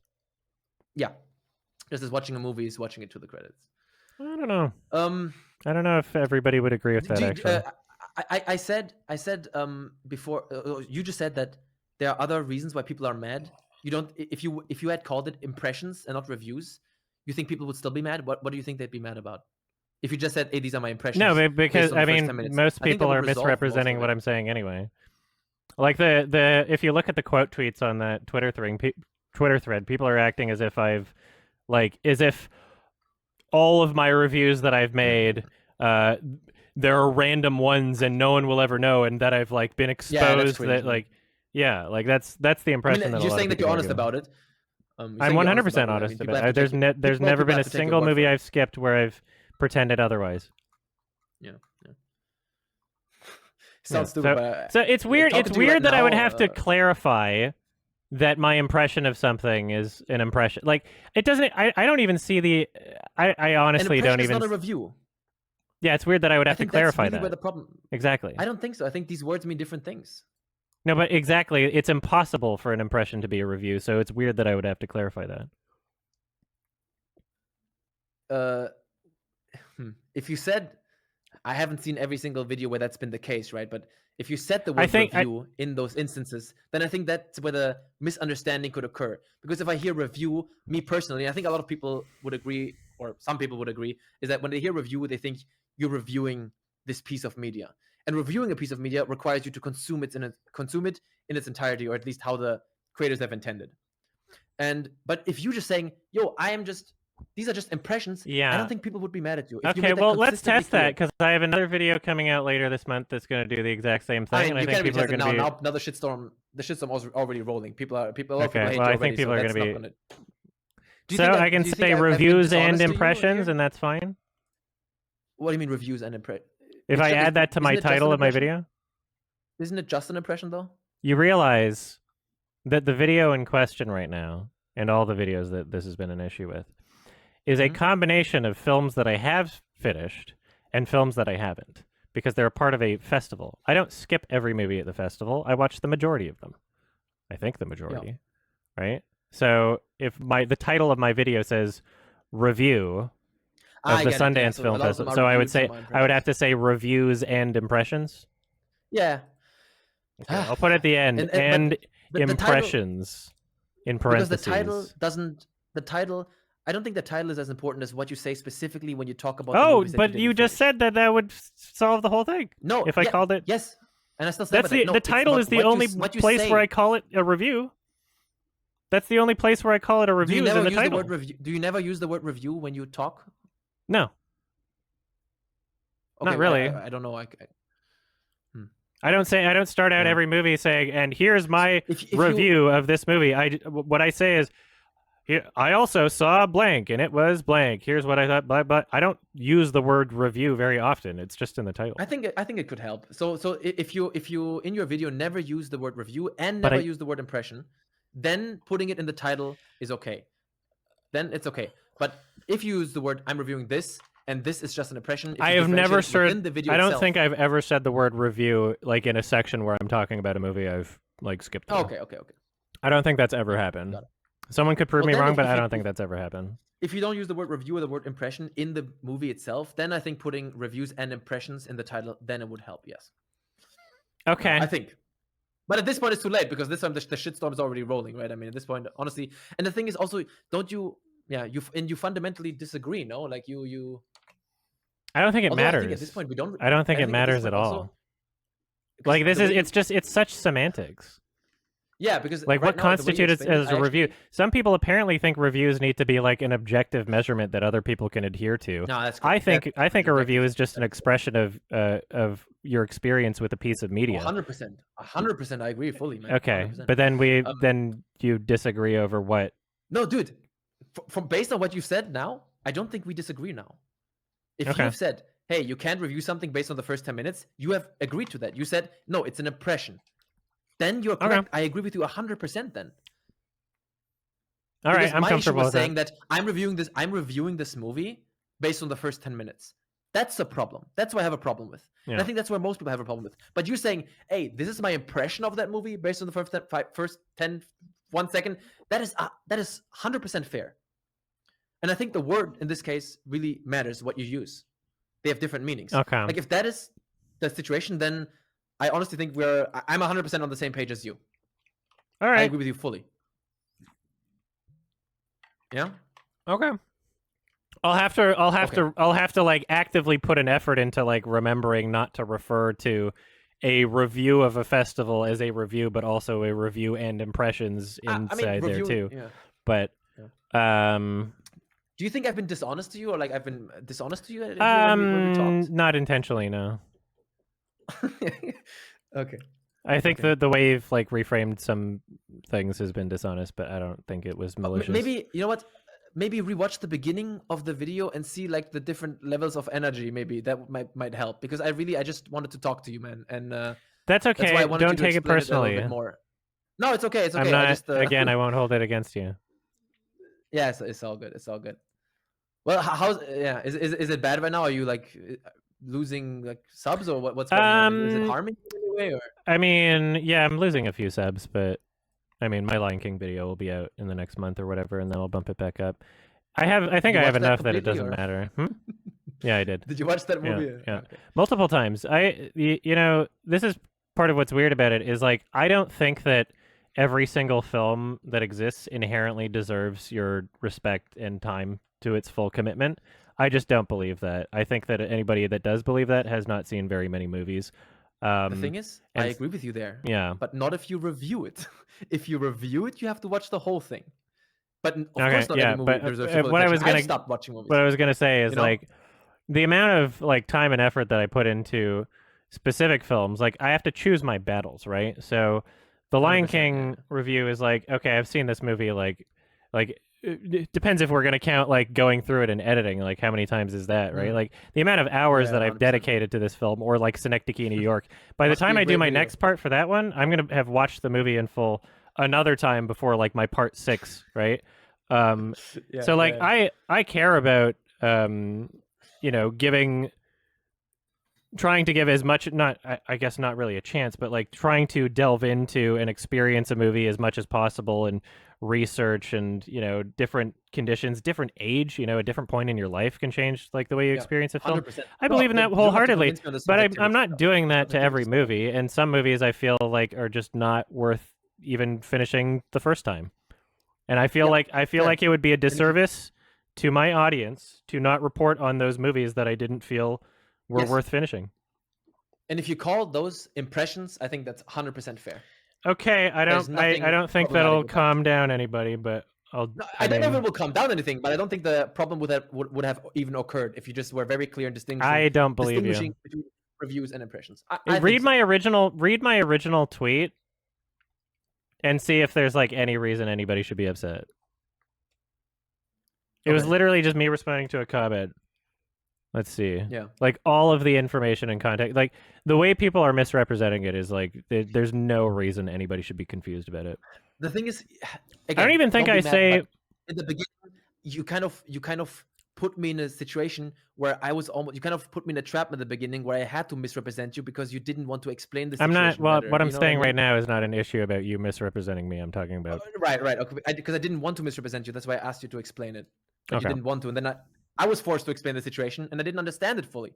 And then I was like, "You misrepresent me. I'm sorry. I asked you to explain it, but you didn't want to." But yeah, water under the bridge at this point. All good. Dude, by the way, your old boy video is so fucking awesome. Why, thank you. It's That old boy demonetized. is amazing. I watched it like several times through. It's fucking probably the favorite video of yours. Thank you. My I favorite video appreciate of it. yours. It's really good. I wish it was monetized. How do you do that, man? Upload like because you use so much of the movies. How the fuck do you get away with that? That's crazy. I mean, you don't really. Right? It's You a get struck down constant lot. battle. Yeah, yeah. All right. Well, also sometimes just take a day off from the shit if it gets you so mad. At the end of the day, no one cares. Yeah. People are gonna your quality speaks for itself. People are gonna come back to you. You're entertaining, so people are gonna come back. If I had like a big scandal, I would just, if it was really bad, just turn off the PC for a few days. It's not even it's such a non-ish. Even in the most uncharitable interpretation of what I do, I don't see why it's such a big deal. Honestly, it seems like such a nothing burger. I disagree there. I mean, when we talk about things, we talk about things.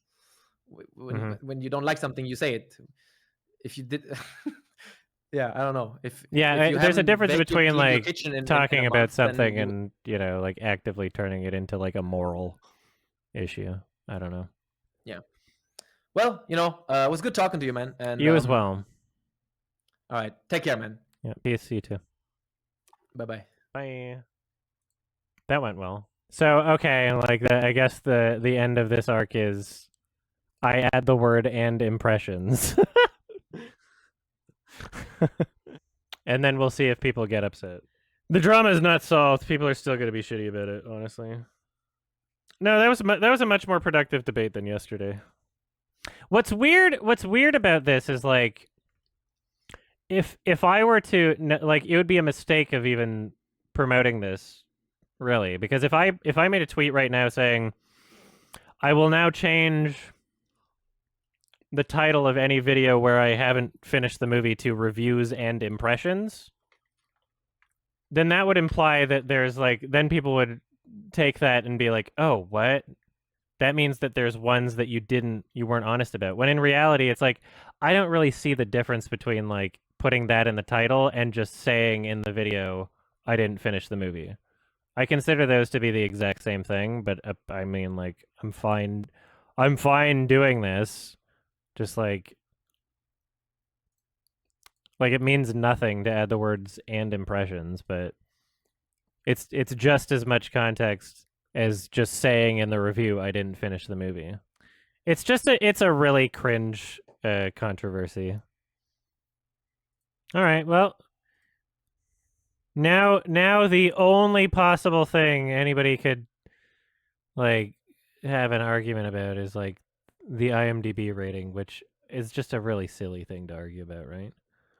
I mean, this whole thing was a silly thing to argue about, but man, that people's definitions of like what taking criticism is so fucking weird. Because if you respond to criticism in any way, that's you not taking criticism. If you don't respond to criticism, that's you not taking criticism. I've literally, like, I addressed, like, I posted the thing where I'm changing the titles of some of my reviews. They're like, wow, you really can't take criticism. Isn't that literally addressing criticism? Isn't that addressing criticism by changing the titles? But I think they don't know what they're talking about. So that seems to be kind of the issue. All right, we're going to talk with a couple more people, even though this is done.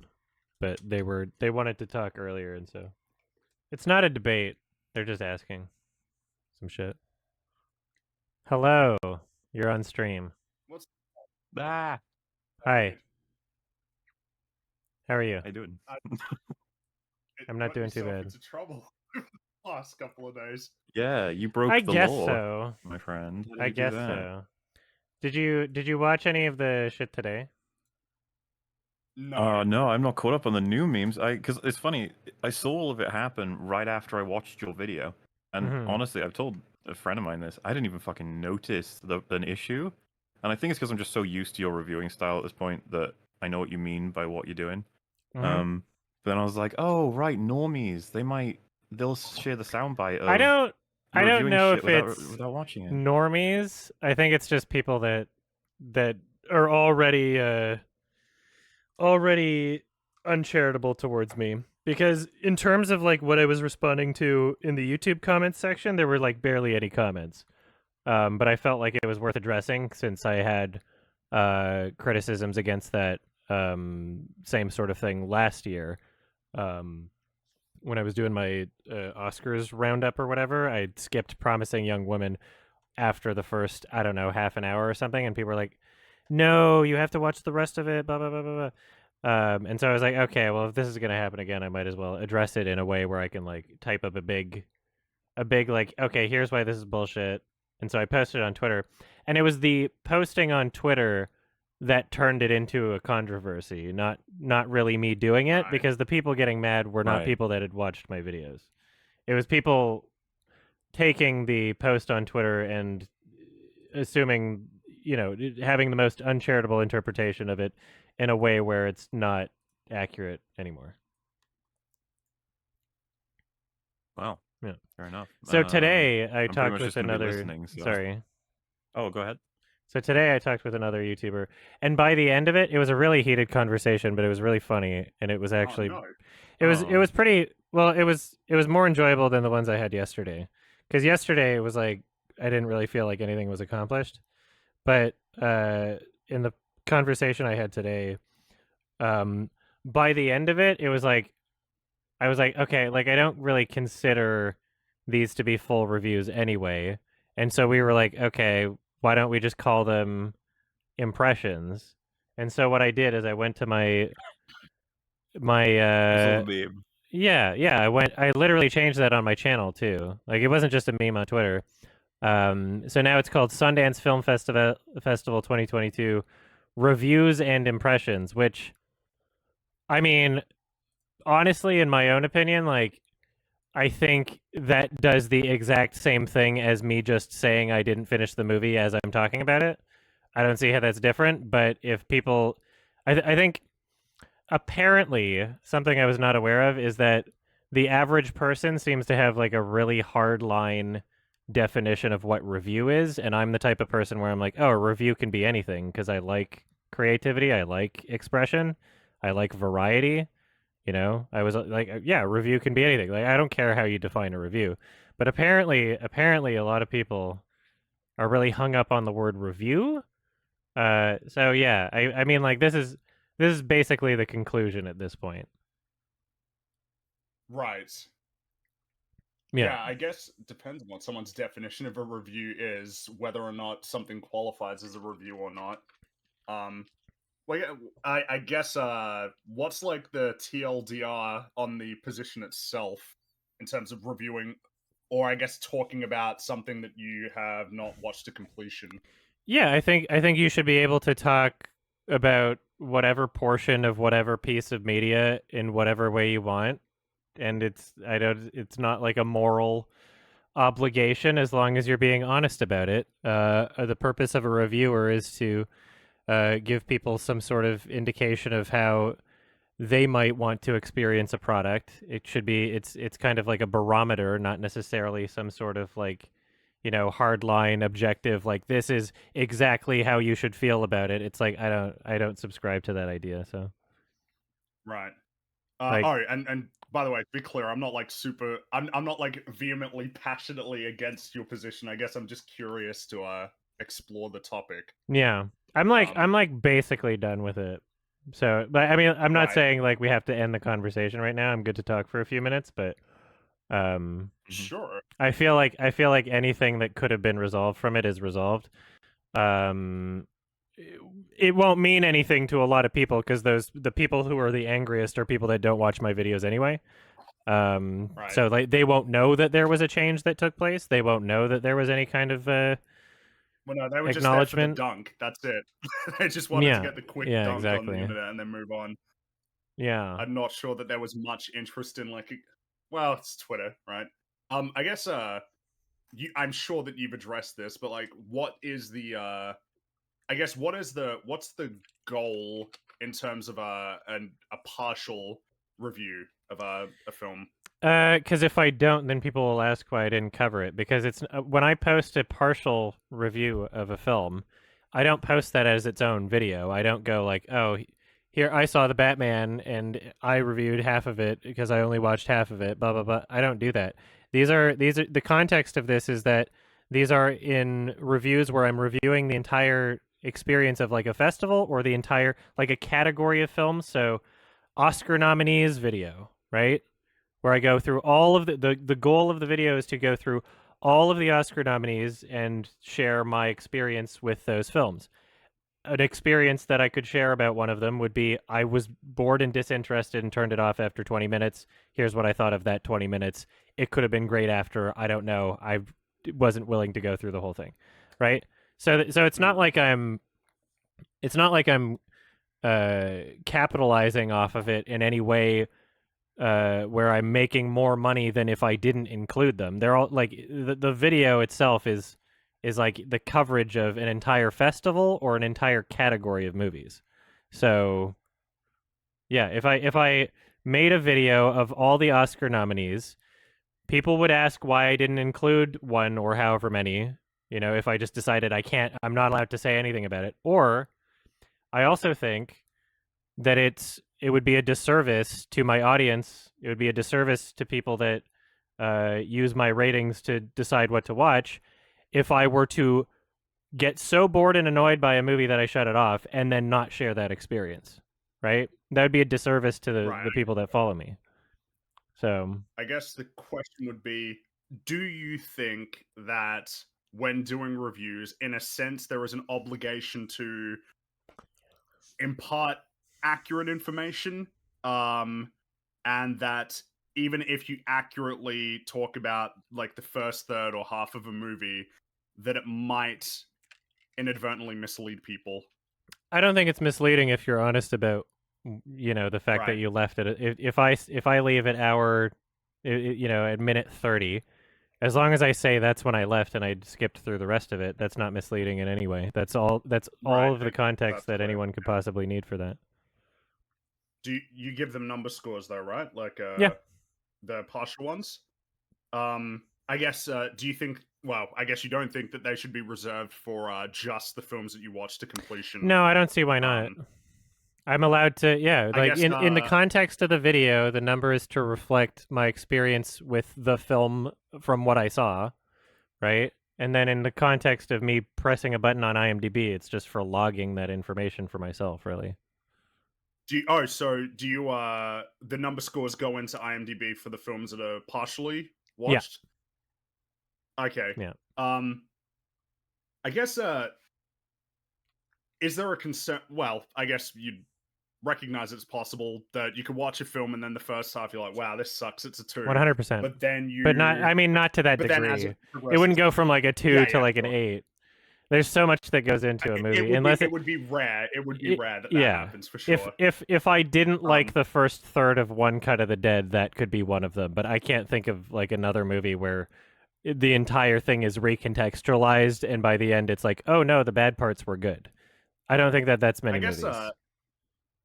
It probably isn't many movies. I think movies tend to be pretty consistent. But you think of like Spider-Man: No Way Home. The first like third of that movie is probably like a 2 or a 3, and then the character work does a lot of heavy lifting towards the end. It depends what you're getting out of the movie, really. Sorry to interrupt. That's fair too, because I guess it depends on what the goal is with a number score. If a number score is just this is a representation of my general feeling about a film based on how much I've seen of it. Yeah, honestly, the reason why I guess I find this like I would say that the average person putting a number into IMDb that has watched through the whole movie is doing so in a less honest way than I am, honestly. I don't think the average person that puts a number...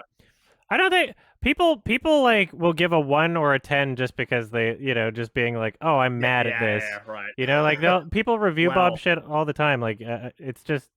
True. I don't really hold so much importance to a number. The only time where I have kind of commented on that is when people have rated films before they're released, which I would say it's like if you haven't even attempted to watch it, that's not something you should do. If you do attempt to watch it, I don't see the issue. If because the the failed attempt is a part of your experience watching it. It's a reaction that you had from the piece of media. Yeah, no, I understand the value in that, because Total Biscuit made a series called WTF Is that was a first impression series, and it was always presented as just a first impression series and not a substitute for like a review that covers the whole game. And there was value in that as a project. Well, I guess here's why I've never made any kind of like, oh, by the way, this is why I've never felt like I needed a different word for it up until now, because apparently a lot of people are mad. The reason why is because I'm a person that posts quickie reviews and like fucking like 2.5 hour long YMS reviews, and I consider those both reviews. My definition for what a review can be is so vast. I don't feel the need to like restrict the word review into being like just this narrow thing of what it can be, as a person that makes like a variety of different reviews. So I was like, okay, yeah, half review, like whatever, it doesn't matter. Like I've never concerned myself over it, because I've already create like insanely different reviews in terms of like how much I engage with the film, how long I cover it, how much research I do behind it. Like, you know, it's already like what is a review on my channel. So I couldn't possibly have expected people to get so hung up on the word review being used for something that is a review of half of something, because I'm like that already. Like I just don't care. Yeah, no, I totally get that. I think I probably have a similarly broad definition, because an IGN review of a video game versus a Matthew Matosis review of a video game, they're both reviews. They both cover broadly the game, but one of them is much more in depth. But I don't know that I want to start making categorical distinctions based on how in depth they are. But I guess if you got such a negative reaction to this approach, do you think that you want to make any changes just for pragmatic reasons to like more clearly? That's what I've done at this point. I've changed the titles, right? Because they're never contained single videos or anything. It's like Sundance Film Festival review. So now I just say Sundance Film Festival reviews and impressions. So that's what I've done. I searched for the previous Oscar nominations ones, and I changed those too. So I might be missing some, but like as far as I know, that's pretty much I've covered everything. I don't remember if I skipped through any films at TIFF last year. I honestly don't remember, but I guess how do you actually I totally did. In terms of like making a critique based on parts of an overall like project, whether it's a video, like in this case a film, do you think that would be that's an approach that would be totally fine if you put it on other things like video games, TV shows, but you took them in like parts that were, you know, in this, like a TV show, there's an episode that's a part, but then there's a season that's a part, and then the whole show overall. Yeah, everything. It's a real synecdoche. Everything's kind of like a greater part made to represent the whole. You know, it's in this case, yeah.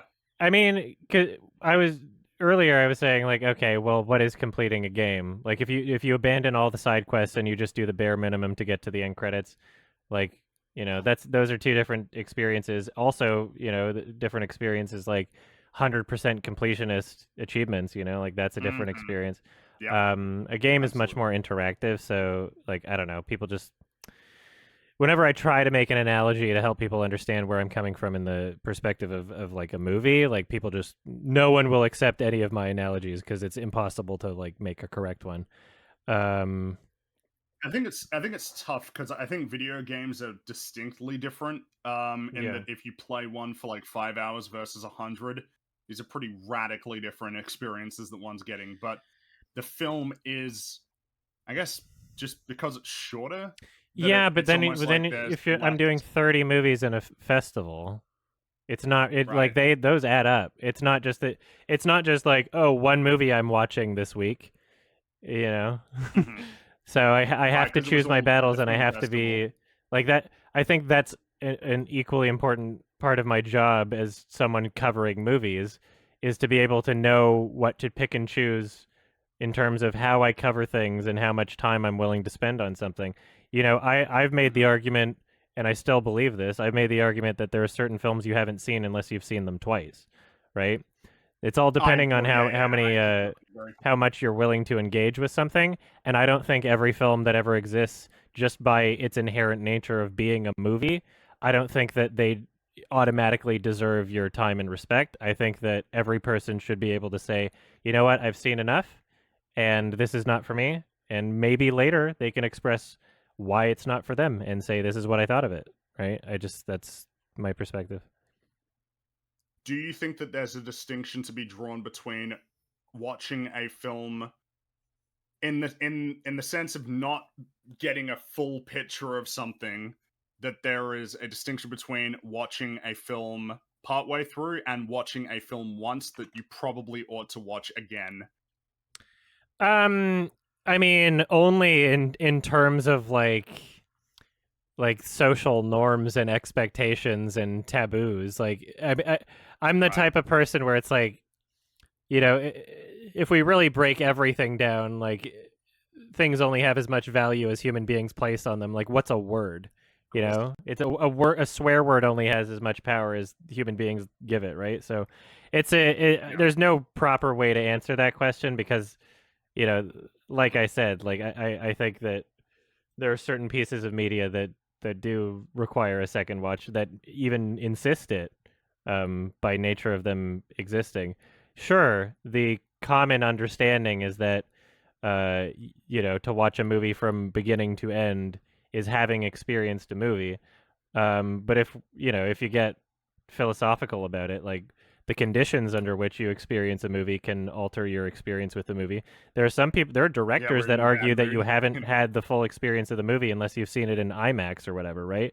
And right. So yeah, like your emotions, how tired you are, if you've had like a beer or something, like there are many different factors other than like watching it twice or watching it halfway that can influence your level of engagement with a film or your legitimacy in terms of your experience with a film. Every time I've messed up on a movie and misinterpreted it, it's been one that I've watched all the way through. Every time I've gotten something wrong, like factually about like something in a film, it's one that I watched all the way through. But you can be watching a movie all the way through. You can be distracted by if there's something earlier in the film that doesn't make sense, and then you're just on a loop thinking about it. You might miss something in the next scene because you're still thinking about like, wait, why did that happen? Blah blah blah blah blah. Right? So like, you might just forget. Yeah, I mean, like you can watch parts of a movie after sitting through the whole movie anyway. You can. Yeah, you can go home later and only remember half the movie after having sat through it 100%. I don't think that if you only remember half the movie by the time you sit down to review it, I would consider that a part of the experience and something you could include in the review. In the same way that if I stopped a movie halfway because I didn't like it, that would be a part of the experience and something that I could include in the review. Apparently that's not a review anymore, it's an impression. And then everybody's happy now, I guess. We're going to see how it goes.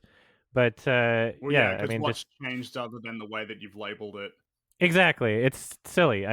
That's why that's why I think this is like one of the silliest controversies ever, is just because it's really it's all just semantics. It's all just like none of it's important.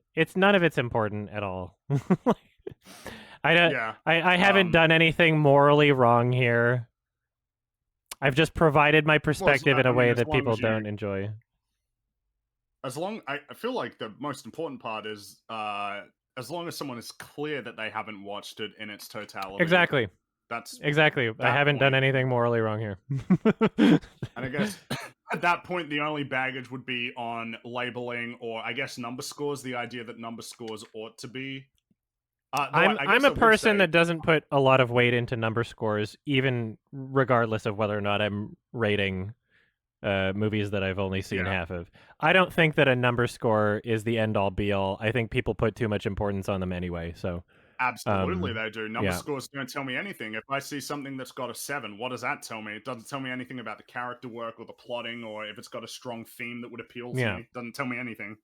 other than I guess it's vaguely good by the standards of probably a reviewer whose name I don't even know. Yeah. You know, if I'm just looking at aggregate scores on To IMDb. advocate for number scores, it's the quickest way to translate the most information in the simplest and Yeah. fastest way. And I will say There isn't this. a better way. I like if IMDb implemented a feature where I can say I tried watching it and didn't like it, or not interested, or something to that effect, then I could just use that instead of Well, rating it on if they did IMDb, what Steam because does, that's for my purpose of Steam- logging something, right?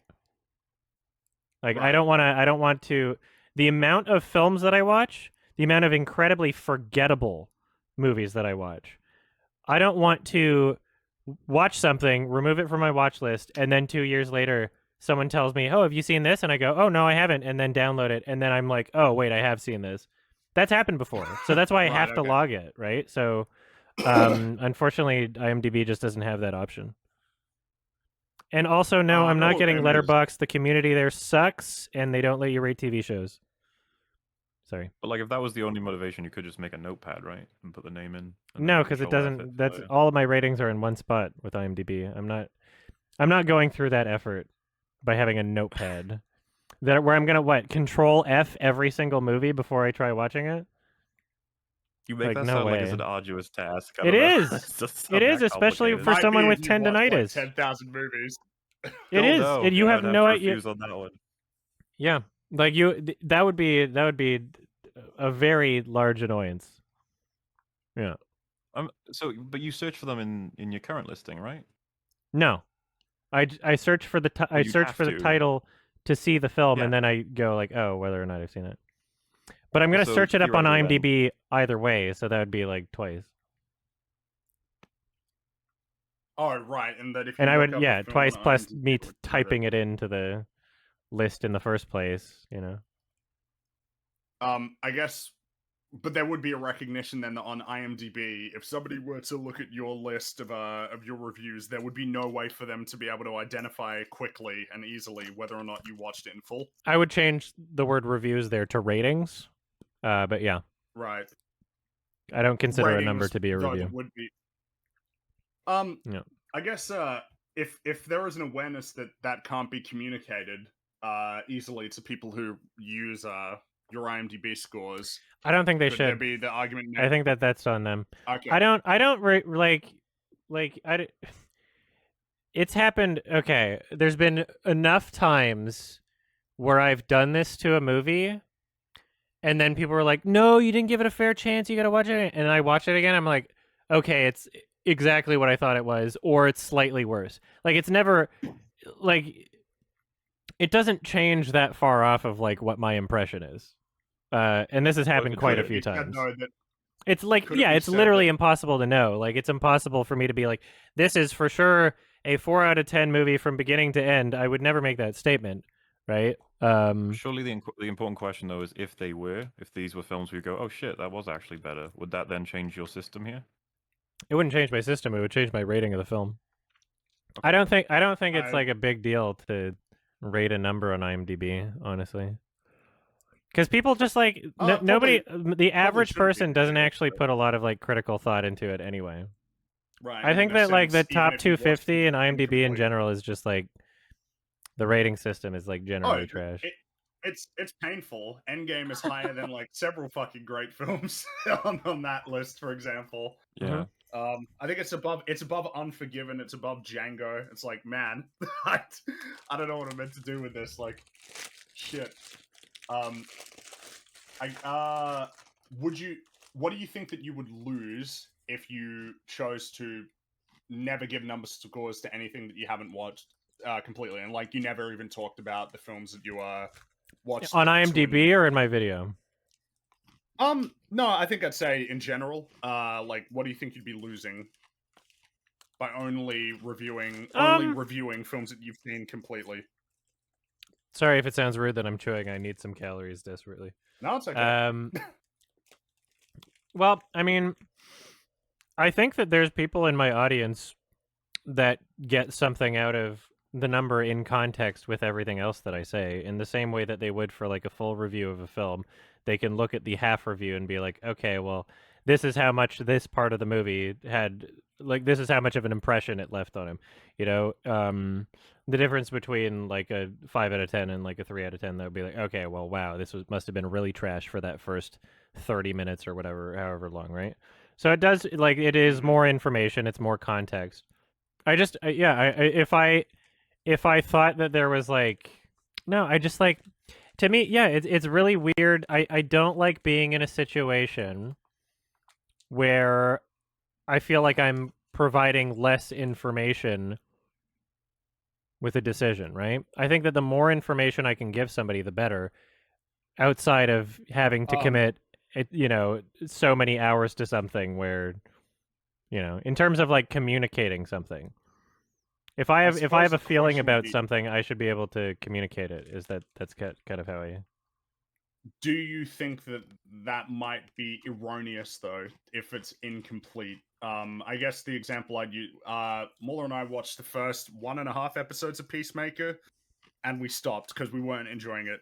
But that show's complete now. The whole show's out there. If we were talking about it when it came out, I think we could be like, yeah, the first episode didn't like it, and then the second episode, it's like, well, I didn't like up until a point, but now that it's all done, the information that we have is in a sense out of date. Not because it's older, but just because there was a lot of information that we are no longer privy to about that. No, I understand that. Look at the ratings for shows like Game of Thrones, The Simpsons, Dexter. Like, those are all shows that just wound up getting to shit. The Simpsons has more shit episodes than good episodes. What do people do when they rate them? They rate them based on their impressions of like what they've seen or what they're familiar with, or even just like, I'm sure there's people that have seen like a bunch of the shit episodes on The Simpsons, and they're still rating like, you know what, the best seasons, this is what I'm rating it on. Even though there's a way to like rate the individual episodes, they're still rating that like they've got fairly high ratings, so I have to assume that's how people are doing it. Yeah, I don't like.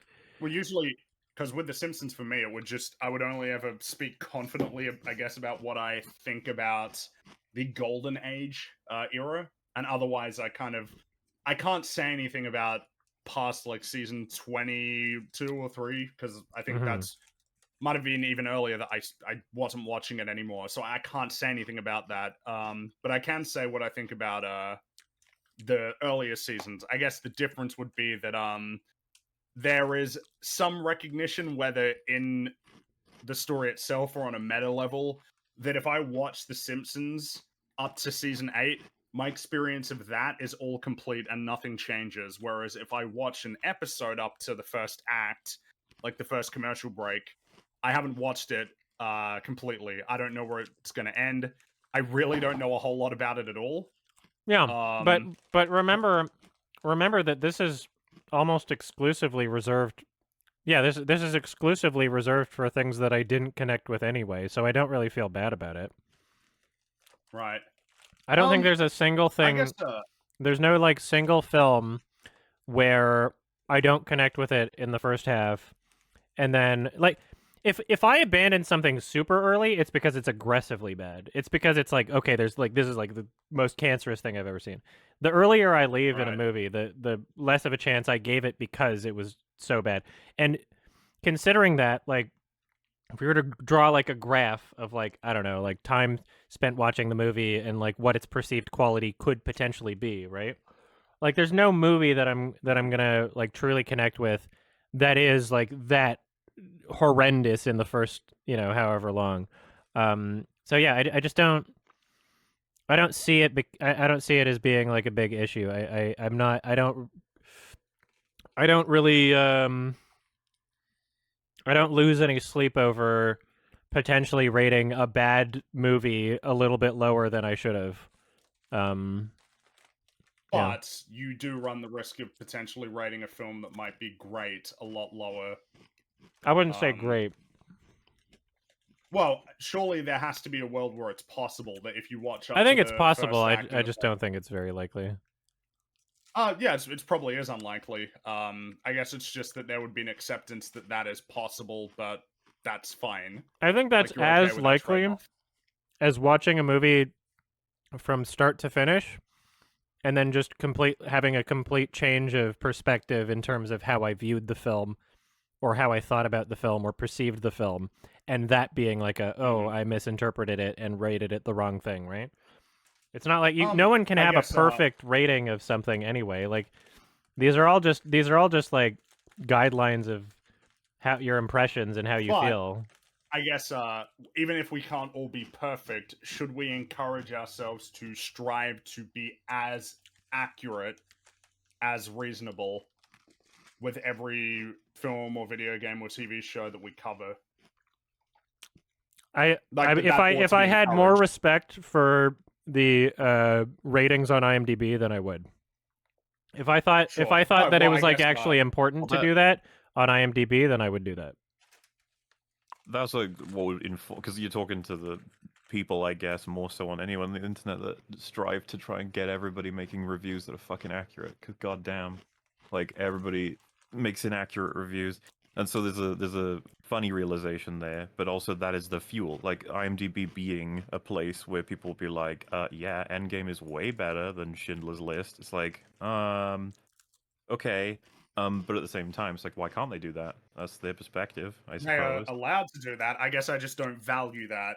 Exactly. Which is something I would also. Yeah, I like, don't value the average user rating on IMDb, and so in that if I were publishing something that had a bit more, you know, regardless of what, I hate Rotten Tomatoes, but let's say I was publishing my review counted for that sort of score, where I would at least have to perceive you like, okay, like I'm actually making a difference, or like I'm actually being looked at in, you know, some sort of way where it matters. Like, I don't know, like under that context, something maybe not exactly Rotten Tomatoes, you know, if it was like a review aggregate of like critics or some sort of association, then I'd be like, okay, but this is just like I don't have a lot of respect for like IMDb ratings, and so it's my one hard rule is don't rate it before you've seen it or tried to see it.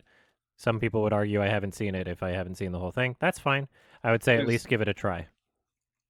I thought it was funny when you would appeal in arguments to the idea that people can watch movies and forget like whole scenes in it, and is it still okay to review them? And I think one of the people you talked to was like, well, you know, maybe it's like, for us, we get really fucking frustrated with it. It's like, if you've forgotten half the movie, maybe you shouldn't review it. Because I think we're a little bit more strict with our approach. With I say we, I mainly mean myself.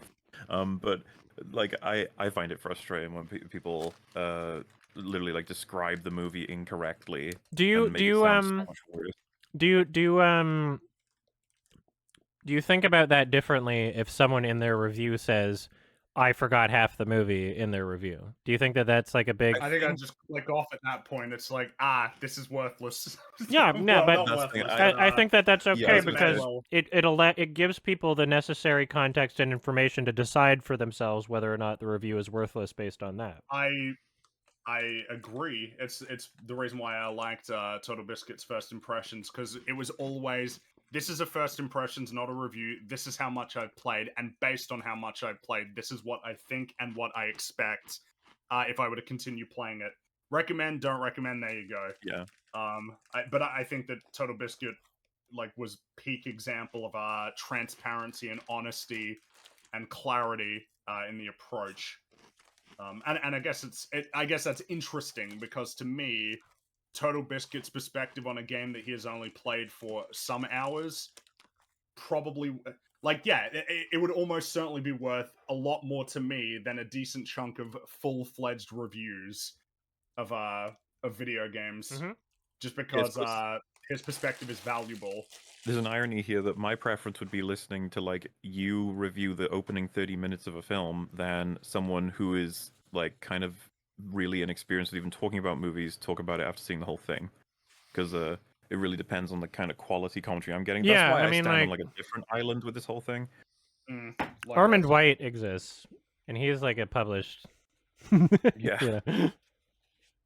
Like, what I was going to say though, I found interesting, right? Because you mentioned, I think, in part of this that it's not like the cinematography and production is going to have some kind of dramatic change after 30 minutes. And generally, assuming it's like from one director, theoretically possible that one could have that happen. But I was interested in the idea that a lot of the writing in the opening half an hour might genuinely be made much stronger once you understand like context for a lot of Mhm. it beyond the, let's say, linear portion of it, like what is going on in subtext or what characters are saying, and once you find out things in the future that did you watch Arcane by any chance? I saw the first episode. I know it's supposed to get good at 3. I haven't gotten the energy to make it to 3 though. Fair enough. Just we can add ourselves to that list of people that tell you maybe watch the first 3 Yeah. and then Well, decide. well, if you here's the wanna go. thing. I would recommend. I haven't but, rated that on well, IMDb because I'm leaving it open to like maybe I'll check it out at some point. Right? When I rate Oh, that's when I rate something and log it for like a film, I'm like, okay, I'm done with this. You know, like funny enough, maybe I in the brought it future, up. like maybe there's a chance I could like come back to it. But I'm like, it's I a bit more like I brought it up definitive because for me. the opening scene, like the prologue, is way more meaningful once you've completed the whole show. Mm-hmm. Like, it's one of my favorite scenes in the entire show, but it definitely wasn't until I had probably the second time after watching the show, right? And then I was like, holy fuck, the amount that's being achieved in this one scene. When I first saw it, I was just like, okay, this is stuff's happening here. I don't know who these people are or what this. And that's, I guess, what I'm getting at is that if one was to even say, hey, I've only seen the first 30 minutes and I'm saying the writing sucks in the first 30 minutes or something like that, is there still a big risk being ran that you don't even have the tools to be able to efficiently say that? And this is exactly why it's important to communicate that you've only like to be honest about the amount that you've seen, because a person viewing can look at that and go like, oh, he might be missing some context. I don't want to. If I haven't like seen the entire movie, it's not my job to be like, no way, no one should ever watch any of this. You know, like I'm giving the movie credit by including the fact that I didn't watch all of it. I'm giving the movie credit by being honest about that so that people who are watching my content can make their own informed decisions about whether or not to see it or whether or not, you know, like, so yeah, like I 100% acknowledge the possibility of parts of films being recontextualized with later information. You know, not only just things getting better as they go along, but making the first parts more meaningful. That's exactly why I am honest and I say I've only seen X amount of it, right? That plays into why I'm honest and open about it. Otherwise, if not watching the rest of the movie didn't affect anything, then why would I even mention it? If I thought I could get the experience of the entire movie by watching the first 15 minutes, I wouldn't be making these statements saying, hey, I only watched the first 15 minutes. So clearly, I like, yeah. Which would, I think a lot of people would then ask, you could just not. But the question I would rather ask is, what do you think the limit is? Would you be fine with, or would you find it a bit weird if someone said, yeah, this movie sucks, and check their review, and they say 1 out of 10. You go, okay, what's the flesh of the review, and it says way too many opening credits. I couldn't even get past them. That's funny. I mean, like, people do that. No, but like I would likely be like, that's fucking stupid. Why did you even bother? I'm curious what it depends on what format, right? Because you're describing a scenario where, like, if the review that you're doing is behind a few clicks or whatever, right? Like, you could argue that mine are because you'd have to find it through the IMDb rating or something, but I don't really consider, again, like, I don't consider the IMDb rating to like mean much at all. So it's right there in my video itself. Like, there's no, it would be impossible for someone not to have that information, because like the only place where I'm offering my review or impressions or whatever, the only place where I'm offering that is the place where I'm saying I didn't watch the whole thing, right? I meant more so just, do you think there's still value to be gained from that person's review? Not personally, but I would never, you know, like, I like the idea of people expressing themselves, and if that's how they want to do it, I would assume it's a troll. I would assume it's either a troll or a stupid person. But I assume there's limits on this, though. Like, if your ideas with that actually extended to the point where many people were inspired to start reviewing your favorite films because they really like you and they start looking into them, but they'll only go as far as they stay interested. And you see, like, The Holy Mountain and Synecdoche and several others are getting these reviews from people who are like, man, I was bored. I quit. I don't need other people to enjoy the movies that I do for me to enjoy them myself. If people... True. Yeah, if people, like, don't... give them what I would consider to be a fair chance. And I mean, as I've said before, many of my favorite movies I would consider a fair chance to be watching it twice. But at the same time, like, I'm the type of person, like, I believe you haven't seen Synecdoche, New York or The Holy Mountain unless you've seen it twice. But I don't want someone to watch it for a second time if they didn't enjoy it the first. You know, in the same way that I don't want someone to finish The Holy Mountain to the end if they didn't enjoy the first 30 minutes. Like, if it's not your thing, I don't want people to experience. I don't want people to feel like they're obligated to finish an experience they're not enjoying. The idea of other people rating things that I like lower because they didn't give it a fair chance is not something that bothers me. I believe it's something that already happens. Yeah, did I answer your question? I'm also thinking out loud a lot about this because the thing is, I mostly agree with you. It's just that like I said, I sit on a weird different island about all of this. I'm not concerned about your lack of watching particular parts. I'm concerned about everyone representing what they saw as accurately as they can with all the relevant information to the viewer. And at that point, I don't care. Like, it's just completely fine with me.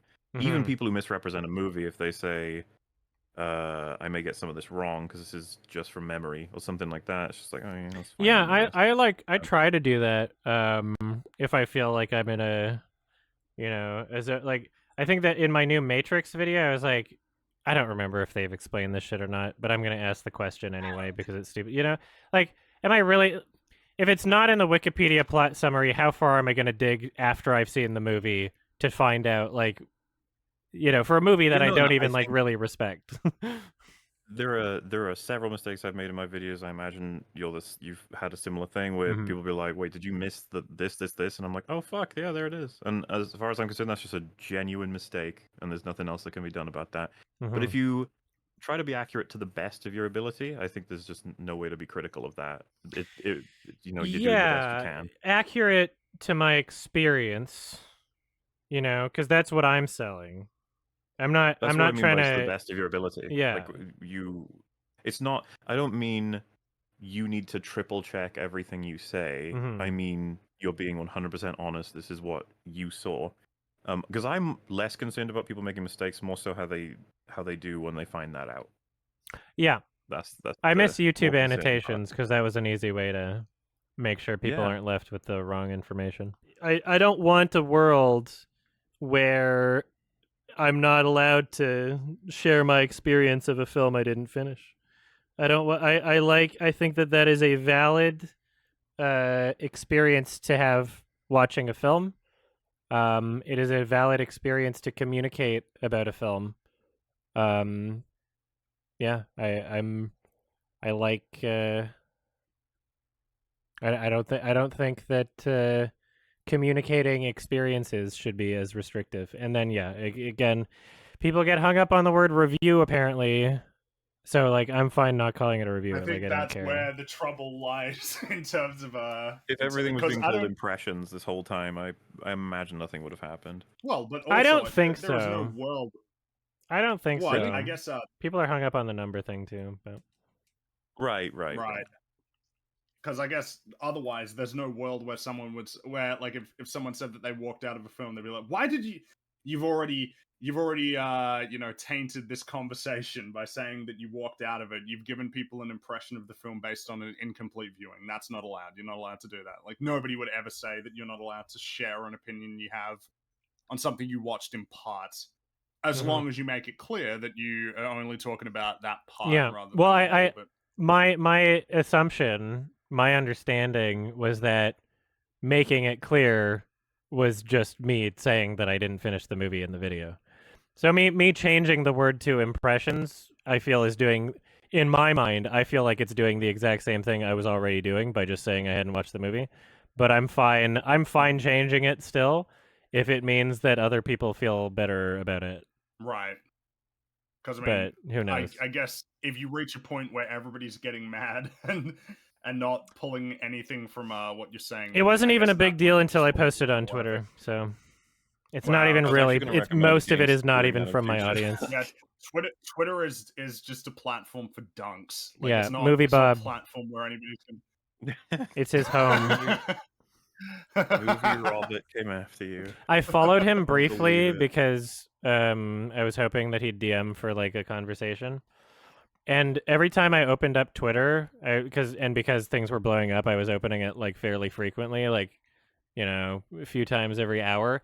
Every single time I opened up Twitter, first thing on the homepage is a new Movie Bob tweet because I was following him. I'm like, holy shit! And so I try to like find, I try to find some of the tweets where he was interacting with me, and I go to his profile and I scroll down, and I'm scrolling down forever, and I realize like this is all in like an hour. He's forever. He's Yeah. permanently on Twitter. He's never left Twitter. It's absolutely insane. Wow.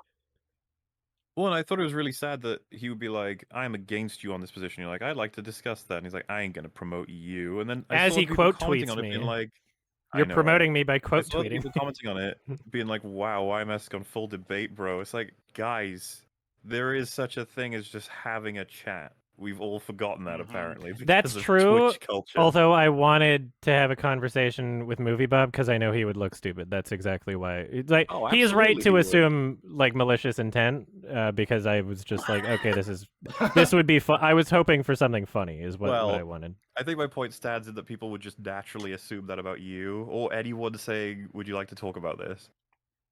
Just like, "Oh, it's debate, bro." It's just like, that's lame.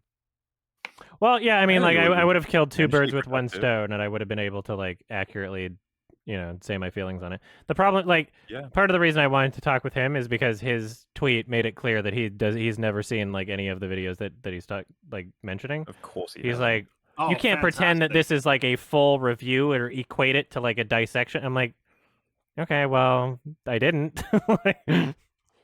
Okay. If you did, well, yeah, because it's the only what we'd be trying to identify as wrongdoing would be misleading people. That would be the problem: misleading people or misrepresenting a film. It seems As like the opposed only to just reason that people should expressing a actually be perspective that upset, you don't but want. whatever. Well, yeah, because you can't, like, the only other one would be that they are upset that you presented a perspective that they believe should not be allowed to be shared, which is a partial perspective. Which is Well, I weird. suppose A the only weird other thing to option they have left say. is that they think it's unfair to the content. or the Which people who made it. I don't know what believe that in means. that. I don't think that all I don't think that all like films deserve to be treated like the same. I mean, if that's the way that it works, then it should be that when you buy your ticket and sit down in the theater, like, some chains wrap around you and lock you to the chair. It's like you're here forever. Well, for 2 hours, you have to stay here. I don't even know how anybody could say that, like that you must, or that it is like a moral imperative to watch a film to completion that you're not enjoying. Yeah, if you walk out, that you can't say I didn't like what I saw. I of course disagree with them, but I do feel like we're exaggerating here. They would be saying, "No, I just think that you shouldn't review it unless you finished it." Right, so they would be saying that isn't. I can give an impression. Like I care so little about the word review being used in terms of what I do. It's always my issue has always just been how I express myself. So if people want me to not use that word, like I'm fine. It's always for me. It's always only ever been just about expressing myself. I don't care if the word like I don't need for it to be called a review for me to like be okay with it. So it's weird that it took like 48 hours to get to that point where it seems like there's kind of a resolution. But like, damn, people are fucking if they crazy. said like, okay, fine, no more use of the word review, and they started saying assessing it instead, like you cannot assess this until you've completed it. Then all the response is just like, can I assess the parts I've seen? Then they have to argue for contextual changes, and then you can just be like, as long as I make that clear, is it fine? And you really get to a point where I don't think impression seems to be a word that like I couldn't imagine anyone getting. I just meant if we get rid of that word because it's like a stickler for people or whatever. Impression or review? You're right. No. Review. Just I don't know. I've never had a strong, definitive definition of review. Though I've always just assumed it was just expressing yourself about a piece of media, but I guess I'm not allowed to. So there's an irony there. I feel like I'm gonna say it. I'm gonna do it. I feel like that's too restrictive. Mm-hmm.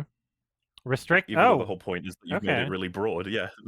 It's restricting it by. I think a review can be even more than that theoretically.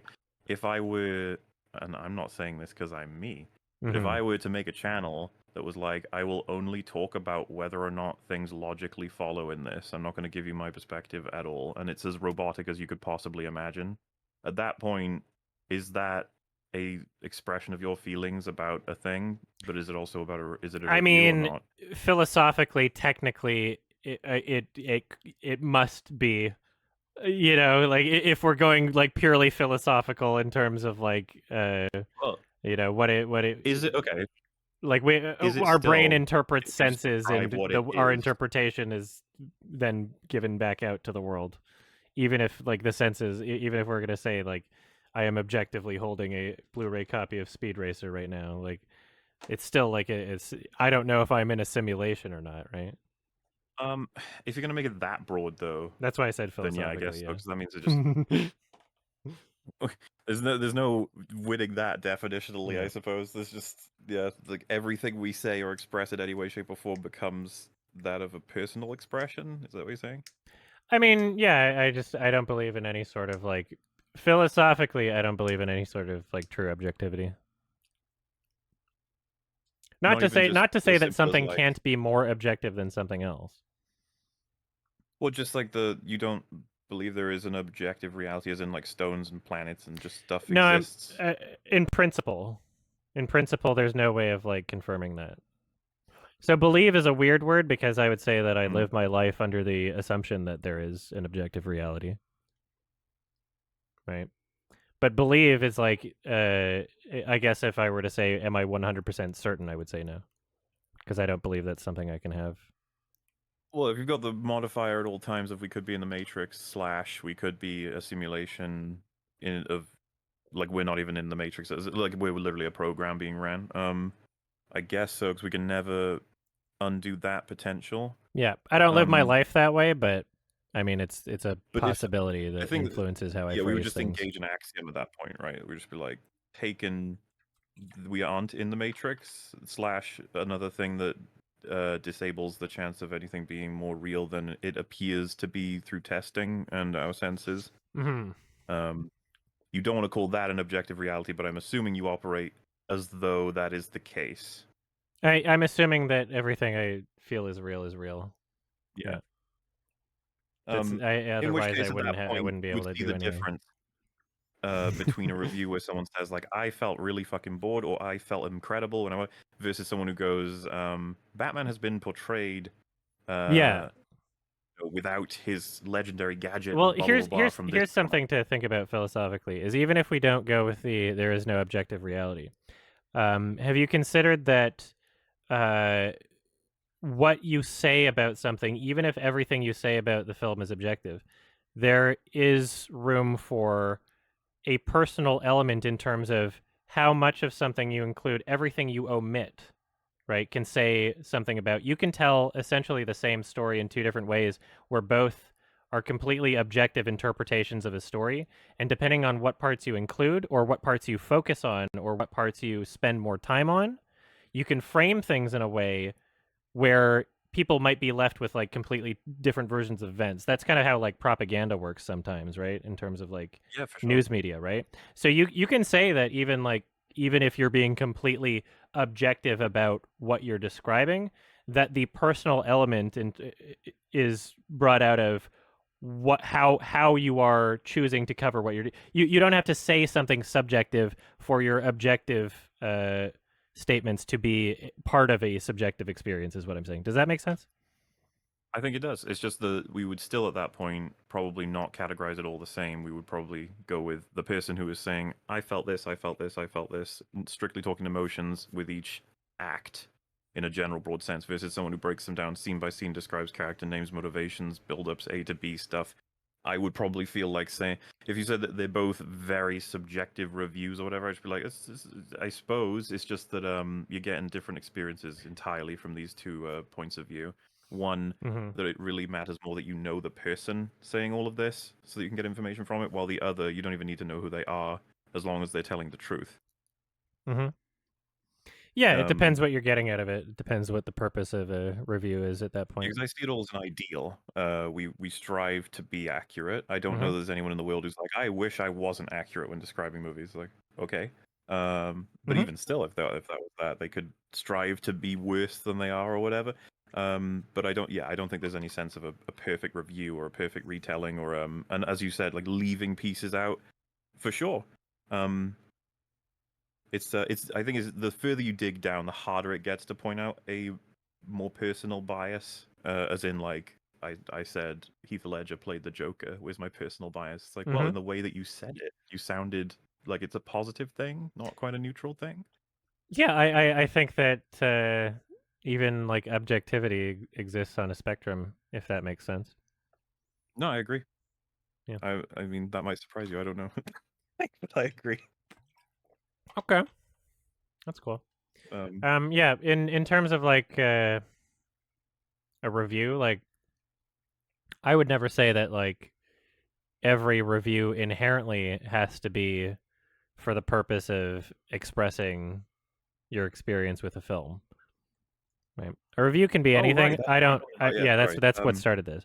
A review can be anything, in my opinion. You know, as long as you are making some statements about like something, you know, like a review can. If we're reviewing a film or reviewing a piece of media, you could you know, making some sort of statement about media.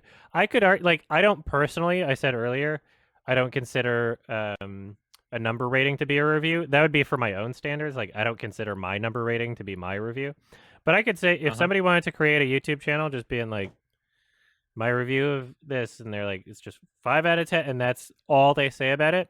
Sure, it would be silly and it might just be a joke meme channel or something. But I would never be like that can't be a review because it's like a tech in the same way that I'm willing to, you know, in how I phrased myself of objective reality, right? I'm generally a type of person that avoids making like very absolutist statements. So that I totally understand why. Yeah. And yeah, all I would I guess I ask this comes up quite a bit for us on EFAP, but like if I reviewed Batman and Robin the way I've been doing TFA, I don't see how anybody would conclude that I must fucking hate that movie. But I'd be like, no, I actually love it. I think it's hilarious and fun and all this other stuff. But I do think it's like poorly put together. In the same vein, we were asked, I think yesterday or the day before, like what are the movies that you think are really well made but just don't do anything for you? And one of the examples I gave was Godfather. I recognize how well crafted the film is. I just don't get anything out of it. And the first response I got was like, "How can you possibly say The Godfather isn't good?" And I was like, "I didn't." And that's kind of why I value an attempt at separation, at least to try. I feel like it improves the conversation at least to some degree in trying to get across how you felt versus what you saw was there and recognized. And sometimes you can do a mix of both. Sometimes you do more than the other. All reviews are different. I can totally understand and respect it. I would say that there is value in making that consideration for sure. To like, you know, for a person to attempt to be aware of it. I gotta pee real bad anyway, and I gotta get back to work. But if you have anything more to say, that's fine. I also got just no, I think that was a fun conversation. Yeah, that's fun. Well, best of luck with whatever else happens next. I'm sure it'll be nice and chill now. Oh yeah, I'm sure. At the drop of a hat, everyone will be very nice to me on Twitter now. Yeah, your time as being dunked on is mostly ending. So yeah, flavor of the week. People move on to something else. Exactly. Yeah. I think Vosh and ContraPoints are mad at each other. So yeah, I'll just let that one happen. And blocking has happened, if you can believe it. Yeah, I'll just drama. I'll allow someone else. I'll just scroll away into the corner and back to the editing dungeon. All right. Have a good day. You too. For me. Right. Bye. Bye. Hey guys, it's March 2022, so let's update these Patreon credits.